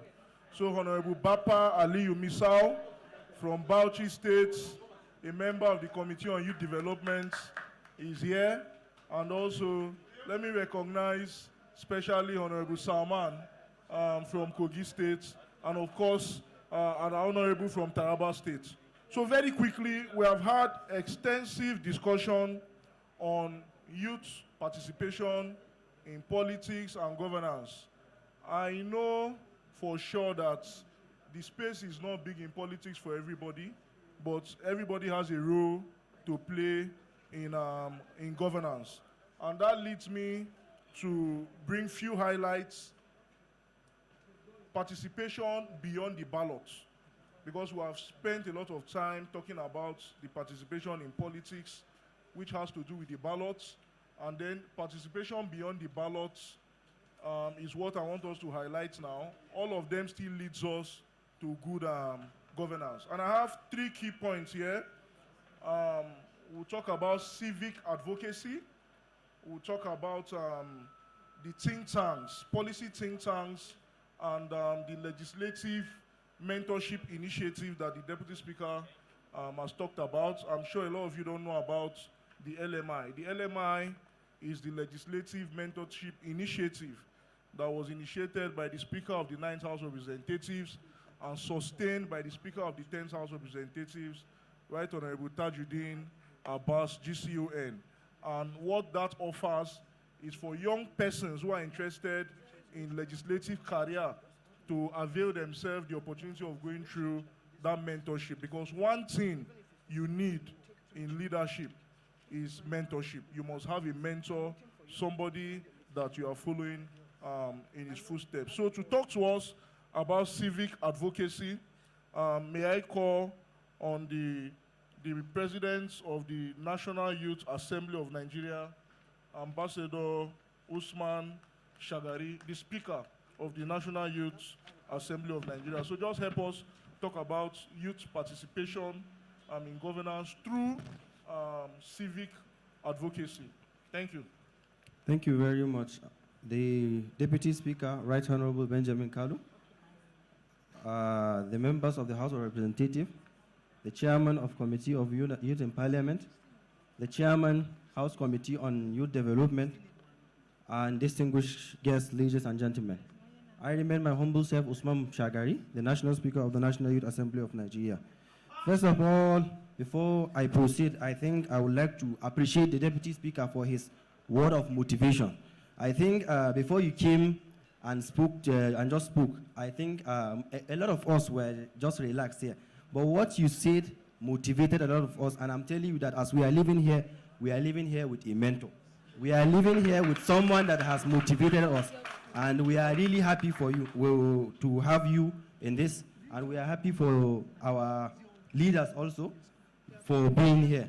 And there's one thing that you said that caught my attention, which I'm going to say in another word. I think I'm going to quote word of someone who said, think globally and act locally. So whatever you are doing, think globally. Sky is your limit, but when you are acting, you must start from the grassroots level. No matter what, even if you are in the tertiary institution, primary school, start from leadership is by example, not by what. Show example, and I believe that when you have good example, people will support you, people will encourage you to move further. So I think this is what motivated us. And secondly, I would like to appreciate the Right Honorable Speaker for always coming up with youth initiative.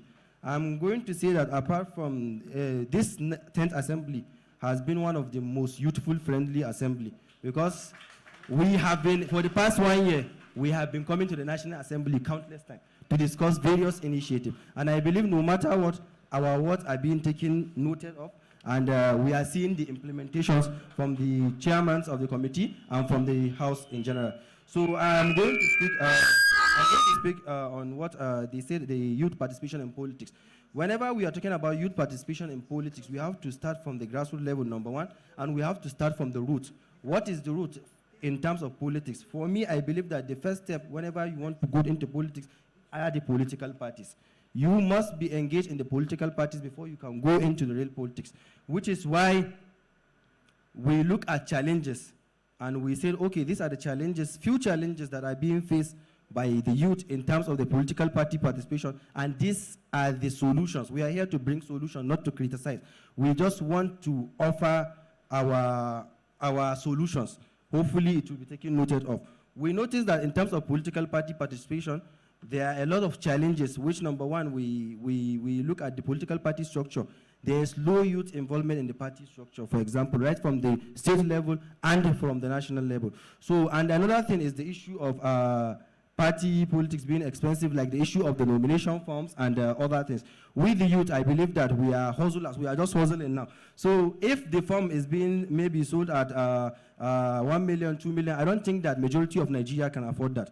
So what we are proposing as a solution is that these political parties, some political parties subsidize their forms. So what we are proposing for the legislative is to, I don't know how we are going to put it, either a bill or a law for the legislative to pass it into law in such a way that it will mandate all political parties to reduce the cost of all this nomination form for the youth and the women. It shouldn't be optional. So what I suggest is that it shouldn't be optional that this political party A can reduce the form, political party B can decide to sell it anyhow. No, let it be mandatory that they must reduce the form fees for young people. Secondly is the issue of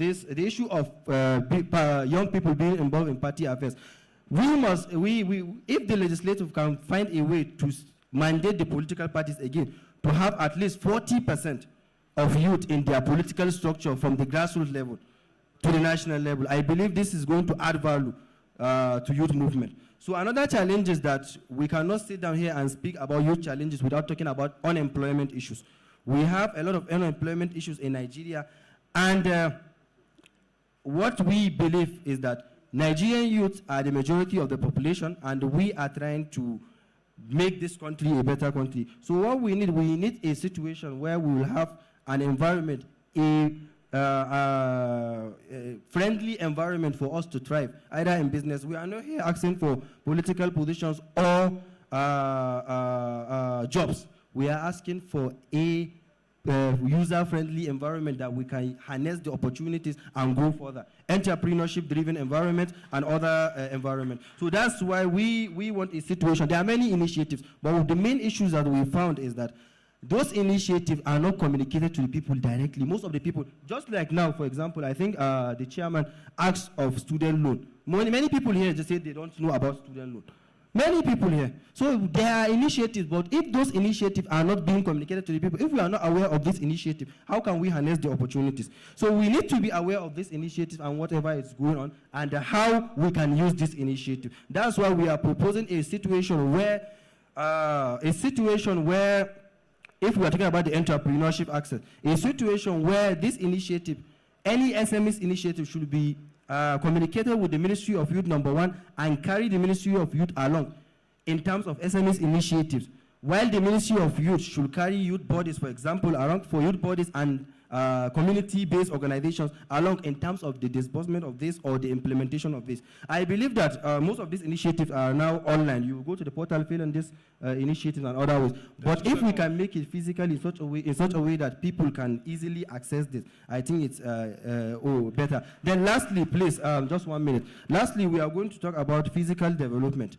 So we have an initiative that we call physical development. We noticed that there are a lot of infrastructural issues in Nigeria which people are facing. So we are calling on the government to come up with an initiative, either a physical development commission or maybe put it under the youth development commission, for example, upcoming youth development commission, to monitor physical projects.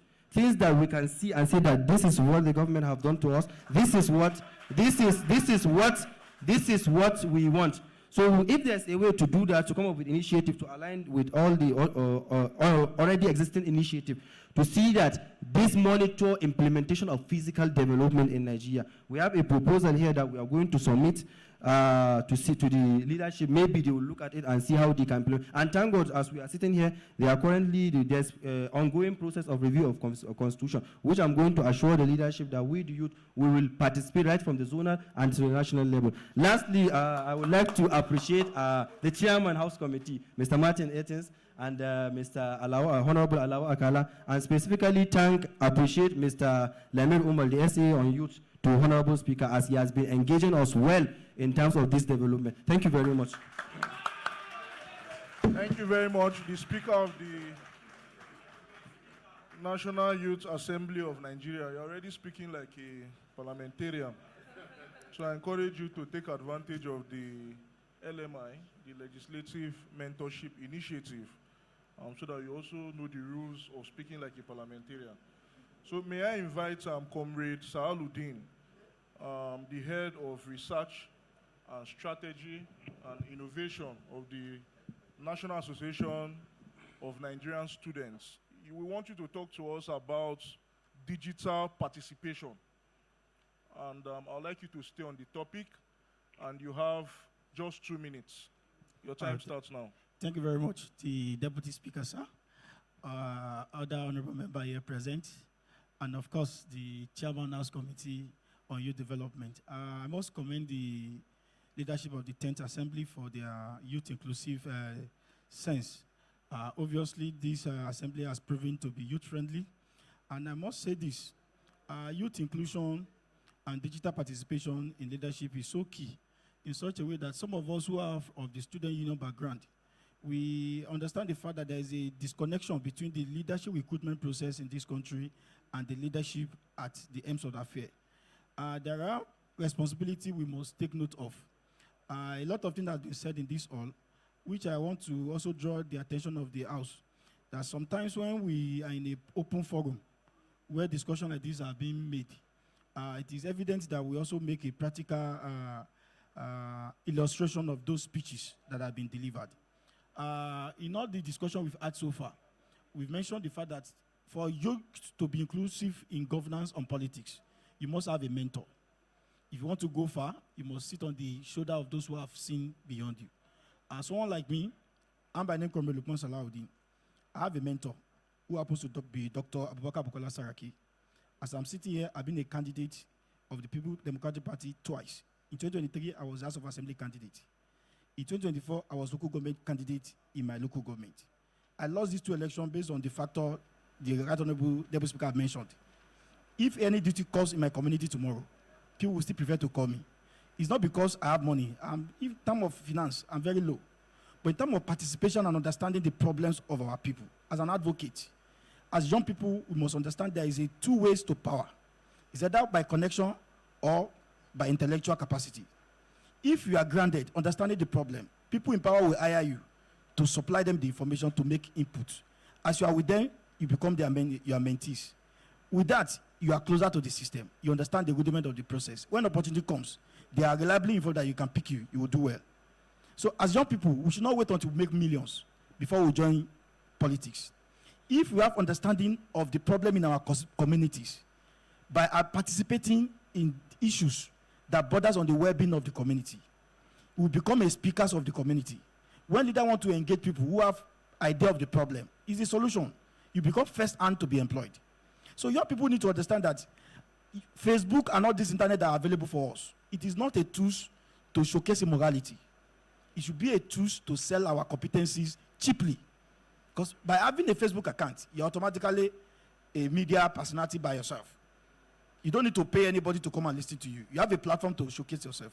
But in an environment where you use your Facebook dominantly to present a hairstyle, to present an immoral sexual outfit, you think you are actually pulling crowd. Nobody will engage you for meaningful discussion.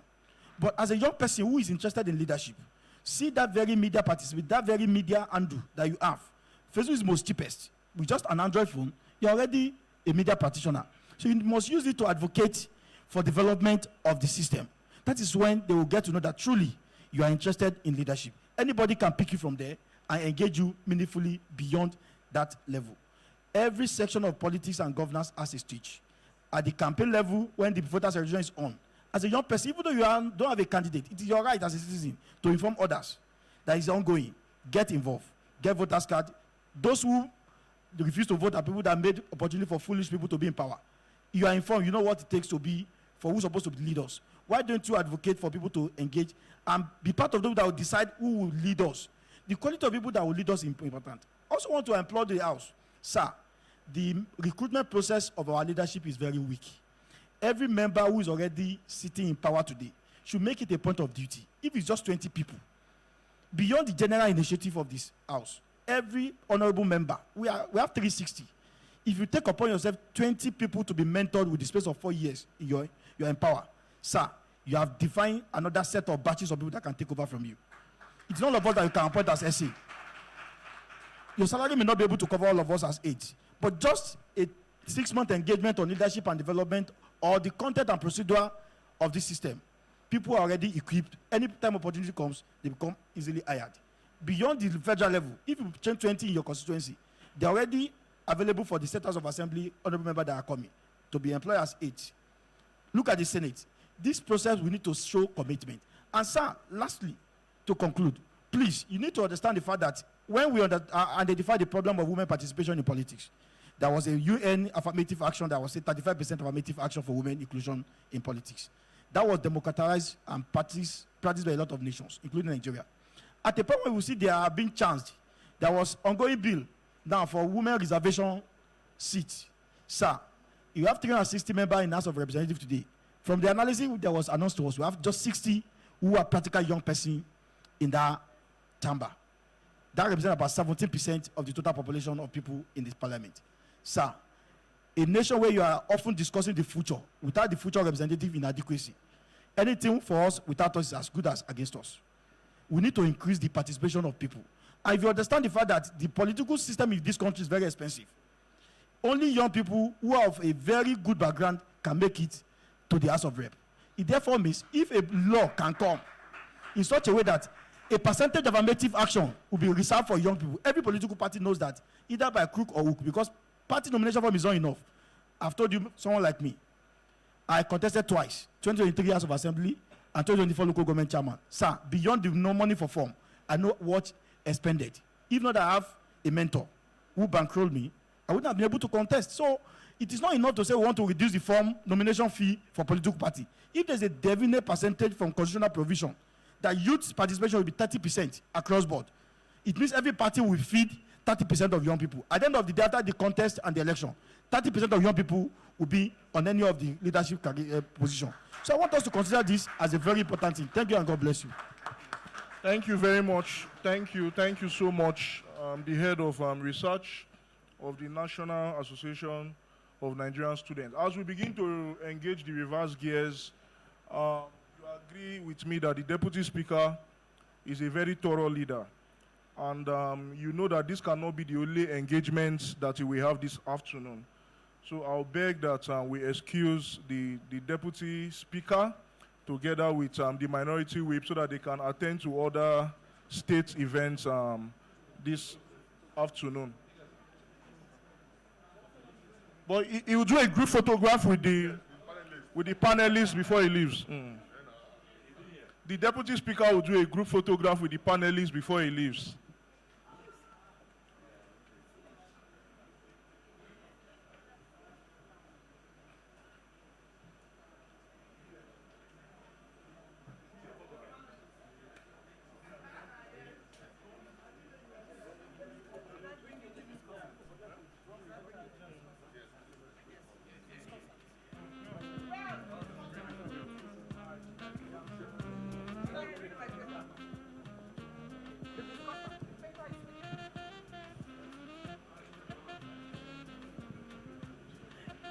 The two other persons that are discussants, RID and one other person, should come forward, and the other lady that was meant to be a discussant, please come forward quickly. RID and architect. RID and architect. Udier Rose, come forward. Okay, that's it. There are students in the house, so the copper can only be represented. I see students, we can't exclude them. We can't exclude them. Your Excellency, please step down so that people can stand behind you. All of you should step down so that there are people behind you. All right? No, you stand in the taller place. That's what makes the picture. Not in that place. In the taller place. Yeah? The Honorable Hart, please come down. Yeah, yes. Yes, some students should come this way. Okay. All right. Some of you will go up. I want to see you up there. The students that are here. Stay on the side. Stay on the side. If you are taller, stand behind. No. Stand behind. Stand behind your colleagues. If you are taller, stand behind those. Some of you should stoop. Some of you should stoop. They can't squat. The picture will not catch you. No. The picture won't catch you. Stand here. Behind her. I want to be able to see you behind. Put your head here. Yes, just for representation. It's going to be hard to exclude these children. Will the students step away? The Right Honorable Deputy Speaker is a gracious man. Students, step away. You take your picture with him. So that he can go. Students, step away. Comply. Step away. That's how to be a leader. Comply. When they say step away, just wait. Once this is done, is the architect here? Is RID here? Great.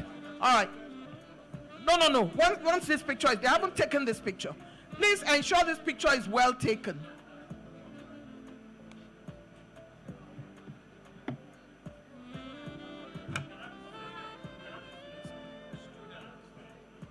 Okay.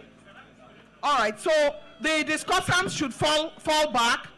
Hold on. Just hold on 1 second. Discussants should come down quickly. Every discussant that I call should come down. Everybody should leave this place except the panelists. Only the panelists would be here. Please step away. Only panelists. Students, everybody else that was in this picture, only panelists. All discussants should fall away. Thank you. You can leave now if you're a discussant. Except you're a panelist. I don't want you in this picture. Thank you. This is the panelist photograph. Please stay where you are. Don't block a picture. Thank you. Only panelists. Only panelists. Thank you very much. Right. We're done. Can you step away? The students can now join this picture. Only students. Panelists can step away. Members of House remain. Honorable Hart, please remain in this picture. Yes, absolutely. Go behind. Oh, let's see you.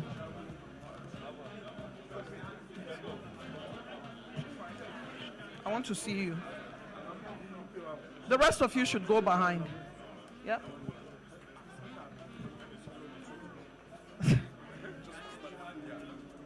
No.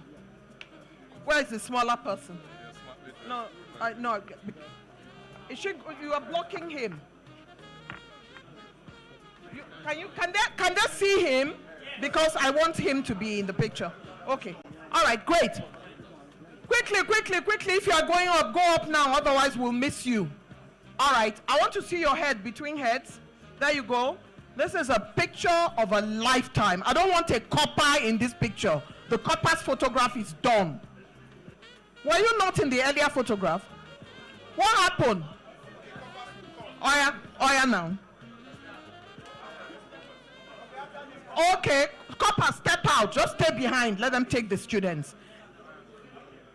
Please, let us just do the students, Biko. Don't be annoyed.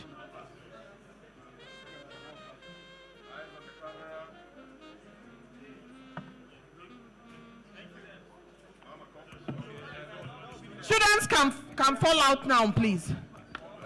Coppers now are the last photograph.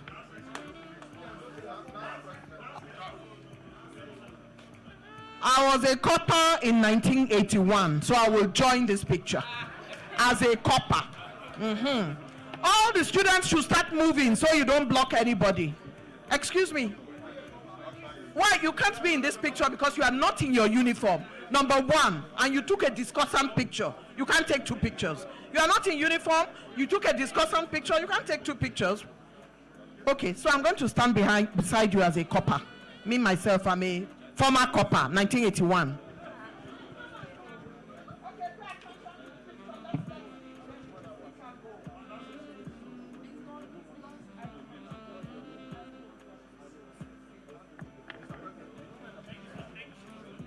Thank you, Right Honorable Deputy Speaker. Thank you. Okay, the panel will now conclude. After they have seen us, please sit down. They will conclude because the discussants are coming to speak.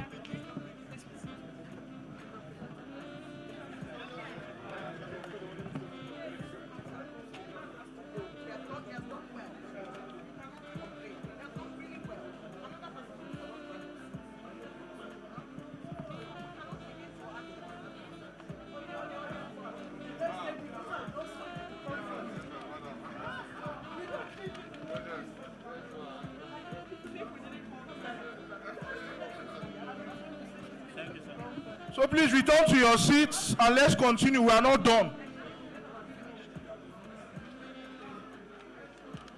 Ekufan.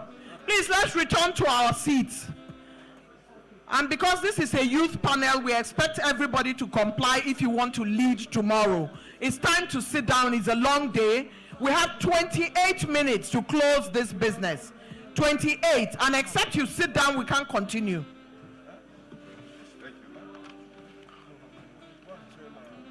So let's quickly, Honorable Etim, you have one panelist left who hasn't spoken. After him, discussant 6 minutes. In 28 minutes, we're done here. Okay.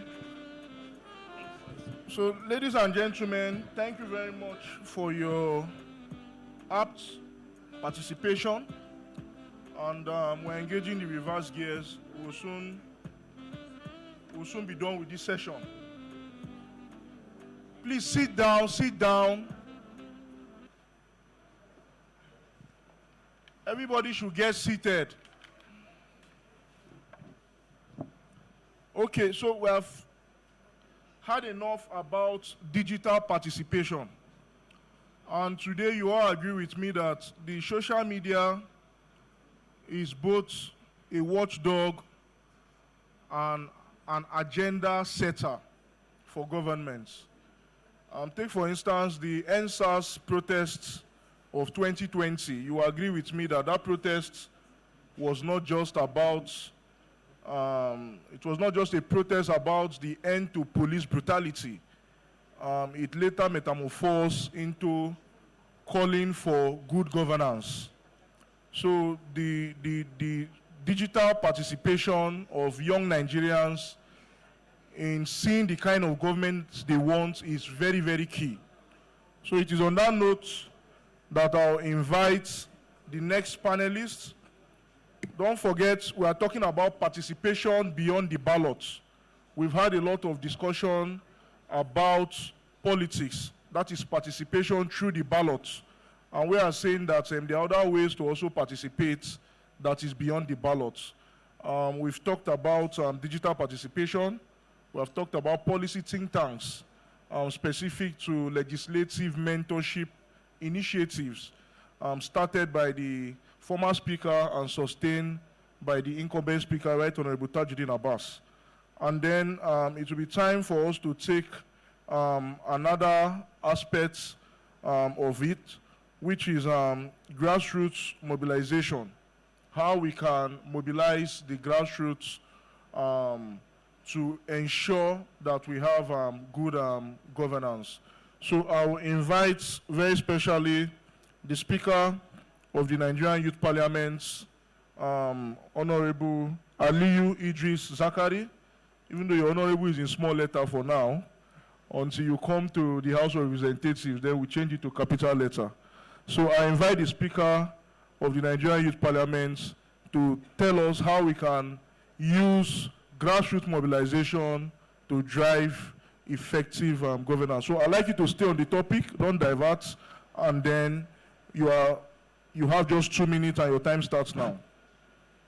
Okay, thank you. 2 inelastic minutes, please. 2 minutes. Okay, thank you very much, the Chairman, House Committee on Youth Development, and his counterpart, the Chairman, House Committee on Youth in Parliament, other members of the Green Chamber, student union leaders, the President of the National Association of Nigerian Students, the SA to the Speaker on Youth Matters, other distinguished gentlemen and ladies, good evening to you all.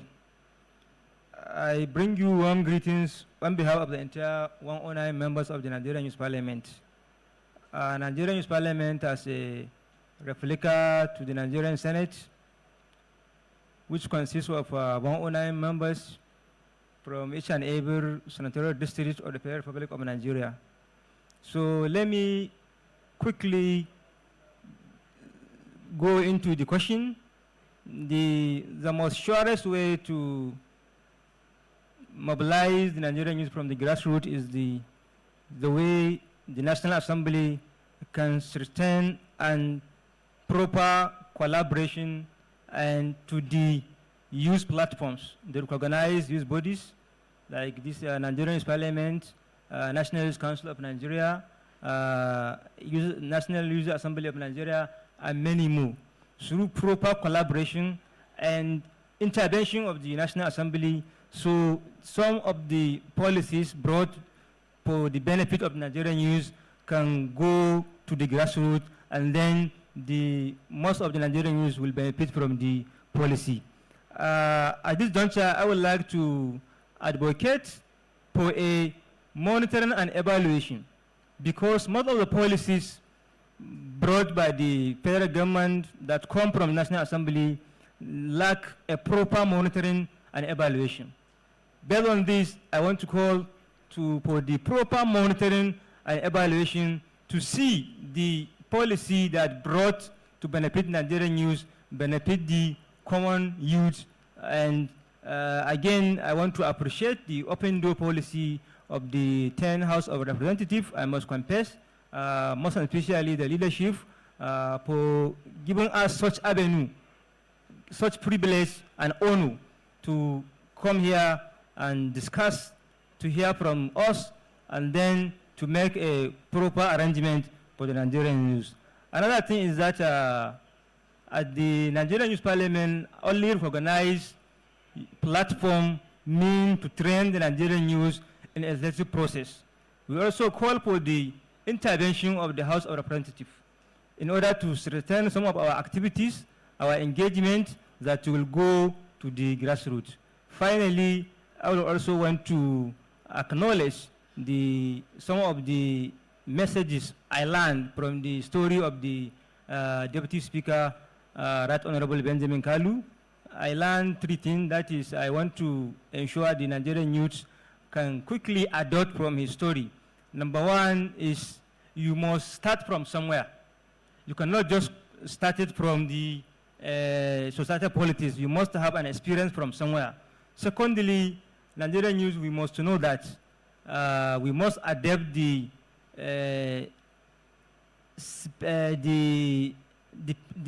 patience. You must be patient. There is no, you can say every time you can easily be annoyed, a lot of things that can mean to benefit you, but when it comes to other way, it's not a matter of you go other way, you have to keep patience, and then you have to adopt the policy of you don't need to give up easily. If you contest for a certain position and you lost, you don't need to give up, you need to rise up, you contest, recontest, and until victory is assured. Thank you very much for giving us such a privilege. I thank you very much. God bless the Federal Republic of Nigeria. Thank you very much, the Speaker of the Nigerian Youth Parliament. The takeaway is that we should never give up. Like I said in my opening remarks, the biggest room in the world is the room for improvement. So we need to strive to continue to improve on our current capacities. Let me especially recognize honorable members who have come in here again. You see that members continue to identify with young Nigerians. And they are coming in, attending to other events, and still coming in. So we have in our midst here Honorable Bami Sile. Honorable Bami Sile is a member from Ekiti State, and is the chairman of the House Committee on Delegated Legislation. He's a ranking member himself. He's the former speaker of the Ekiti State House of Assembly. You see that leadership now does not have an end. We continue to improve on our past records. We also have here with us Honorable Akiba Bassi. Honorable Akiba Bassi is member representing Odupani, Calabar Municipality, Federal Constituency of Cross River States. He's a former local government chairman. He's a former member of the State House of Assembly, and today is in the House of Representatives and deputy chairman of one of our committees, the Health Committees. So, Honorable Akiba, you are welcome. So, we're going to take input from our discussants, one discussant, and then one of our students. And then we'll also open the floor for our final questions, 2 closing questions, one from a male and one from a female. So as you prepare to give us those questions, and as our discussants are also preparing, we'll round up on this panel side. I'll give the floor to Honorable Siri Hart, Chairman of the House Committee on Monitoring and Evaluation of the Legislative Agenda, to speak more about civic advocacy. He will tell us more about civic advocacy as a way of participation beyond the ballot. You and I know that a lot of advocacy organizations have helped to shape government activities. I know of one that is Enough is Enough. I also know of other civic groups who have helped to follow the money, who has also helped to ensure that government is accountable. So I'll give the mic to Honorable Siri Hart to talk more about civic advocacy. Thank you very much, Chairman. The importance, actually the Chairman wanted one of the panelists to actually speak on that, but somehow he didn't really delve into it properly. The essence of civic advocacy is so that we can cure misinformation, disinformation, and half-truth. Why is it important? We are in an era of AI, technology, and fake news. So civic advocacy becomes very important, so that you can reference very legitimate sources whenever you're making your inputs, whether here or outside this hall. I see very influential youths here,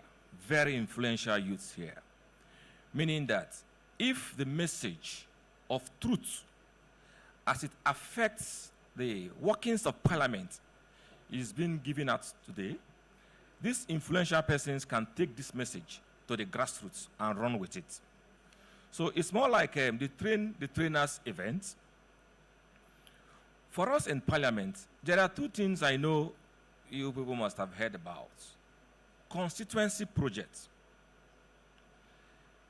It is important that those of us who are actually influential here, who drive such narratives to shape how people view the parliament, must know the truth about certain things that the parliament do. On the issue of constituency projects, there is no member of the House that is a contractor to those projects. 1.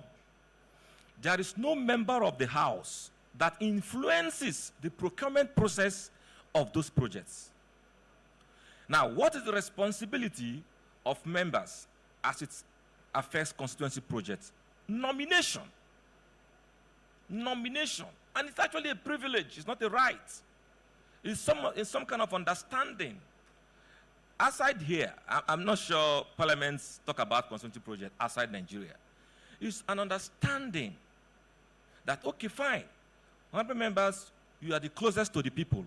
Can you, by way of nominating a project into the federal budget, what you think can work for your people? That is the only privilege we have, to nominate those projects. We do not partake in the procurement process. We do not even know where they are domiciled except when the budget is eventually passed. So it must be clearly stated here that we are not part of it. We supervise what they do to ensure that there are compliances are met and standards are respected in those projects. That's one issue. So those of you who are quite influential here must understand this truth, so that when you hear that consulting project is X million, it is not paid to the lawmaker. It is not. It's not. And that's a fact. If it were to be so, if you look at the EFCC record, you find out that we are the least in the FCC net because we don't really control public funds. That's the honest truth. You hardly see, the only issue you can hear about lawmakers are those who take bribe, and it's not in this 10th assembly. But that a lawmaker is being tried on constituency project, it's not there. Because we don't control those funds. So you should know that narrative and help us to push it. Because most of us are being harassed by our constituents. But you people are quite learned, and that's why I can easily tell you this. Again, the issue, elections are by the corner. So you begin to hear a lot of things that are not true. This is not a political gathering. This is, for me, this is the gathering of Nigerian youths that are very smart and intelligent. We must live beyond emotions and begin to see ourselves as thinking youths and not those who are being swayed by emotions or where you come from. The first section talked about the economy. Unfortunately, I didn't contribute to that section. The economy does not know your age. It doesn't know where you come from. If the economy is bad, it's bad for everybody. I want good governance, just as you also want good governance. So, but it's important that we take cognizance of those who are coming to talk to us about leadership. Fact check, critique whatever they tell you. Don't take it hook, line, and sinker. Elections are by the corner. Let's begin to think like youths and not being swayed by emotions. So that's why I think I have to highlight this point. You are intelligent people.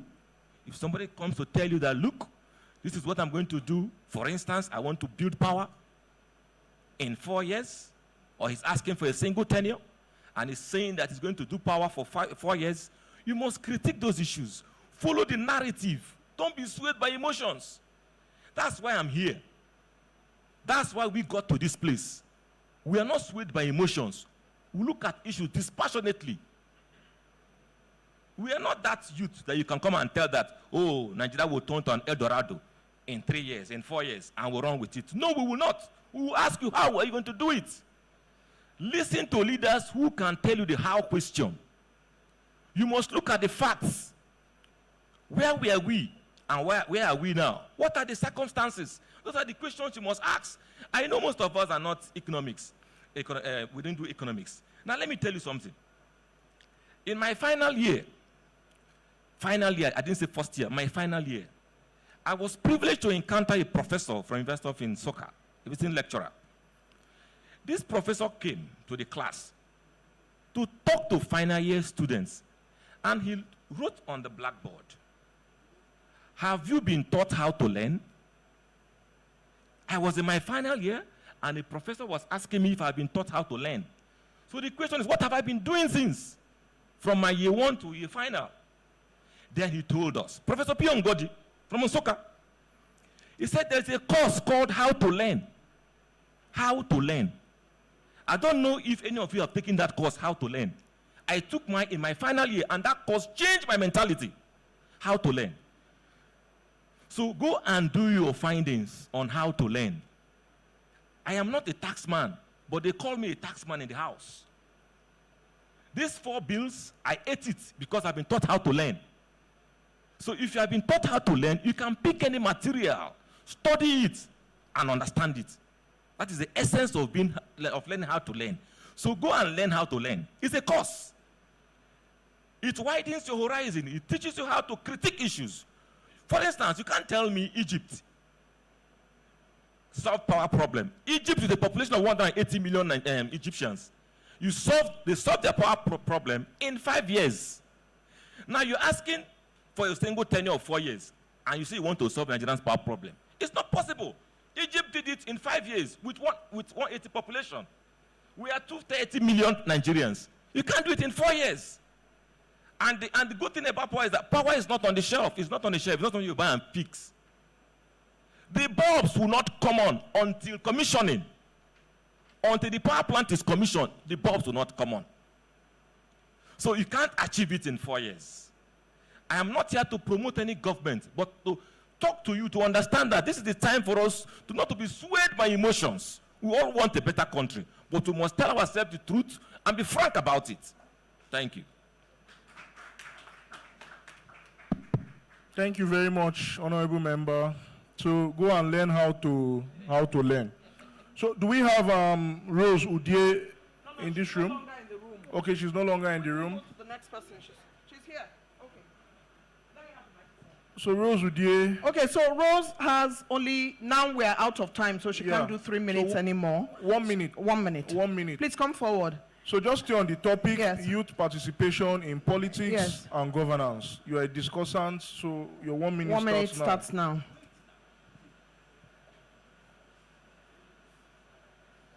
Good afternoon, ladies and gentlemen. My name is Uderos from Cross River State. Actually, what I wanted to talk about was youth empowerment and skill acquisition. You need to stay on the topic. Otherwise, Honorable Basi Akiba, who is the member representing one of the constituencies from Cross River State, can address the issue and then bring it to the floor of the House. Okay? Because for want of time, please. We have Dr. Alex Adekunle. Thank you. Dr. Alex Adekunle, make your way quickly. You have 1 minute. 1 minute. Do we have Architect Nasiri Suleiman? Architect Nasir Suleiman, quickly, 1 minute each. Architect Nasir Suleiman, is that you? He's not, I don't think he's here. If he's here, he should put up his hand. Okay, so we'll hear from Dr. Alex Adekunle, youth participation in politics and governance. 1 minute, Sorry, please. Chair. So we would just replace that person with one copper whose name is here. That's it. All right, thank you very much. 1 minute is, I can't even think of what to say. I have to abandon my whole 3 minute speech that I had prepared. So I will just say in 1 minute that on youth participation and governance, I spent 2 or 3 years putting some ideas together. I co-authored a book with Senator Babafemi Ojudu, the Special Advisor to the President on Political Matters in the last government, and we did a thorough work. We interviewed the 10. All right. I was saying that 3 years we put together a work. I did this book with Senator Babafemi Ojudu, the Special Advisor to the President on Political Matters in last tenure. We worked on this work for about 3 years. We interviewed 10 of the youngest legislative office holders and asked them what did they do particularly to win office. I mean, how people in their late 20s, people in their early 30s that were in office. And we combed and looked through different legislators, different political office holders across the world and did this work. And I'll just give a summary in one sentence that if, as a young person, you step out, join a political party from the root, go to your ward, go to your constituency and join. Even if you are not in your hometown, if you are living in Abuja, go find the ward closest to you and join, participate, go for meetings, familiarize yourself with the party leadership and get involved, contribute. If you stay there and do that consistently for many years, the system will reward you and you get the office. Thank you very much. In summary, governance is everybody's business. So can we now have Ambassador Benjamin Onilowo? Where is he? Ambassador Are you a copper? Benjamin Onilowo. It's a copper space. No, what I'm seeing here is It's National an Youth NYSC Council. space. What? National Youth Council. We'll give a copper an opportunity quickly. Benjamin Adekunle Onilewo is my name. Standing on already established protocol, permit me to specially acknowledge Honorable Bamishile Femi from Ekiti State. I'm from Ekiti State, Nigeria. I'm representing the National Youth Council of Nigeria, and I'm the National Social Secretary, bringing the greetings of my national president, Ambassador Sokubo Saigbe Sokubo. about youth participation in politics and governance. Youth participation in politics and governance in Nigeria is not that easy, especially in the political aspect of it, because for you to run for an election, you need funds. And for you to run for an election, you need someone who is backing you. The National Youth Council of Nigeria want to use this medium to propose a bill, an act to the House of Representatives, and it's about youth quota system in governance. That is, for every political system, every political party in the country, you should have a 40% youth representation from the local level to the state level to the national level, and even to the candidates you are producing for election, firstly. Secondly, I want to use this medium to lead our voice and to support the National Youth Development Commission, because it's a commission that wants to democratize education and healthcare in Nigeria and have a significant amount of the Nigerian revenue to be used for that commission for youth development. So this is talking about youth participation in governance and in politics. I want to encourage our young Nigerians to join a political party, even though I'm not a politician yet. I'm just a student. I'm a youth leader. I follow the political trend in the country. My mentor is Senator Yemi Adaramodu. That is, for you to be a leader of today, of tomorrow, you must follow a leader of today. So please, I urge all our youth, and for you to participate in governance or in politics, follow a leader of today. Thank you. Thank you very much. Thank you very much. My name is Omoleswa Akim, and what I wanted to say here is a suggestion. From my research these days, I realized that most youth, they have business plans, and the problem that is mitigating against them not starting this business is about capital and grants. And if you notice corpus, we do have data, like the government knows the exact numbers of all corpus, every batch. My own suggestion is that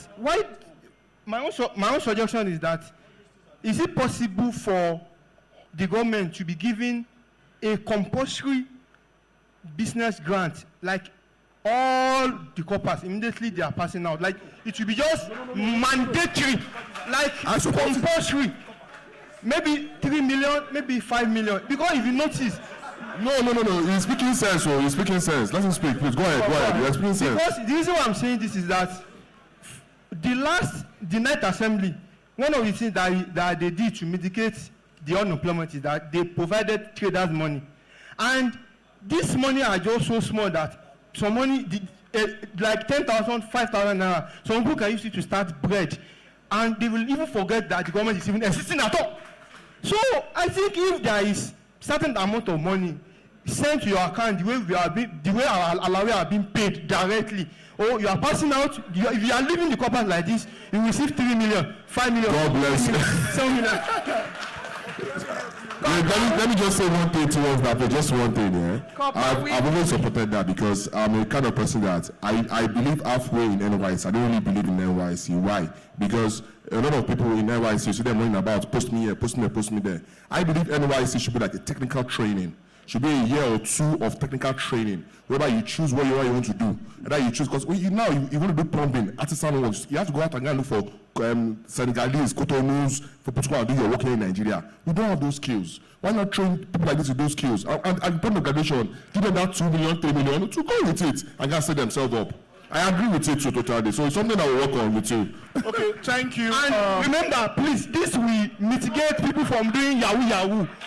Yes, this is mitigate people from doing Yahoo. Some people, their plan after NYC is to go into fraud. Fraud, oh, hey.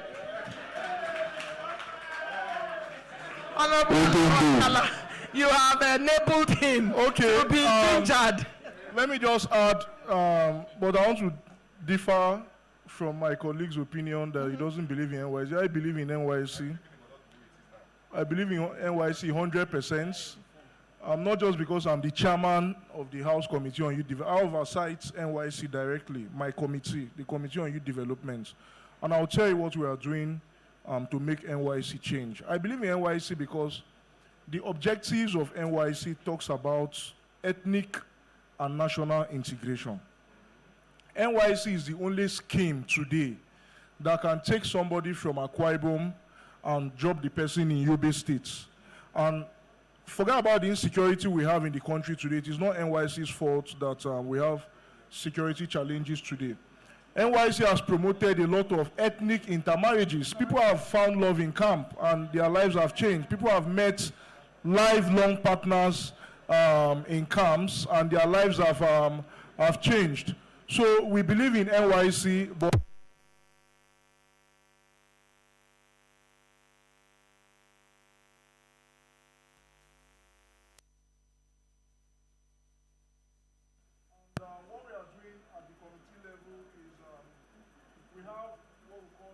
National Youth Service Corps Trust Fund Bill, because it is very clear to us now that government alone cannot fund NYC and sustain NYC. So we have come up with a bill that is currently, it has passed in both houses. It has passed in the Senate, it has passed in the House of Representatives. We are just waiting for presidential assent. And what we are proposing in the National Youth Service Corps Trust Fund Bill is to open up the funding of NYC, to say that every company in this country, as long as you are operating in this country and you are making profits, a percentage of your profits must go to youth development through NYC. Okay? Because government alone cannot do it. And so when those kind of funding, that's why we call it a trust fund. When we have, just like you have TET fund now and other funds like the PTDF and what have you, once you have that, you have a lot of funds in the scheme that can address what the COPA is talking about. They're about to ask their questions. Sorry, Honorable. They're about to ask them to ask questions, and you're pulling them out. They're about, am I wrong? You're about to go to the students for question, am I correct? Yeah, so we're about to go to the students now. I will be rounding up. So just have faith in the scheme and believe in this assembly. Once we get that piece of legislation, become a law, I can assure you that the side program of the NYC and other interventions will be better for the youth of this country. So can we now have students to ask their question? Yes, there are 3 students who have their question. Nobody else's hand can go up anymore. Some names are listed here already. Those who agreed to speak, where are they? Is it in there, Clara? We have their names. Come out, come out. Is Clara here? Are you Clara? Yes. Come round. Come round. Come round here. If you just come out together. One by Wabu, Bani, Zoe. Are you here? Yes, they're all here. 3 of them. Come this way, my dear. And is it Namdi? Take a powerful position here. Start leading from now. Good evening, members of the high table, the panelists, distinguished guests, my fellow students, ladies and gentlemen. I also want to recognize our distinguished coordinator, Ms. Eugenia Abu. My name is Ezen Namdi Onyedikachi, and I am from Amide Secondary School, Asokoro. On this note, I wish to say that the Deputy Speaker and other presenters have spoken extensively on youth inclusiveness in Parliament, and I ask, can members of the government reach out to different secondary schools and sensitize them on youth inclusiveness in governance and Parliament? Because I believe this will go a long way in shaping the orientation of youth in Parliament.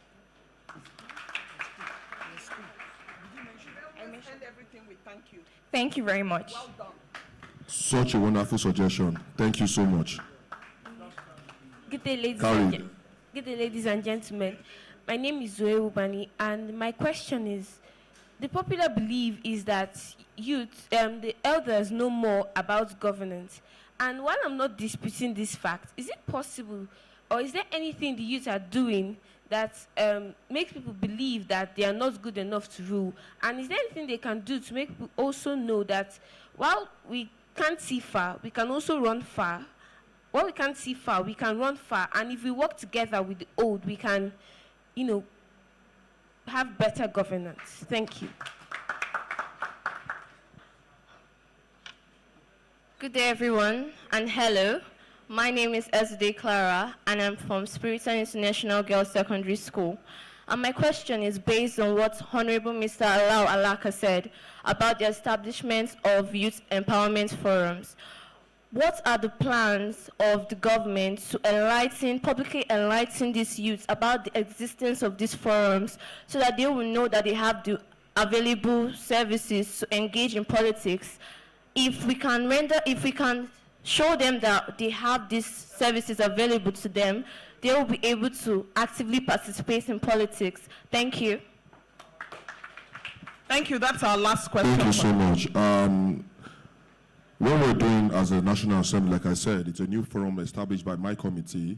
So what we're doing now, with the question of the first speaker, the first student, which was a wonderful suggestion, I think we're going to buy into that suggestion, whereby we'll start orientating them from secondary school, start ensuring that the forum passes all these pamphlets and all these little readable items down to the secondary schools, especially federal government secondary schools, where we can pass it down to all of them so that they can start imbibing themselves in the way of the legislature and the way of governance. So thank you for that suggestion, the first student. Like you can see, like we said, we don't know it all. Yeah, we can be up here today, you can be there, but we need each other. We are here making the policies, you are there in the world. So you can have ideas, you can have solutions that you can pass through to us, and you can also participate yourself to ensure that these solutions are taken to bear by the legislators and by the executives. So thank you once more. I appreciate you. Thank you very much. And then in conclusion, I want to say that youth participation in politics and governance is not a privilege, but a democratic necessity. And if Nigeria is to meet the challenges of the 21st century and harness its demographic dividend, we must move from tokenism to meaningful inclusion of young people in every aspect of governance. As a legislator and chairman of the House Committee on Youth Development, let me, on behalf of the Speaker of the House of Representatives, Right Honorable Tajuddin Abbas, and my colleagues here, reaffirm our commitments to building the frameworks, laws, and institutions that empower young Nigerians not just to speak, but to lead, influence, and to govern. So, ladies and gentlemen, on that note, we have come to the end of this session, Youth Participation in Politics and Governance. I thank all the panelists, and I thank honorable members, and of course, the audience for this wonderful session. Thank you very much. Until we see again in the next session of the Open Week. Thank you. Thank you. And God bless you. Thank you very much to our co-chairs. The panelists will take a picture. The panelists will take a picture with the chair. The honorable members only will take a picture with the teachers that brought the children. I'd like to apologize to them. They couldn't get a picture with Honorable Benjamin Okezie. There will be other opportunities. The teachers will take a picture with only honorable members on the panel. In the meantime, the panel will take a picture.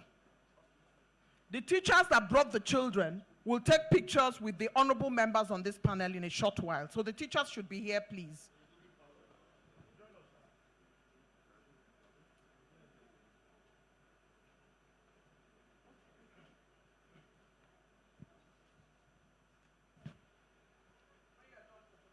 Please let me know if you are done.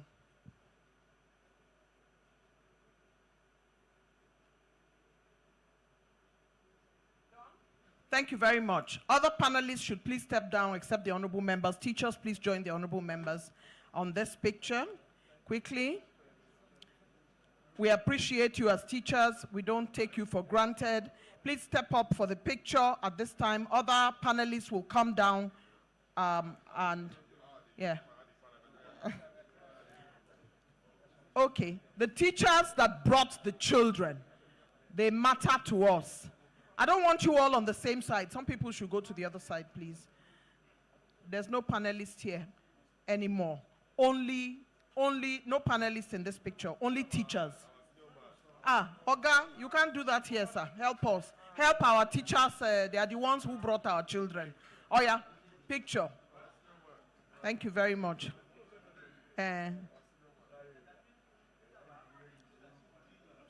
The teachers want to be in between this matter, not be small thing. My dear, you are a man, so let the woman stand in and you flank her. That's how the picture should be. Fantastic. Let's go. Yes, we have to be inclusive.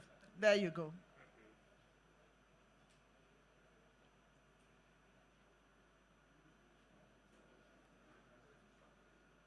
Let's give a resounding applause to the youth panel. They've done very well. You can step down now. At this point, the Open Week 2025 has come to an end. There is dinner, cocktail at the lobby at 7 p.m. Dinner, cocktail at this lobby at 7 p.m. later today. Dinner, cocktail at the lobby. Media, the national anthem, shall we rise? My name is Eugenia Abu. It has been a pleasure to serve. Good afternoon.